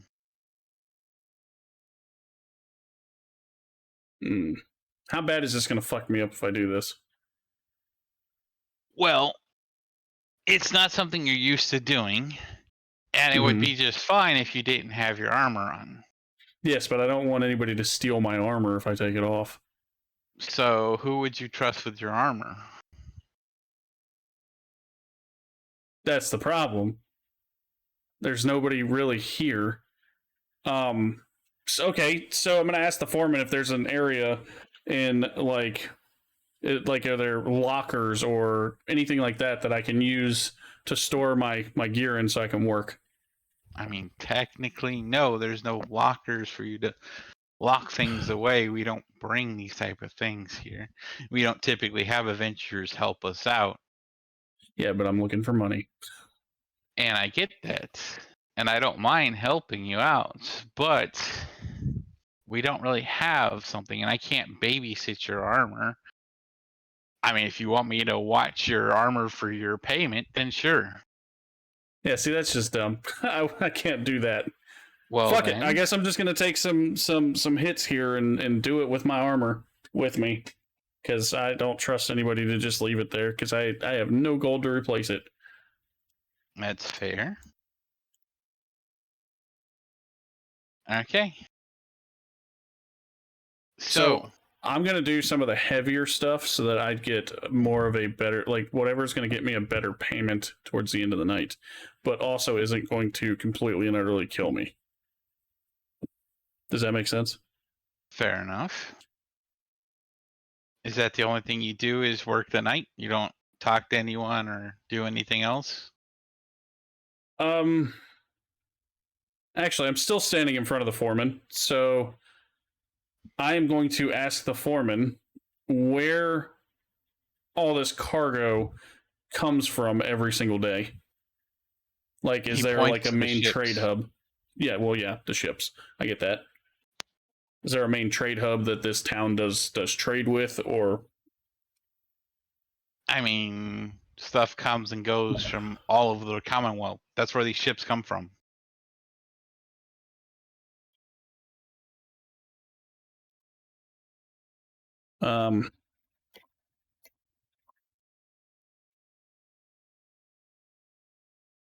And if you're asking about a hub, he would say overall, your best bet would be this is the hub. Okay. What does this town trade in the most? Like, what is the biggest intake for the town, and what does the, like, do you know what I'm trying to ask? I don't know the words for it right now. You're trying to see if this town has a trade good. Yes. And this town doesn't really have a trade good. It is the hub. Everything comes here. Okay. The most thing that comes there is obviously food and alcohol. Food and alcohol. I mean, you have to feed all these people and keep them drunk. I mean, that's true too. So, Okay. So I'm gonna ask him what he knows of the Attici. no, I don't know much about them, man. If you were better, talk to one of the captains. Mutt would be like, "Oh, the Attici, they're so interesting." Oh, Mutt's learned about the Attici? Yes, yes. That's fucking cool. All right. Go ahead, Mutt. Go ahead. She would tell you about the distinctive tattoos that they get, and how they're super secretive about it, but that the markings mean different things. And she'd tell them that they're born at sea, and that that the markings can mean that's what that's where they were born. It can mean their ranks, their jobs. They basically have their lives written on their faces, and she thinks that that's like the coolest thing on the face of the planet right now. Let's see what else is in my notes. Hang on. Perceptions, both of you. Oh shit. Okay. Perception, this thing that Mutt is the best at rolling.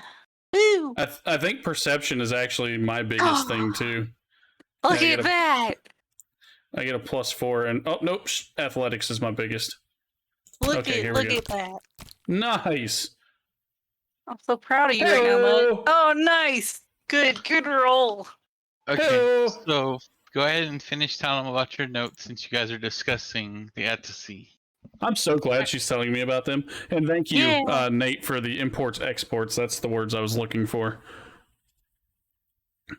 So you've explained to me so far that their tattoos, which is actually funny, are secretive, but you're explaining them to me, and like she obviously. Go ahead. Yeah. She obviously doesn't know which tattoos mean these things, but that like these are the things they can mean. Okay. Okay. So the tattoos could literally be just about anything that they do. So whatever they're good at, shit like that. Yeah, it's like literally like the story of their lives can be like written on their faces, or at least that's what she's interpreted as. And she just thinks that that's like the bee's knees. She thinks that is so cool. And you just hear that in her voice that she is like really in awe of that. And let's see, what else do I got here? She tells you that they're the only race that can safely travel the ocean, that the fog prevents safe travel, that most other ships disappear in it, but that like the Attici are just like so badass at sailing, and they're the only ones that like know the secrets of moving in and out of the fog, that they're just like awesome, and like that's why they're the ones that tend to have the ships that like travel around, and why they're the ones that you would want to talk to for going around anywhere beyond just like going between like city to city here. What is this fog you speak of? She kind of like scratches her head and she's like, I don't totally understand the fog part, but it sounded kind of scary. So it's like a fog wall around the ocean. Is that what you're getting at? It's what it sounded like. I only know what fog like here is like, and it didn't. That's not that scary, but this sounds like scary fog. My dog like, farted and I thought he shit, so it was gross. That's some scary fog. That's some fog there. Yeah, that's the fog we're worried about.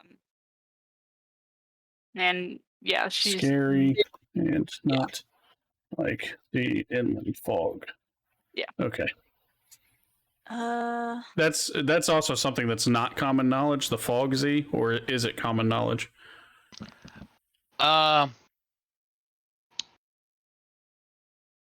It's kind of both. Like, so we know of the fog, but we don't know what it is. Yeah, there's stories of the so and so fog Sailors try to avoid it, stuff like that. And as you were on the ship, you've seen the fog, but you guys never got close to it. I love how when I ask about the Attasy, Mutt gets so excited over it and just starts spilling everything to me that she's learned. I thought that was really cool. So you told me about the fog, you told me about the Attasy. Mutt thinks they're cool as heck. Mutt just likes tattoos, huh? Oh yeah, chicks dig tattoos. Mutt's one of those chicks. She's like, oh yeah, tattoos. Mm-mm-mm. All right, so what did we roll this perception check for? So you see a ship much larger than the average barge pull in. It looks similar in design to the one that brought you here.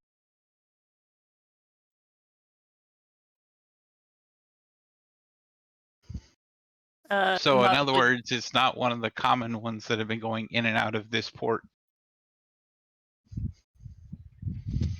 I'm gonna go explore that. Yeah, Mutt would be like, speaking of, doop doop doop doop. So when they drop down their bridge, so you can go up and down, you do see Attasy members. That's fucking cool. They're running up and down the docks carrying crates and doing their thing. And you see a woman yelling at them, and her face is covered in tattoos. Her whole face. They look anything like the people that brought us here, or is this like a different shit? They do? You can tell these are Attasy. Are they the people that brought us here? They are not the people that brought you here, but they look like the people that brought you here. I'd ask them if they needed any help. Sure. Especially the lady shouting. So, can I tell which one would be the captain? Well, considering that she's yelling at them, telling them to move faster, get their shit going, and her face is covered in tattoos where nobody else has this. I mean, it could also be the first mate. Do you ask? Yeah, I ask her if she's the captain.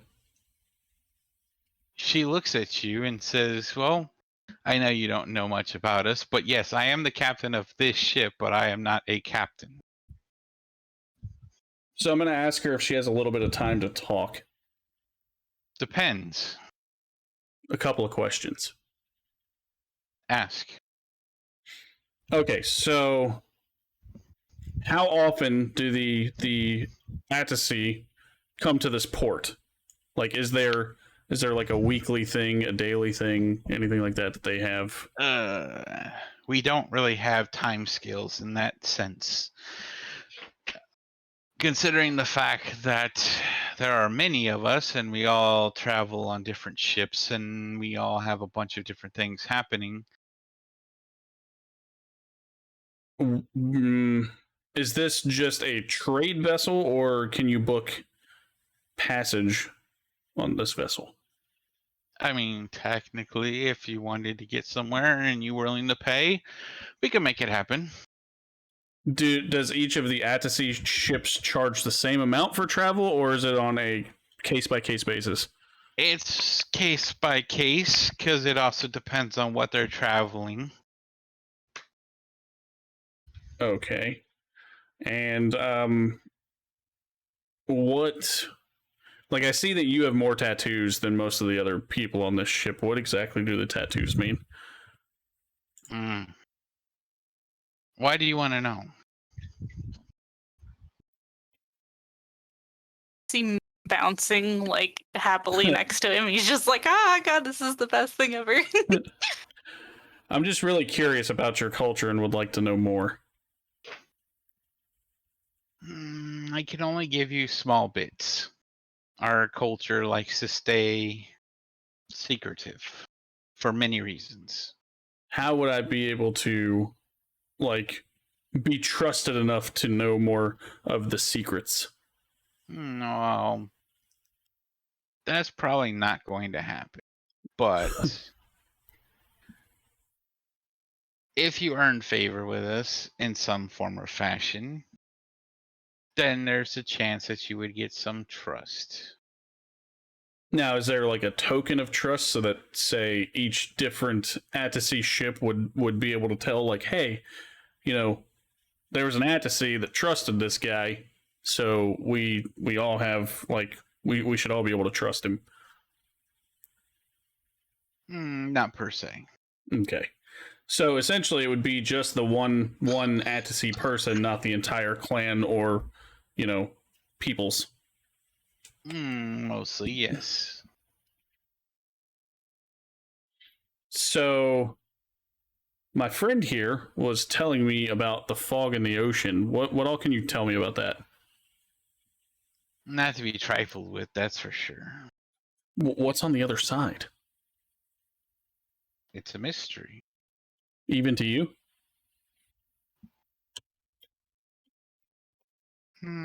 She doesn't answer. So the fog is kind of one of those no-no subjects for the Attasy then. All you need to know is it eats ship and man apart. Jesus.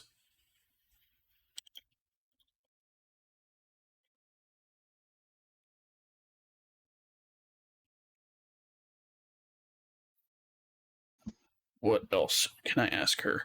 Because she's really not going to explain a whole lot. Thinking of stuff, Mutt gets like really, like, she inches closer and closer, and she's just like, what does your face say? I love it.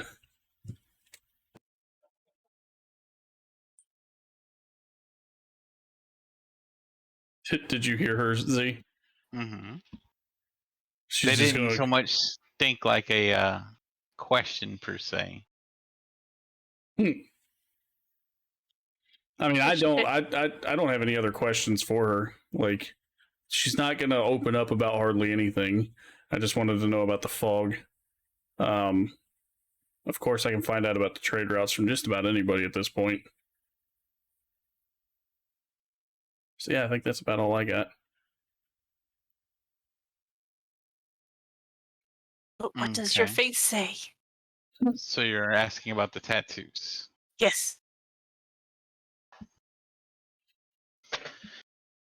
She tells you that the tattoos represent a bunch of different things that let us quickly recognize not only members of the At the Sea, but also positions, authority, rank, etc. She tells you that her face tells everyone that she is the Admiral. Well, you just see like Mutt's eyes go like big with just like she's like, ooh, So is she a Admiral. whole fleet commander then at that point? Being an Is admiral? that what you ask her? I was just kind of curious if that's what the admiral rank meant. She is the leader of the At the Sea. The whole Attasy? Yes. Jesus Christ, what's her name? What is your name? What is your name?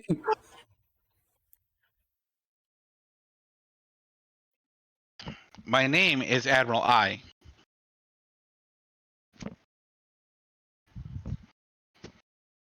AI. Mutt does her super like practiced trained bow thing, and she says, "It's very nice to meet you, Admiral I. I'm Mutt. If I can pick up heavy boxes for you, I would be very happy." So I know that this chick is super important, but I still don't know the questions to ask her. It's like when you get put on the spot and you just fucking forget all of those questions to the test or all the answers to the questions. Yeah, it's like deer in that the sort of shit. headlights. Yeah, it's Yeah. like that right now. So you wanted to know about the tattoos. I also want to know where the Atasay make land. Like, is everything for them at sea? Do they have cities? Like, can we visit?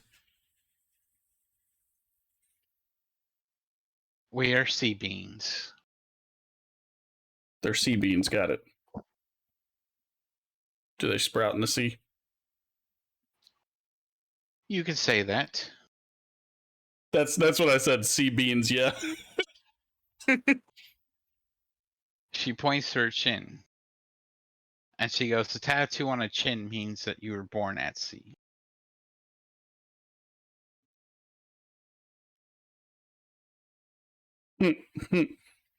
Anyway.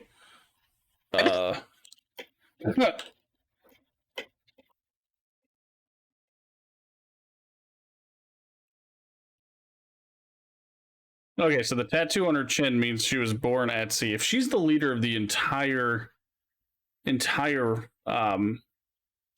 at sea, then will she, like, can you tell me where your capital city is or anything like that? No.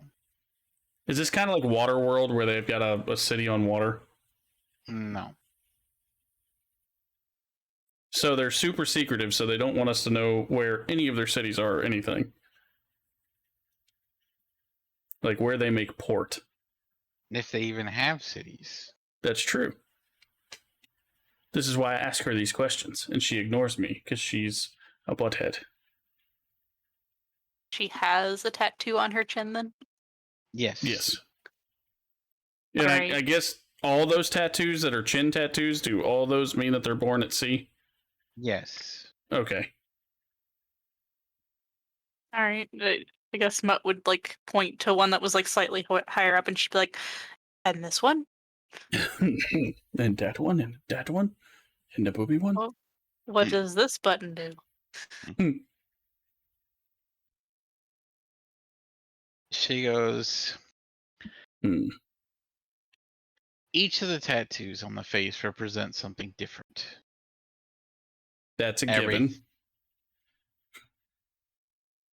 Everything from the left jawline meaning deckhand, right cheek meaning rigger, left ear line helm, left brow watch, right jawline carpenter, right cheek quartermaster, right ear line cook, right brow surgeon, left nose gunner, right nose boatswain, upper lip sailmaster, left forehead first mate, right forehead captain, center of the forehead admiral, and if there's a tattoo on their neck, they are disavowed.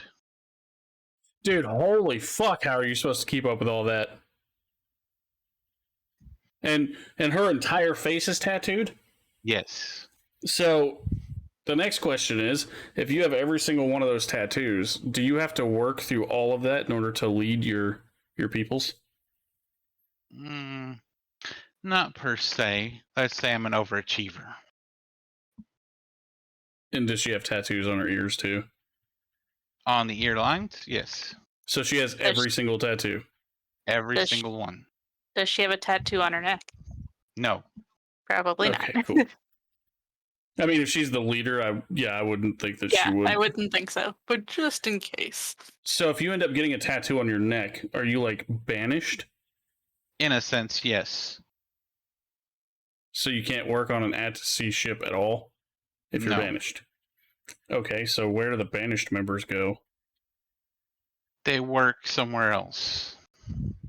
That If they're narrows not it down. killed or imprisoned.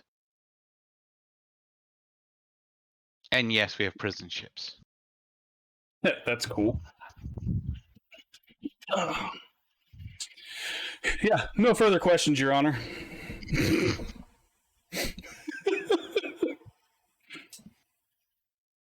I'm gonna let Mutt do her oohs and ahs and just listen and prepare my body to go do physical labor. Yeah, Mutt's just staring at the one in the center of her forehead for the admiral symbol.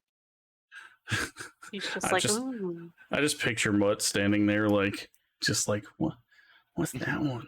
And that one. And that one, and she touches her forehead. What's this do? What's that do? What's this do? What's that do?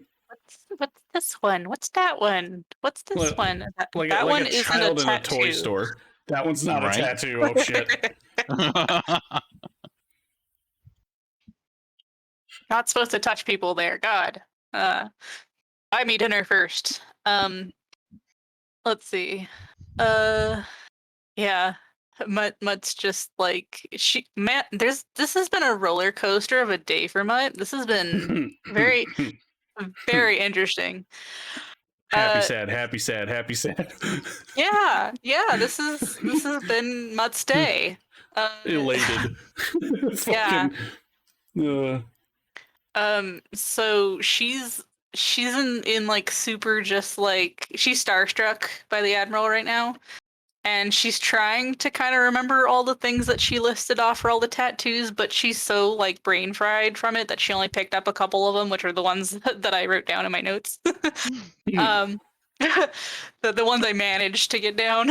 I got left jaw and right rigger, and that's it. That's all I got.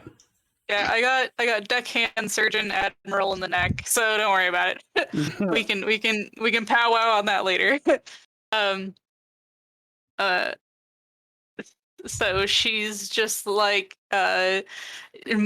you see Mutt kind of like she straightens herself up and she kind of like extra flexes a little bit and she's just like I would very much like to move boxes and help.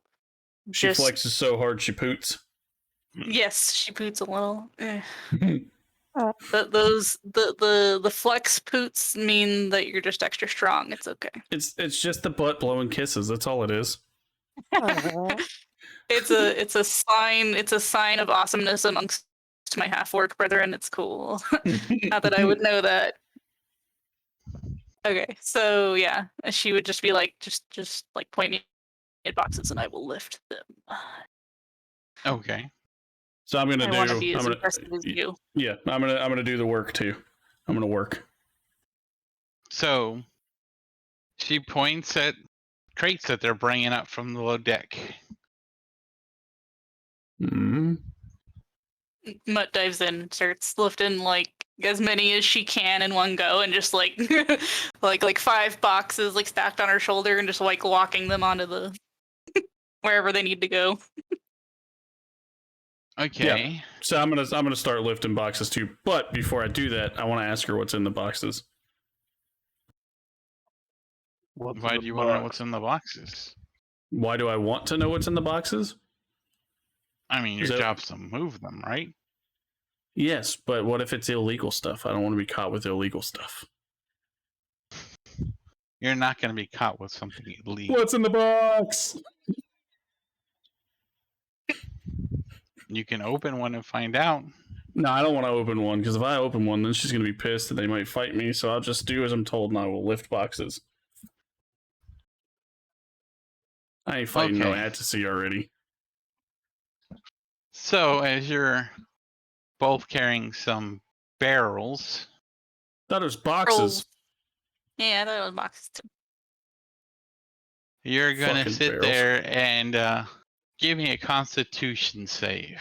Oh, Jesus criminy. Con save! Just Grim or me too? You too. Yay, you get to roll things. It's gonna be awful, but woo! 18. 15 and 18. Nice. Both of you are smelling stuff that seems off, makes your nose itchy and kind of burn, and you kind of are fighting off sneezing. Chew. We smell no smell. something that makes our nose burn, right? Mm-hmm. Kind of. And what'd you say? It smells kind of off?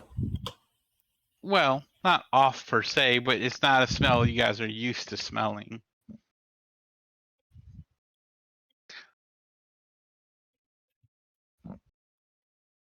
Is this poison? It's Doesn't in barrels. smell like poison. It makes your nose itchy. Okay. Mutt would just keep going, doing her best to just power through the nose itch. And I've already asked her what's in these, and she refuses to answer my questions. So I She guess I'm asked just you why you wanted to know. because what if I'm allergic to it? You should have said that. To no snow. I should have said what? That I might be allergic to something? I mean, you might have an allergy. Okay, so I walk back to her and I tell her my nose is burning and itchy. Like, is this normal? If you take a big whiff of it, yes. So what you're telling me is while I'm moving these, I should hold my breath. Breathe carefully. It's Okay. not every day that you breathe in pepper. That's cool. Okay, so it's pepper.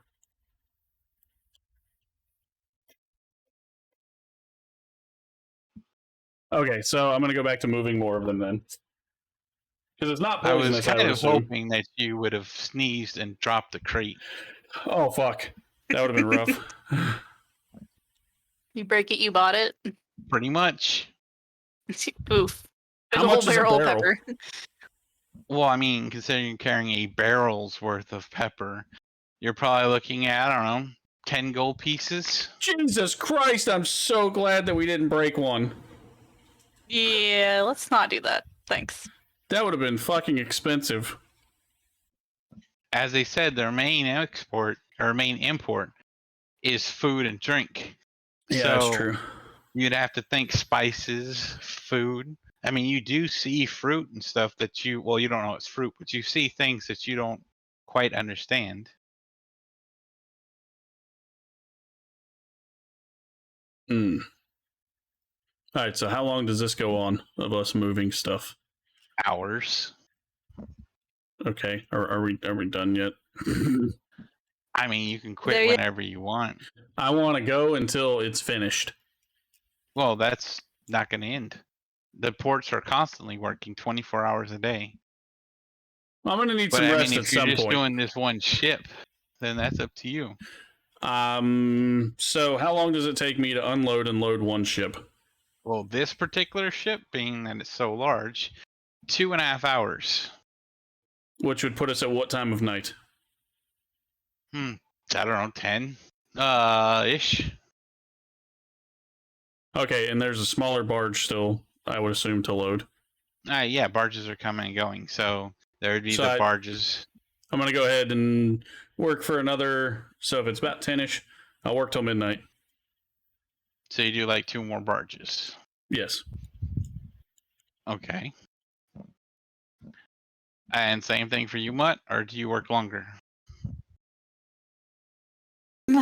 When we're done with the ship, Mutt would just like go back to I and just like do her bow thing again and just be like, thank you.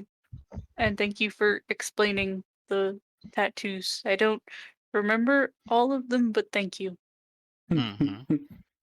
And then she would like scurry off, I guess. She wouldn't like expect any. She'd be so like awestruck that if she was gonna get payment, she wouldn't like stick around long enough to get it, I guess. She'd be like, oh god. So Mutt just did this work for free for them, essentially, is what she's saying. She totally did. She is so starstruck that she's just like, oh my god, run away. Okay. You're too cool for me. And then I guess she'd stick with Grim and work until midnight. All right, so you guys work till about midnight, and you each get a gold piece. Yeah, gold piece. One gold piece. Hooray. Hey, Mutt's rich right now. Hey, it's still more than what I had. Yeah. Okay, so we got one gold piece. Now, question. Is there anywhere to sleep in the docks that's not on boxes? The boxes, man. Not really. I mean, you could probably find some corner, or maybe even, you know, some alleyway or something. All right, well, wherever Mutt decides that she's gonna, sleep, I'm going to prop up next to her. But what I'm gonna do is I'm gonna take my armor off and use part of my armor as like a pillow, so to say, like put the padding from underneath my armor wherever I can to make it kind of comfortable. That way I'm not sleeping in armor, but it's still somewhere that if somebody tries to fuck with it, I wake up. The problem is the padding part is on the inside. I mean, I've got a shirt that you're wearing. I could always take the shirt off. Sleep without a shirt. Show. Okay. That's my makeshift padded pillow. I'm gonna sleep like shit tonight, but it's fine. I made of gold. And then what about the rest of your gear? Your backpack, your bedroll? I mean, technically I'm gonna be sleeping on the bedroll. I guess I'll okay, this is exactly how I do it. I use the bedroll, and then I prop my backpack onto my armor and use my backpack as my pseudo pillow. That way everything is still being touched by me. So if somebody fucks with it in the night, I wake up and I slice their shit off. So... Okay. Don't you fucking do that shit where it's like, oh, somebody stole your armor. Fucking pissed. So... Give me a perception check, Grim.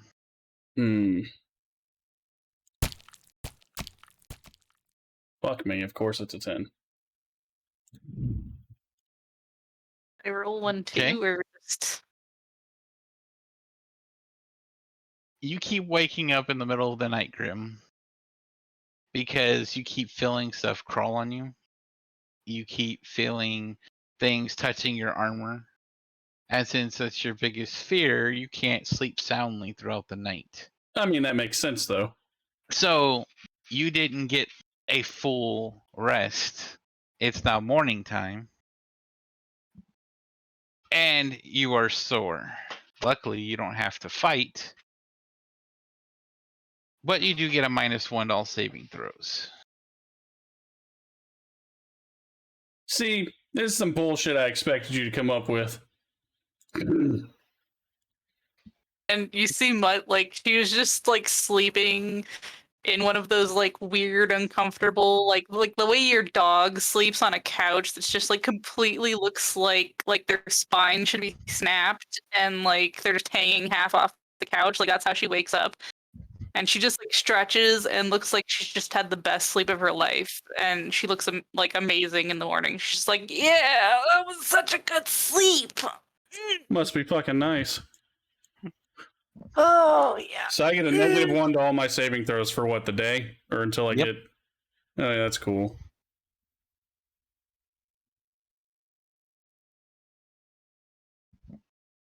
So, what are we, like, 5 days out from him coming here? Because I'm pretty much just gonna quick play it, and this is what I'm gonna end up doing every night.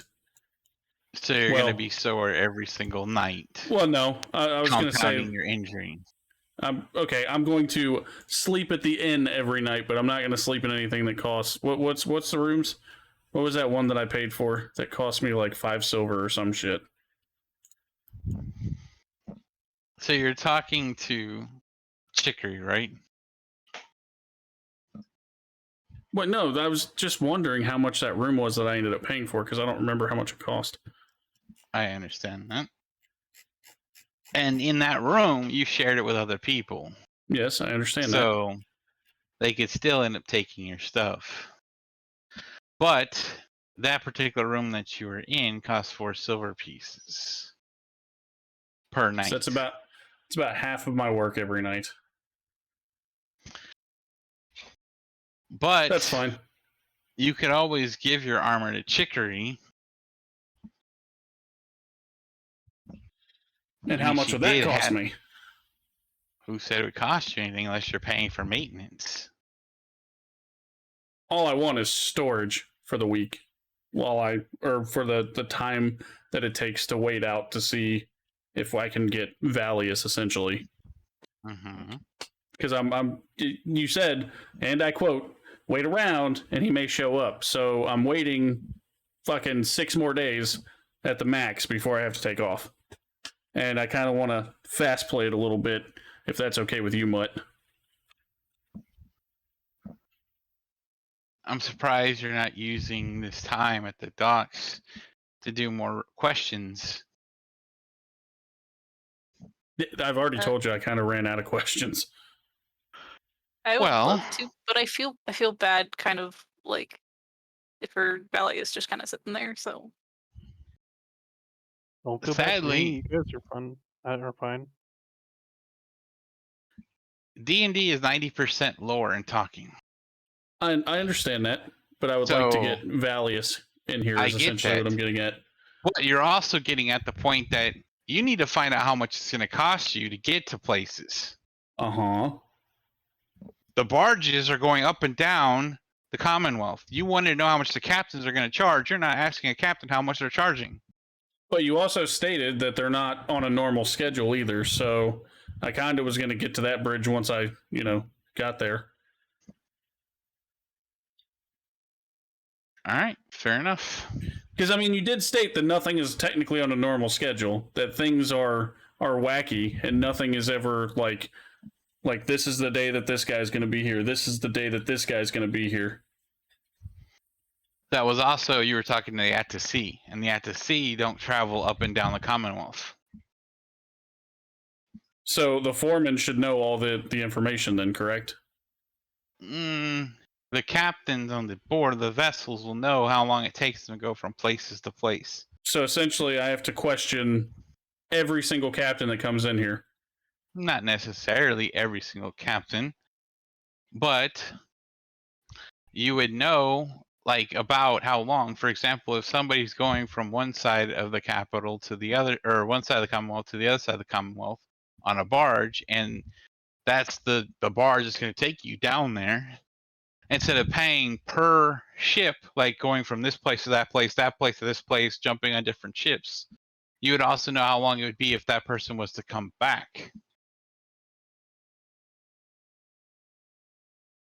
So, say he left last night, and it took him 5 days to get there. It's going to be 10 days before he got back to the capital.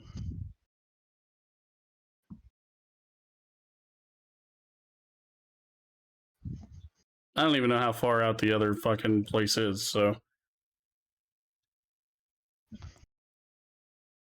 But anyway, yes, she would easily take care of your armor while you're working.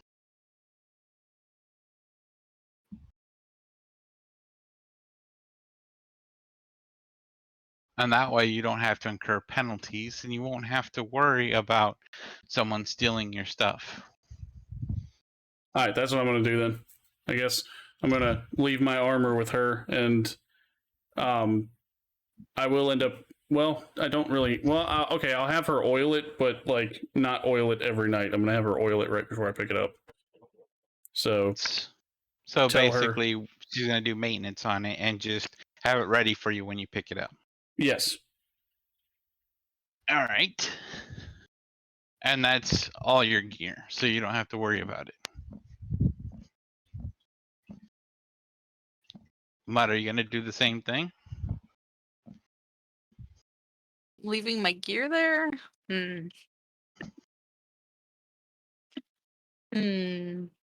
See, I kind of have to because I would incur penalties every single night if I didn't. Yeah. And I would be fucked by the end of this. And what are you paying for that? It's 1 gold piece. For the whole time? Okay. I guess when you go to drop your stuff off, she would leave her axe and backpack with her. And I'll pay for both of them. Oh, thank you. Thank you. I know that Mutt doesn't have much money, so I do offer to pay both of our fees. So you pay 2 gold pieces, and she takes the stuff in the back. Plus, I'm also still holding on to your portion of that 50 gold mutt, so hence the fees. And since you're going to be working at the docks for the next 5 nights, Now, we're not going to fast play all of it because, as you stated, I guess I do have to ask captains. So every night that I go to work on a barge, if it's a new barge, I'm going to ask them about their schedules and how much each different individual barge, or if all of them, charge about the same, and how long it would take to get from point A to point B, because we have to go from Satbury to what was it? I have it wrote down. Sharpton, that's it.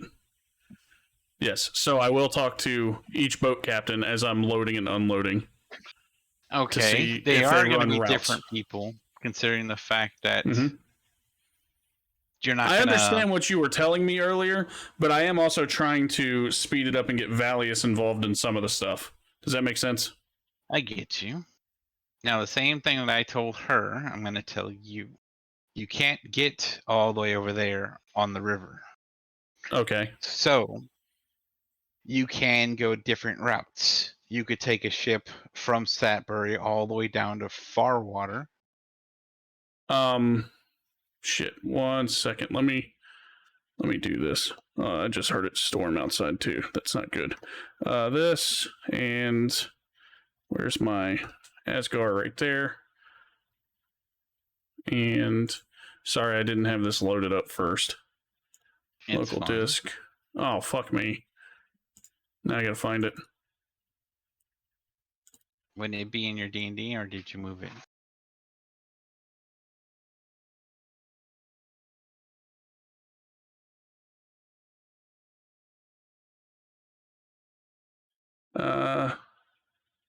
Is it in there? There it is. Map version 1.62 does not match generator 1.64. Yeah, they updated. You just have to get a new save. It's not a big deal. All you gotta do is hit load and then save it with the new.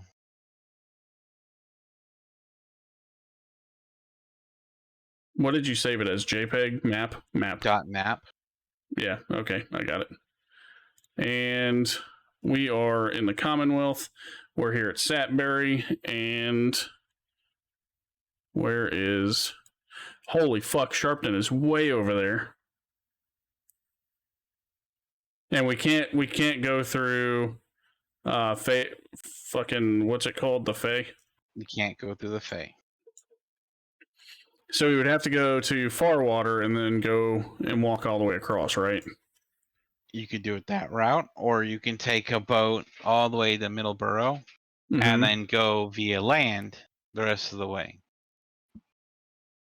How long by land is it going to take us to go from Middleborough to Sharpton?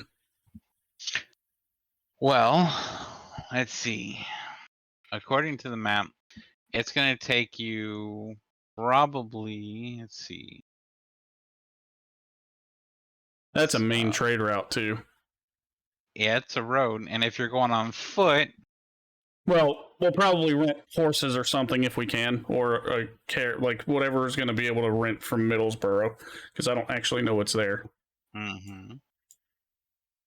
So, sorry. Let's say on foot, traveling from Middleborough to Dumchapel, you're looking at, I don't know, roughly about 5 days? Middleborough to Dunchapel. Jesus! This is like a fucking month-long trip just to get to Sharpton on foot. It'd probably be more like 4 days. And then from Dumchapel to Redcliffe, you're looking at, I don't know, about another 4 days, maybe 5 days. From And Redcliffe he only gave to us 2 weeks to get to Sharpton. You're looking at about 2 days trip between Redcliffe and Cherrytown. From Cherrytown to per head, you're looking at about 5 days. That's already over 2 weeks. And then from Pershed to Sharpton, you're looking at about 5 days. Yeah, so he didn't give us enough time to get from Satbury to Sharpton. Even if we would have left right then and there was not enough time. He said like a month total. Was it? He obviously Mutt gave lived you there. about 3 weeks to get there. Yeah, and that's over 3 weeks. So, what about horses and stuff in Middleborough? If you were to do horses, you could probably cut the whole trip down by about half. And how much is it to rent or buy horses? You don't know. There's no horses here. Yeah, Mutt would tell you that there's no horses to buy around here. And if you were to take the ship all the way down to Farwater, that's going to take you about 4 days. Yes, but which town has horses? You have no idea. I'm asking the dock master dude, the foreman. They have no idea. How the fuck does he not have an idea? Because he doesn't ride Foreman's horses. stupid. Foreman's stupid. Could we get a hold of Sid on one of our days here? I mean, that could be a possibility. Can I use the force and get a hold of Sid? Yeah, we just need to figure out which town offers horses and how much it's going to be. Help me, Sid. You're my only hope. Like I said, there are wagons. You could potentially catch a ride, paying merchants along the way. I mean, there's all kinds of options. We just want to know how, like, to fucking figure these options out is what we're trying to get at. I get you.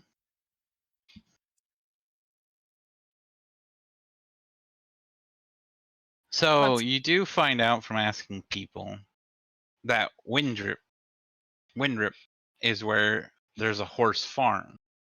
So if you want to get your hands on horses, that'd be the best place. Do they know how much the horses cost? Not particularly, because they don't deal with horses.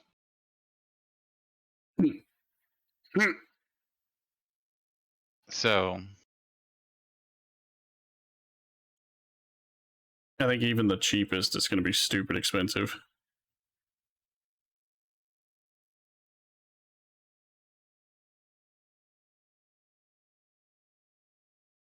Donkey or a mule?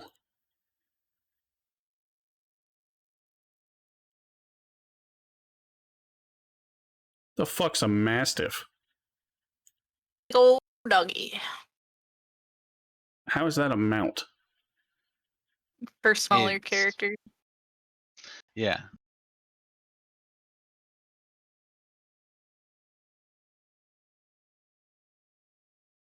Okay, so the plan that I see is we're going to do the working, right? That's cool.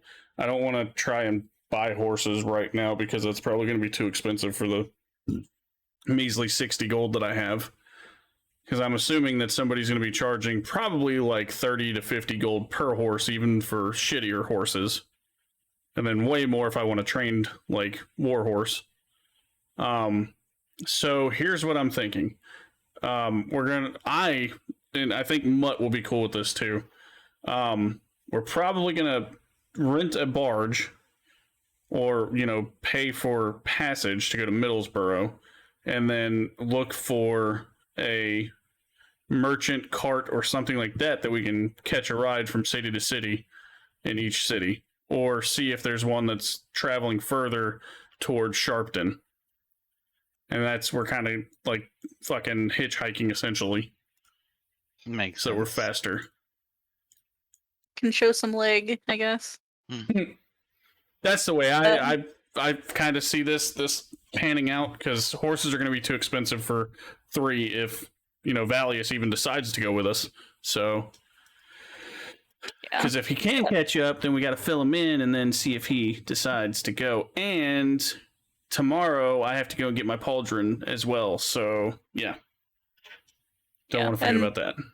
Then Mutt's only request would just be that we for sure stop in Cherrytown. So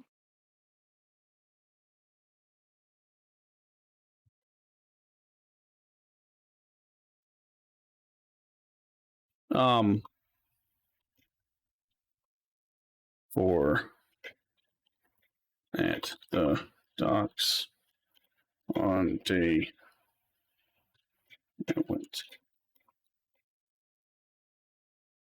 All right, so technically on the third day that we're here, my character is going to go and get his pauldron. So tomorrow. Yes. So the information that we were asking about, so we ended up getting the information we needed, I assume. Sure. Like you guys how have much a it's. plan? Yeah, what I kind of just told you what my thoughts were, and I think Scribe is cool with it. The whole hitching a ride instead of trying to buy horses. The only thing that she said is that she wants to go to where? Cherrytown. Cherrytown along the route. I mean, that's on the big road, the route. So yeah. I don't. What the fuck's in Cherrytown for you? The foxes. Oh yeah. Which town did they tell me which town? That's there. Fuck, I didn't. I didn't. Sorry. I don't know the town that the Iron Light is from, so.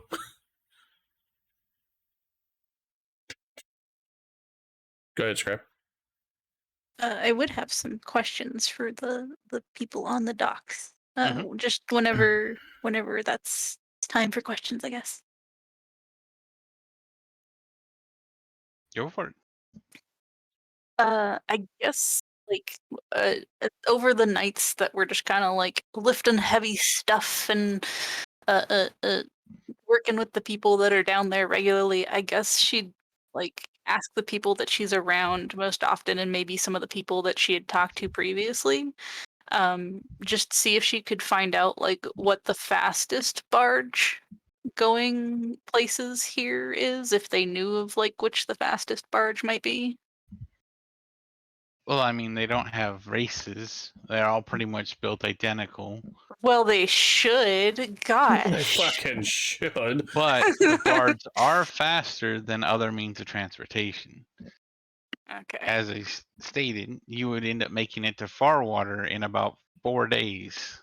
Yeah. Barges only run at like, what, 5 knots max, give or take? They probably go a little faster than 5. Well, I say we set up our first barge race and we just use that to our advantage. Come on. Because, yes, they're not motorized, but they are, pushed by the wind and via, the people rowing the boat / pushing. So they probably go about 8 to 10 knots, give or take, on a windy day. Oh man, Mutt's extra excited now. She wants to row one of these barges. What? How many rations do you have? Mutt opens her pack and she looks at her rations. I have 10, but I should have 9. So let me get rid of one of those. Okay, so you have enough to get us through to one of the towns for sure. At least to the next one. How long was it going to take us by barge to get to Farwater? Middlesbrough? Middlesbrough? You'll probably be there within about 6 hours. And then, okay, so because if you go, like I said, to Farwater, that's 4 days. From Farwater to Cherryton, even though that's going to make you go backwards a bit, you're looking at about 4 days. So that's 8 days if we travel that way. Now, what if we travel to Middlesbrough and then kind of hitch rides to Durham-Chapel, Redcliffe, then Cherrytown? Well, most of the time you're going to have to keep changing, which means you have to find merchants that are keep moving unless you get lucky enough to keep going. As I stated, if you're riding on horseback, which is the cart, essentially, going from Middleton to Durham-Chapel, you're still looking at about 3 days. So it would be faster to go Farwater and then backtrap to Cherrytown. because that's 8 days, and we're looking at so that's 3 days total. Another 3 days is 6, so it's about the same either way. Okay, I gotta talk to Sid anyway. Jesus. Okay.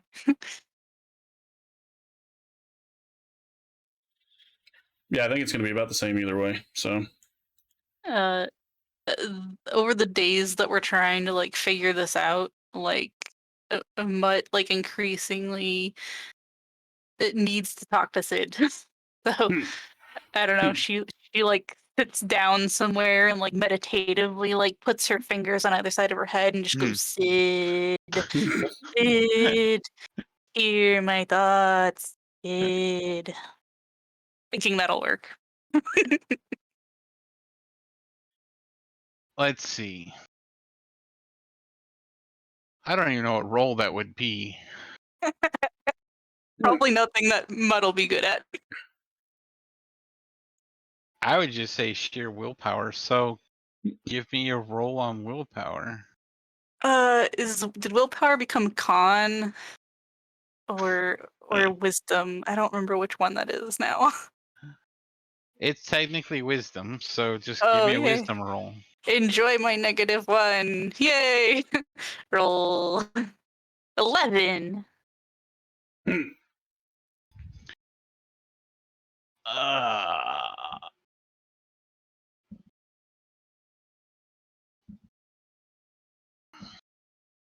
So you're probably doing this every night, trying to get his attention.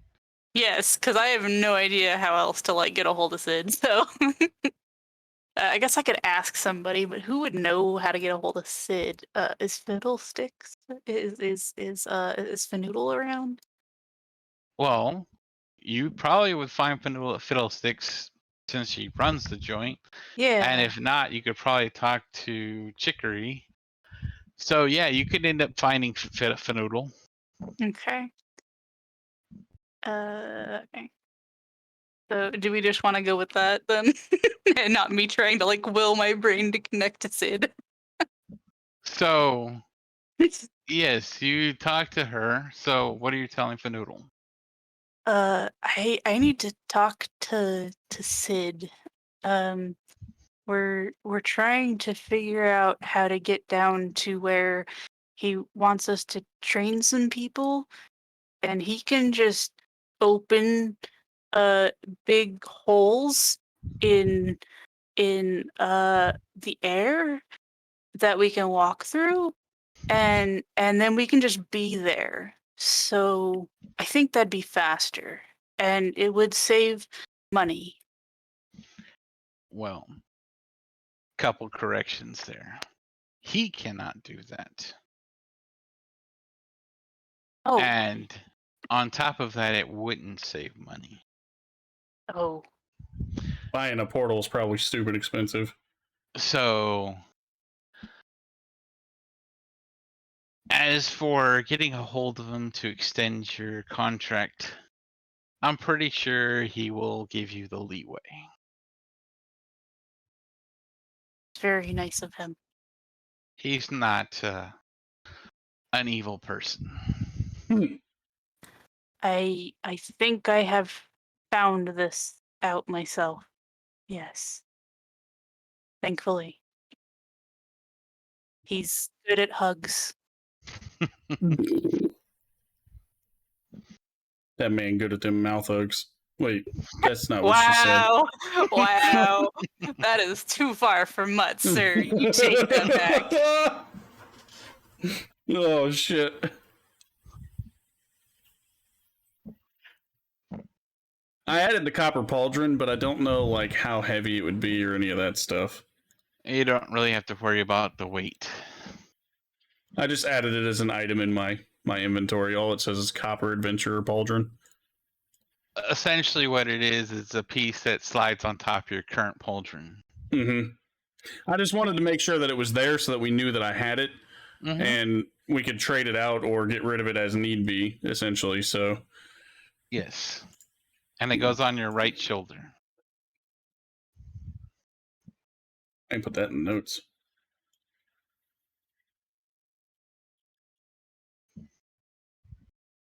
see. Did I have anything else to ask her? Because this is the first time she's seen her since like after the whole like teleporting here.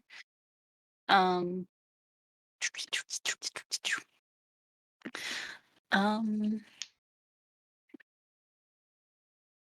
How are you after all of that? Yeah. I'm good. I didn't really battle, and I only saw the aftermath, and I put the spirits to rest. Is that something that you normally do? No, but we don't normally have wars either. That can't be an easy thing to do. No, it's not.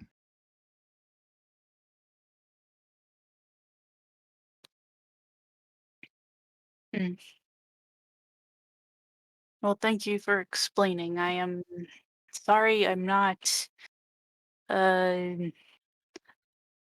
in understanding magic. Magic is not for everybody, and some people that have it can pervert it. You That's see what the her mage hand is. touching them, no squares. Tickle, tickle. Ooh, show us on the doll where the mage hand touched you. So at the perversion comment, and the mutt's eyes kind of get big, and she's just like, "Really? Yes, indeed. Why would someone do that?" Well, this is a sword. This is your battle axe, right? Or your great axe. This is what you use for combat. Yes. It takes lives. Yes. It protects people. But if that axe was used against you, what would you do? I've stuck it into my own face. It didn't feel good. That's true. Fucking greatest answer. If it was used against you, well, I got one up on you. I did it to myself. Like, yeah. I rolled a 1 and I stuck it in my own face. How's that? you block that shit with your nose, man. Yeah. My point is, nothing is inherently evil. Nothing is good or bad. It's just how it's used. She kind of like tilts her head to the side. Does that mean maybe I'm not evil? Why would you be evil? Do you want to hurt children? Kill puppies? Why does it automatically have to be children? Because that's what people think of when they think evil. Because it's about how a thing is used, right? It's not so much how the thing is used, it's how someone uses something. So if somebody is using something to hurt someone, then that person is probably, give or take depending on the situation, hurting people for their enjoyment or trying to protect someone or something for the betterment. It's not the thing being used that's evil. No. You don't see people, trying to take magic away. You don't see people trying to take weapons away. She just like gets this like it's not like it's not like the war 1,000-yard stare. It's like the I am like having to think about some shit 1,000-yard stare. She thinks and she hurts herself. Right? She's like, damn, Yes. a second day in a row. Yeah. Why do you guys gotta keep fucking with my little mutt brain? Stop it. Well, thank you. I'm gonna go lift heavy things. Every time I think I take 10 damage, and every thought I have makes me wanna die.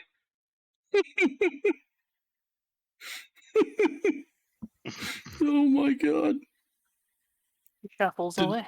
Did you hear that? Completely. Yes. Completely, like, she just was, like, all in her head now. She's just, like, walking away, like, oh, man. I got some shit to think about. That is scribed to a T, by the way. Mm.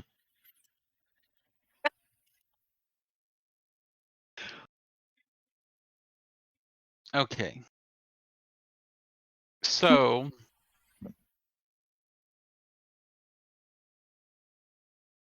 you pick up your pauldron, you put it on. Oh, technically, you give it to Chicory to put it with your gear since you can't technically put it on. That's true.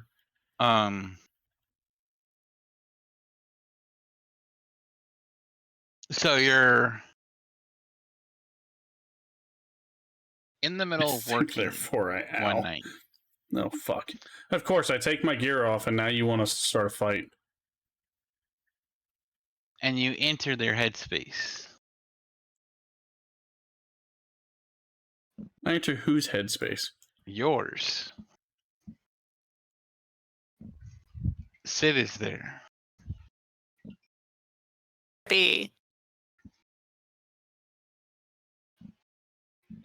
Okay. You're worried about making it on time.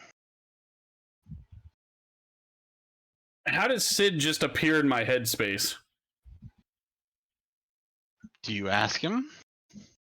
Well, this is my thought. Okay. So apparently he can probably hear it if he's in my head. He says telepathy. Fucking telepa what?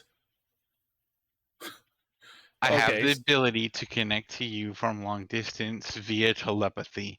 This is a place you're familiar with talking to me from, so I brought you here. All right, well, I'm going to tell him that I feel like I may not be able to make his deadline. Okay. By how many days? I'm assuming probably a week. You're going to be a week late. That's what I'm assuming. I didn't know it was going to take that fucking long to get over there. Alrighty. Long time. It's a big world out there. It's a small world after all. He goes, do you have significant amount of gold to pay for it? I think so. Maybe. So I don't have to forward some gold somewhere for you? How would you forward gold? I have no idea how much it's actually going to cost. Let's see. I have...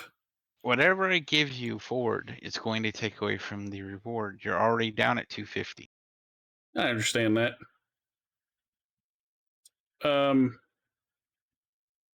So the full reward is 250 now because he's already fronted me 50.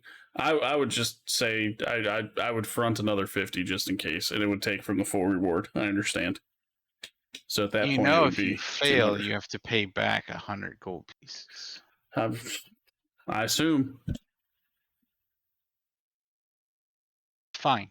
Or we just fight to the death. Not the death, the death. You see.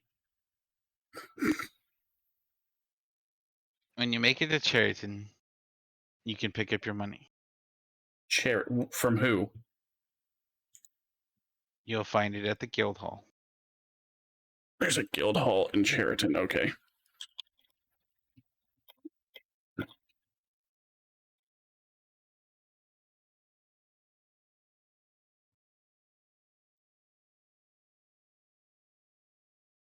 What is it? Cherrytown, right? Essentially. Mm-hmm. Yep.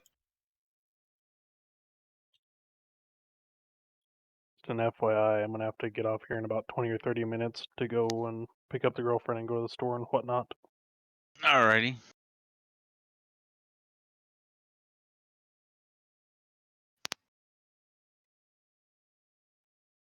Alright, so it's at the guild hall. Alright. I got it. So instead of 300, it's going to be 200 now, and if I fail, I have to pay back 100. Gotcha. So now we have to work hard. Any other questions? What would be the best? Where would I find the fastest mode of transportation for 3 people, possibly for under 100 gold?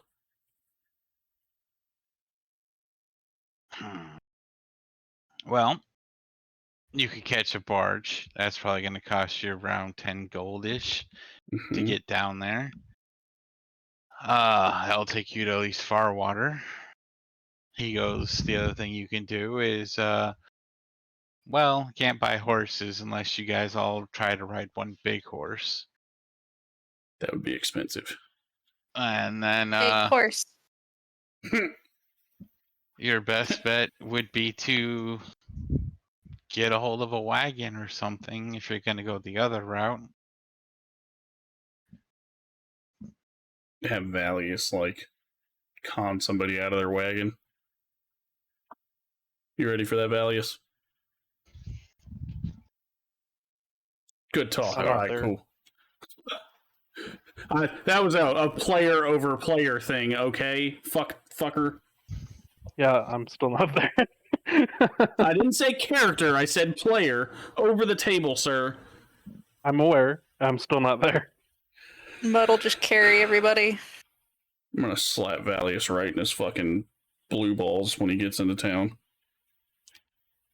Yeah, but he's not there. Oh, wait till he is. Nah, I have no further questions. That's metagaming, sir. My case rests.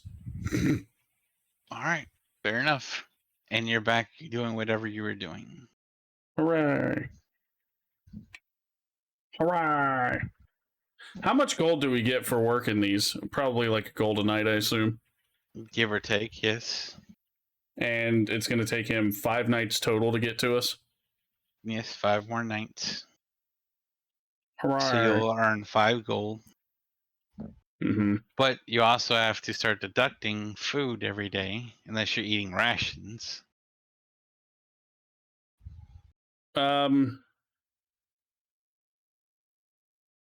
Okay, so we're going to do it this way. First, I'm going to add the 5.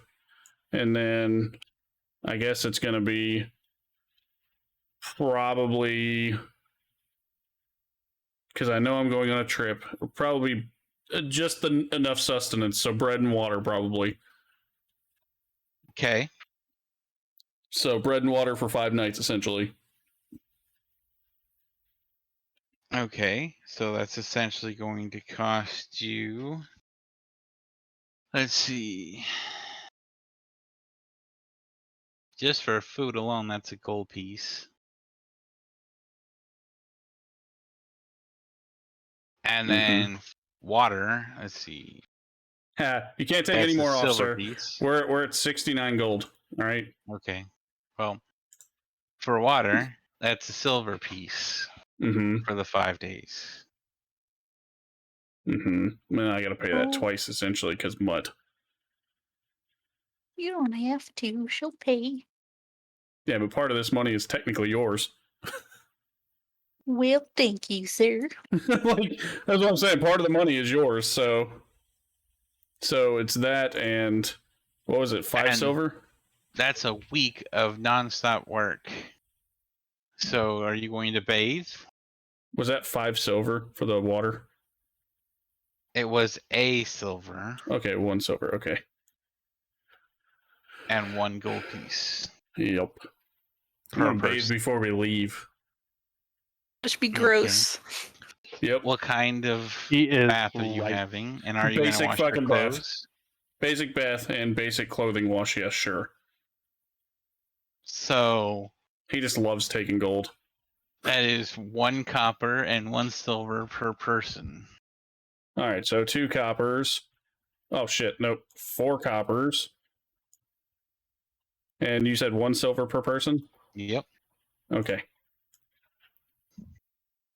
Don't worry, Mutt. We're still in the money. Yeah. And now we're clean. Yep, I still have 68 gold on me. And what's the richest she's ever been? If she's walking around holding her money, you might want to look investing in a pouch. Because unless she's gonna shove it up in her boobies. I mean, that's where gold goes, right? Yeah. I mean, there is a prison pocket. That one's a bit harder to like get in mean- and out of in a reasonable amount of time. So She technically has 2 prison pockets. That's yeah, yeah. Fuck. One Like is a easier to cough reach. and it all falls out, you know. Y'all are so nasty.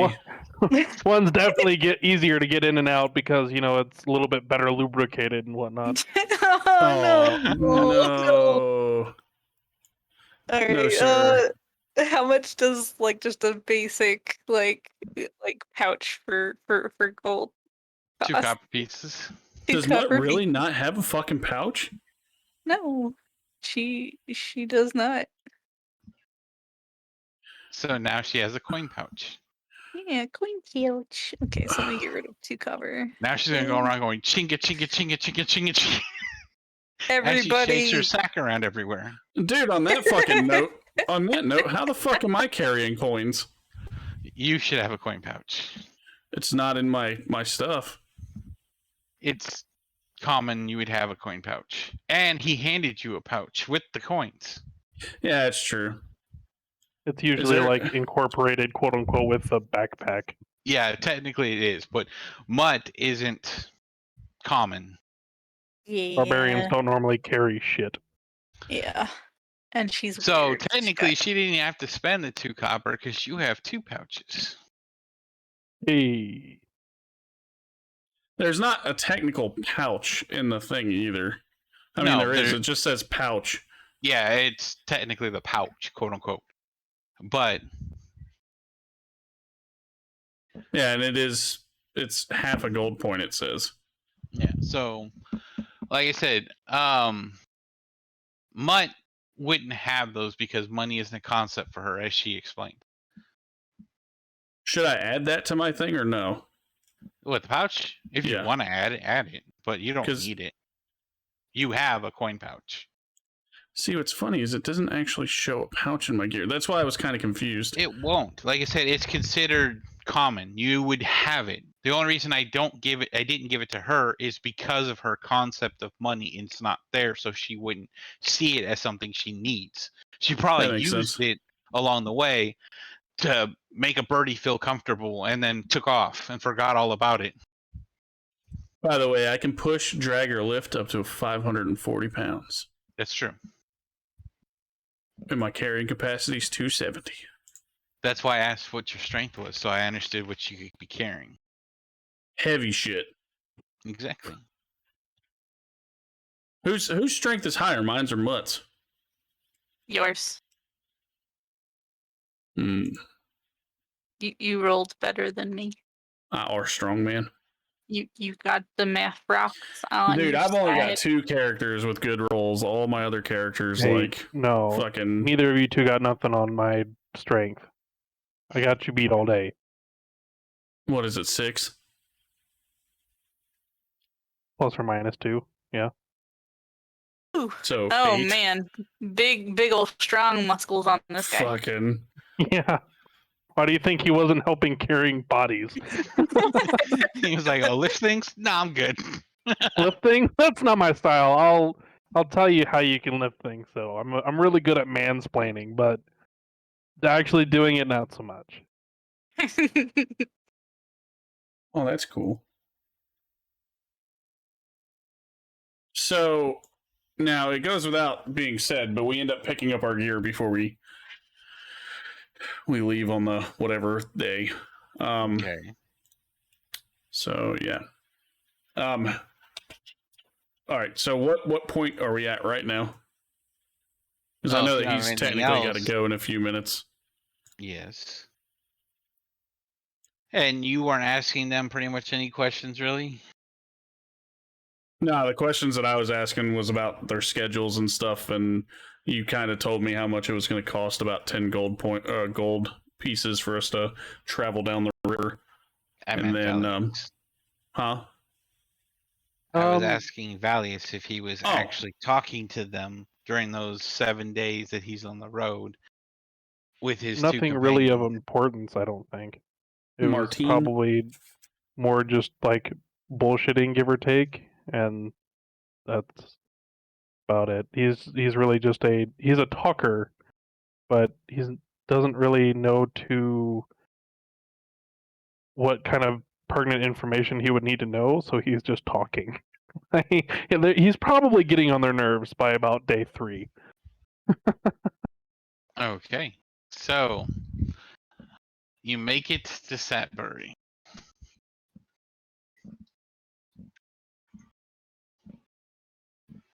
So they make it back. Yes. What would he do? He'd probably be happy that he's no longer in a quote-unquote threat. Hey, look, Vallius is here. You wouldn't know that they're at the docks. Well, during that time, you would probably end up seeing us in a tavern, I would assume.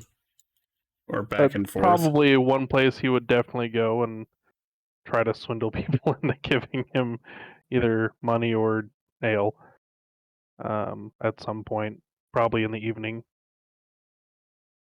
Right. So, while you're at the tavern, are you going to bathe or eat or drink or anything? He's going to try to swindle people into giving him some drinks or something because he doesn't have really money. Okay. So that's where you two would bump into him when you come in for the night to like eat and drink and whatnot before your shifts. He would essentially, as soon as he saw him and recognized him, be like, friends, it's been a long road. Buy me a drink, would ya? This motherfucker. So he's a cheap ass. So you've listened to everything. I essentially fill you in on, what's been going on and ask where you've been. I'm assuming at some point you're going to tell me. But I tell you about the quest/mission that this dude named Sid gave us and ask you if you would like to accompany us. And I give you the same spiel. There's gold in it and all that stuff. So you're and yes, I'll telling buy me... you a fucking drink. So you're telling me that a time stop happened? Fucking out of all that, the question you ask is about a time stop? Like, what the fuck, dude? Why is that so interesting? I mean, I think that would be the big, what the fuck? I missed a lot, alright? I missed a lot. Apparently you guys fought this big thing. Listen here. Naps are important, alright? They keep you alive, alright? That fight literally woke the dead. Apparently not. It didn't wake that or me I up. was dead and I didn't know it. Fucking literal dead people on the battlefield, wisps and all. And this motherfucker's still sleeping. Sleep is important. I must have my beauty sleep. And it's been rough out there. You of all people should know this. Oh god. Hard life out there for a pimp. And Matt would have welcomed you and been like, "Yay, insults!" Listen here, you little shit. she gets to learn how to insult people again in fights. Fucking slap somebody and then fucking insult them at the same time. She literally thinks that that's how she hits people now, is she has to insult them first and then she can hit them. Otherwise she just misses all the time. Shit, that is about the only time she hit. You have done well, Padawan. Oh, she's so happy. Like if she had a tail, it would be wagging. So I'll wag my tail for you. No worries. yeah. Oh shit, you do have a tail. Yeah, Fucking tieflings weirdo. have tails. So about this job then. Now that we've kind of caught up on this whole time stop, and how much is it paying again? Should I tell you the real price or how much I'm paying you for this job?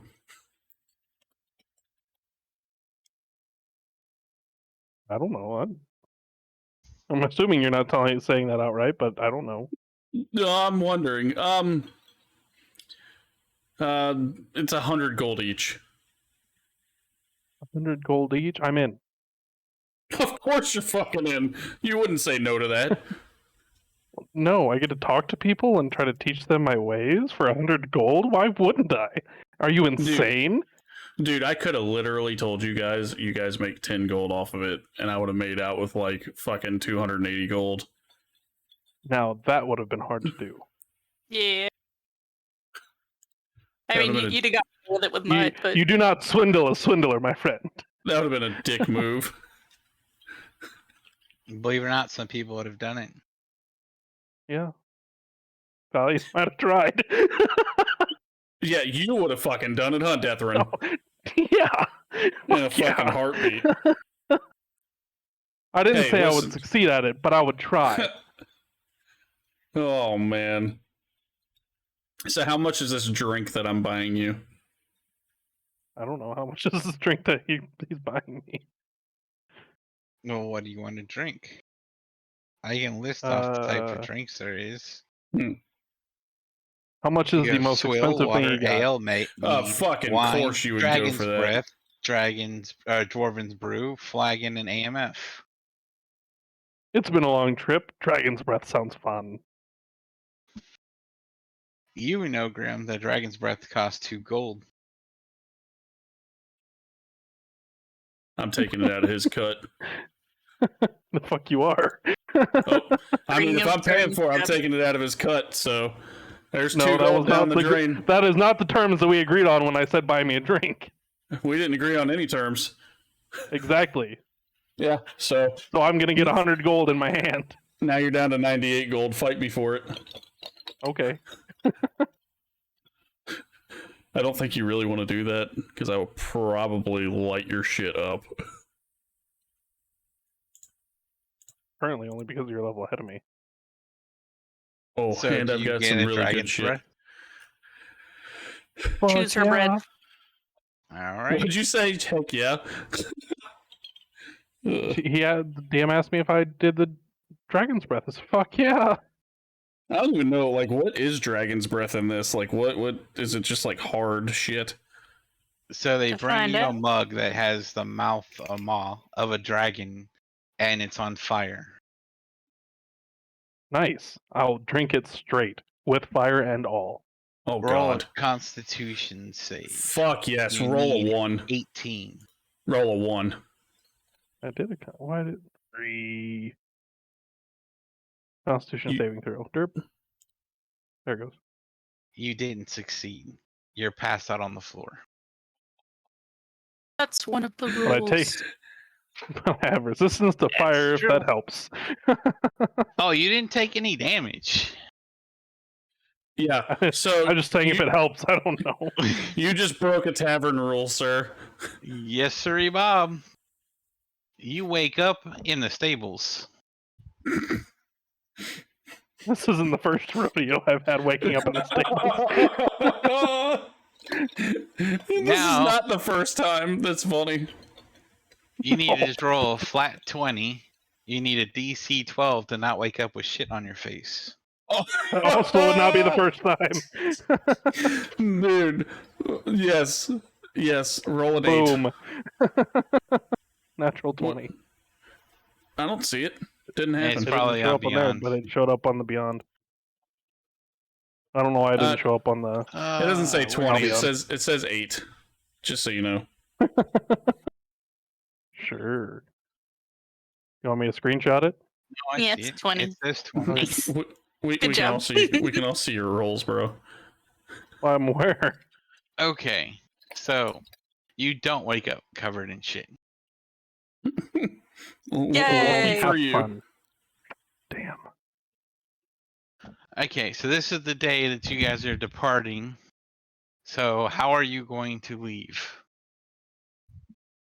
Or should we stop here before everyone has to go? I would say stop here and then pick it up on our departing so that we can actually like role play that next weekend, essentially. Okay. So RP experience, which I referred to both today and last season or session. Vallius, you're gonna get 250. The rest of you are gonna get 550. Yay, 4. Feel like I was a disadvantage. Well, I owe them from I know. last session, That's so fine. that's why I had to give them more. That, and I feel like not that I'm complaining. I'm just saying, like, quite a lot of this one. It's fine. Yeah, oh, I know. I did ask if you had questions for them. You were welcome to ask them stuff. Yes, and if it was me as a player, maybe, but as a character, Vallius is lower intelligence. He doesn't really know what's going on because he didn't want to be involved in the war anyway. He just was there to try to clear it out so he can try to do the adventurer stuff, so he could start making money. That's true. We are at 5250, Scribe. Is that what you're sitting at too? 250. Yes, I am. Thank you. All right. 5250. Well, I need to go here, go there. And So your plans starting next time is going to be heading to Sharpton.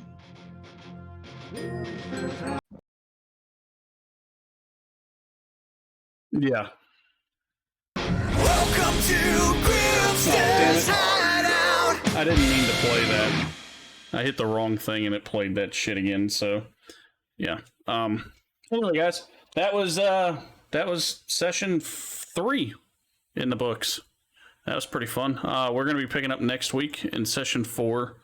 And session 4 is gonna be us starting our trek to Sharpton. And you guys saw where Sharpton was. We're up here in Satbury. Sharpton is way over here. Oh, well, you guys don't see it. Shit. Anyway, we're up in Satbury. Sharpton is like really close to the Fae down there on the left, as you guys see on the big map over here. But yeah, that's what's gonna happen next week, and hopefully you guys tune in for it, noon Eastern. I will catch you guys next week, man. I appreciate all you guys. You guys are awesome. Let's go raid somebody.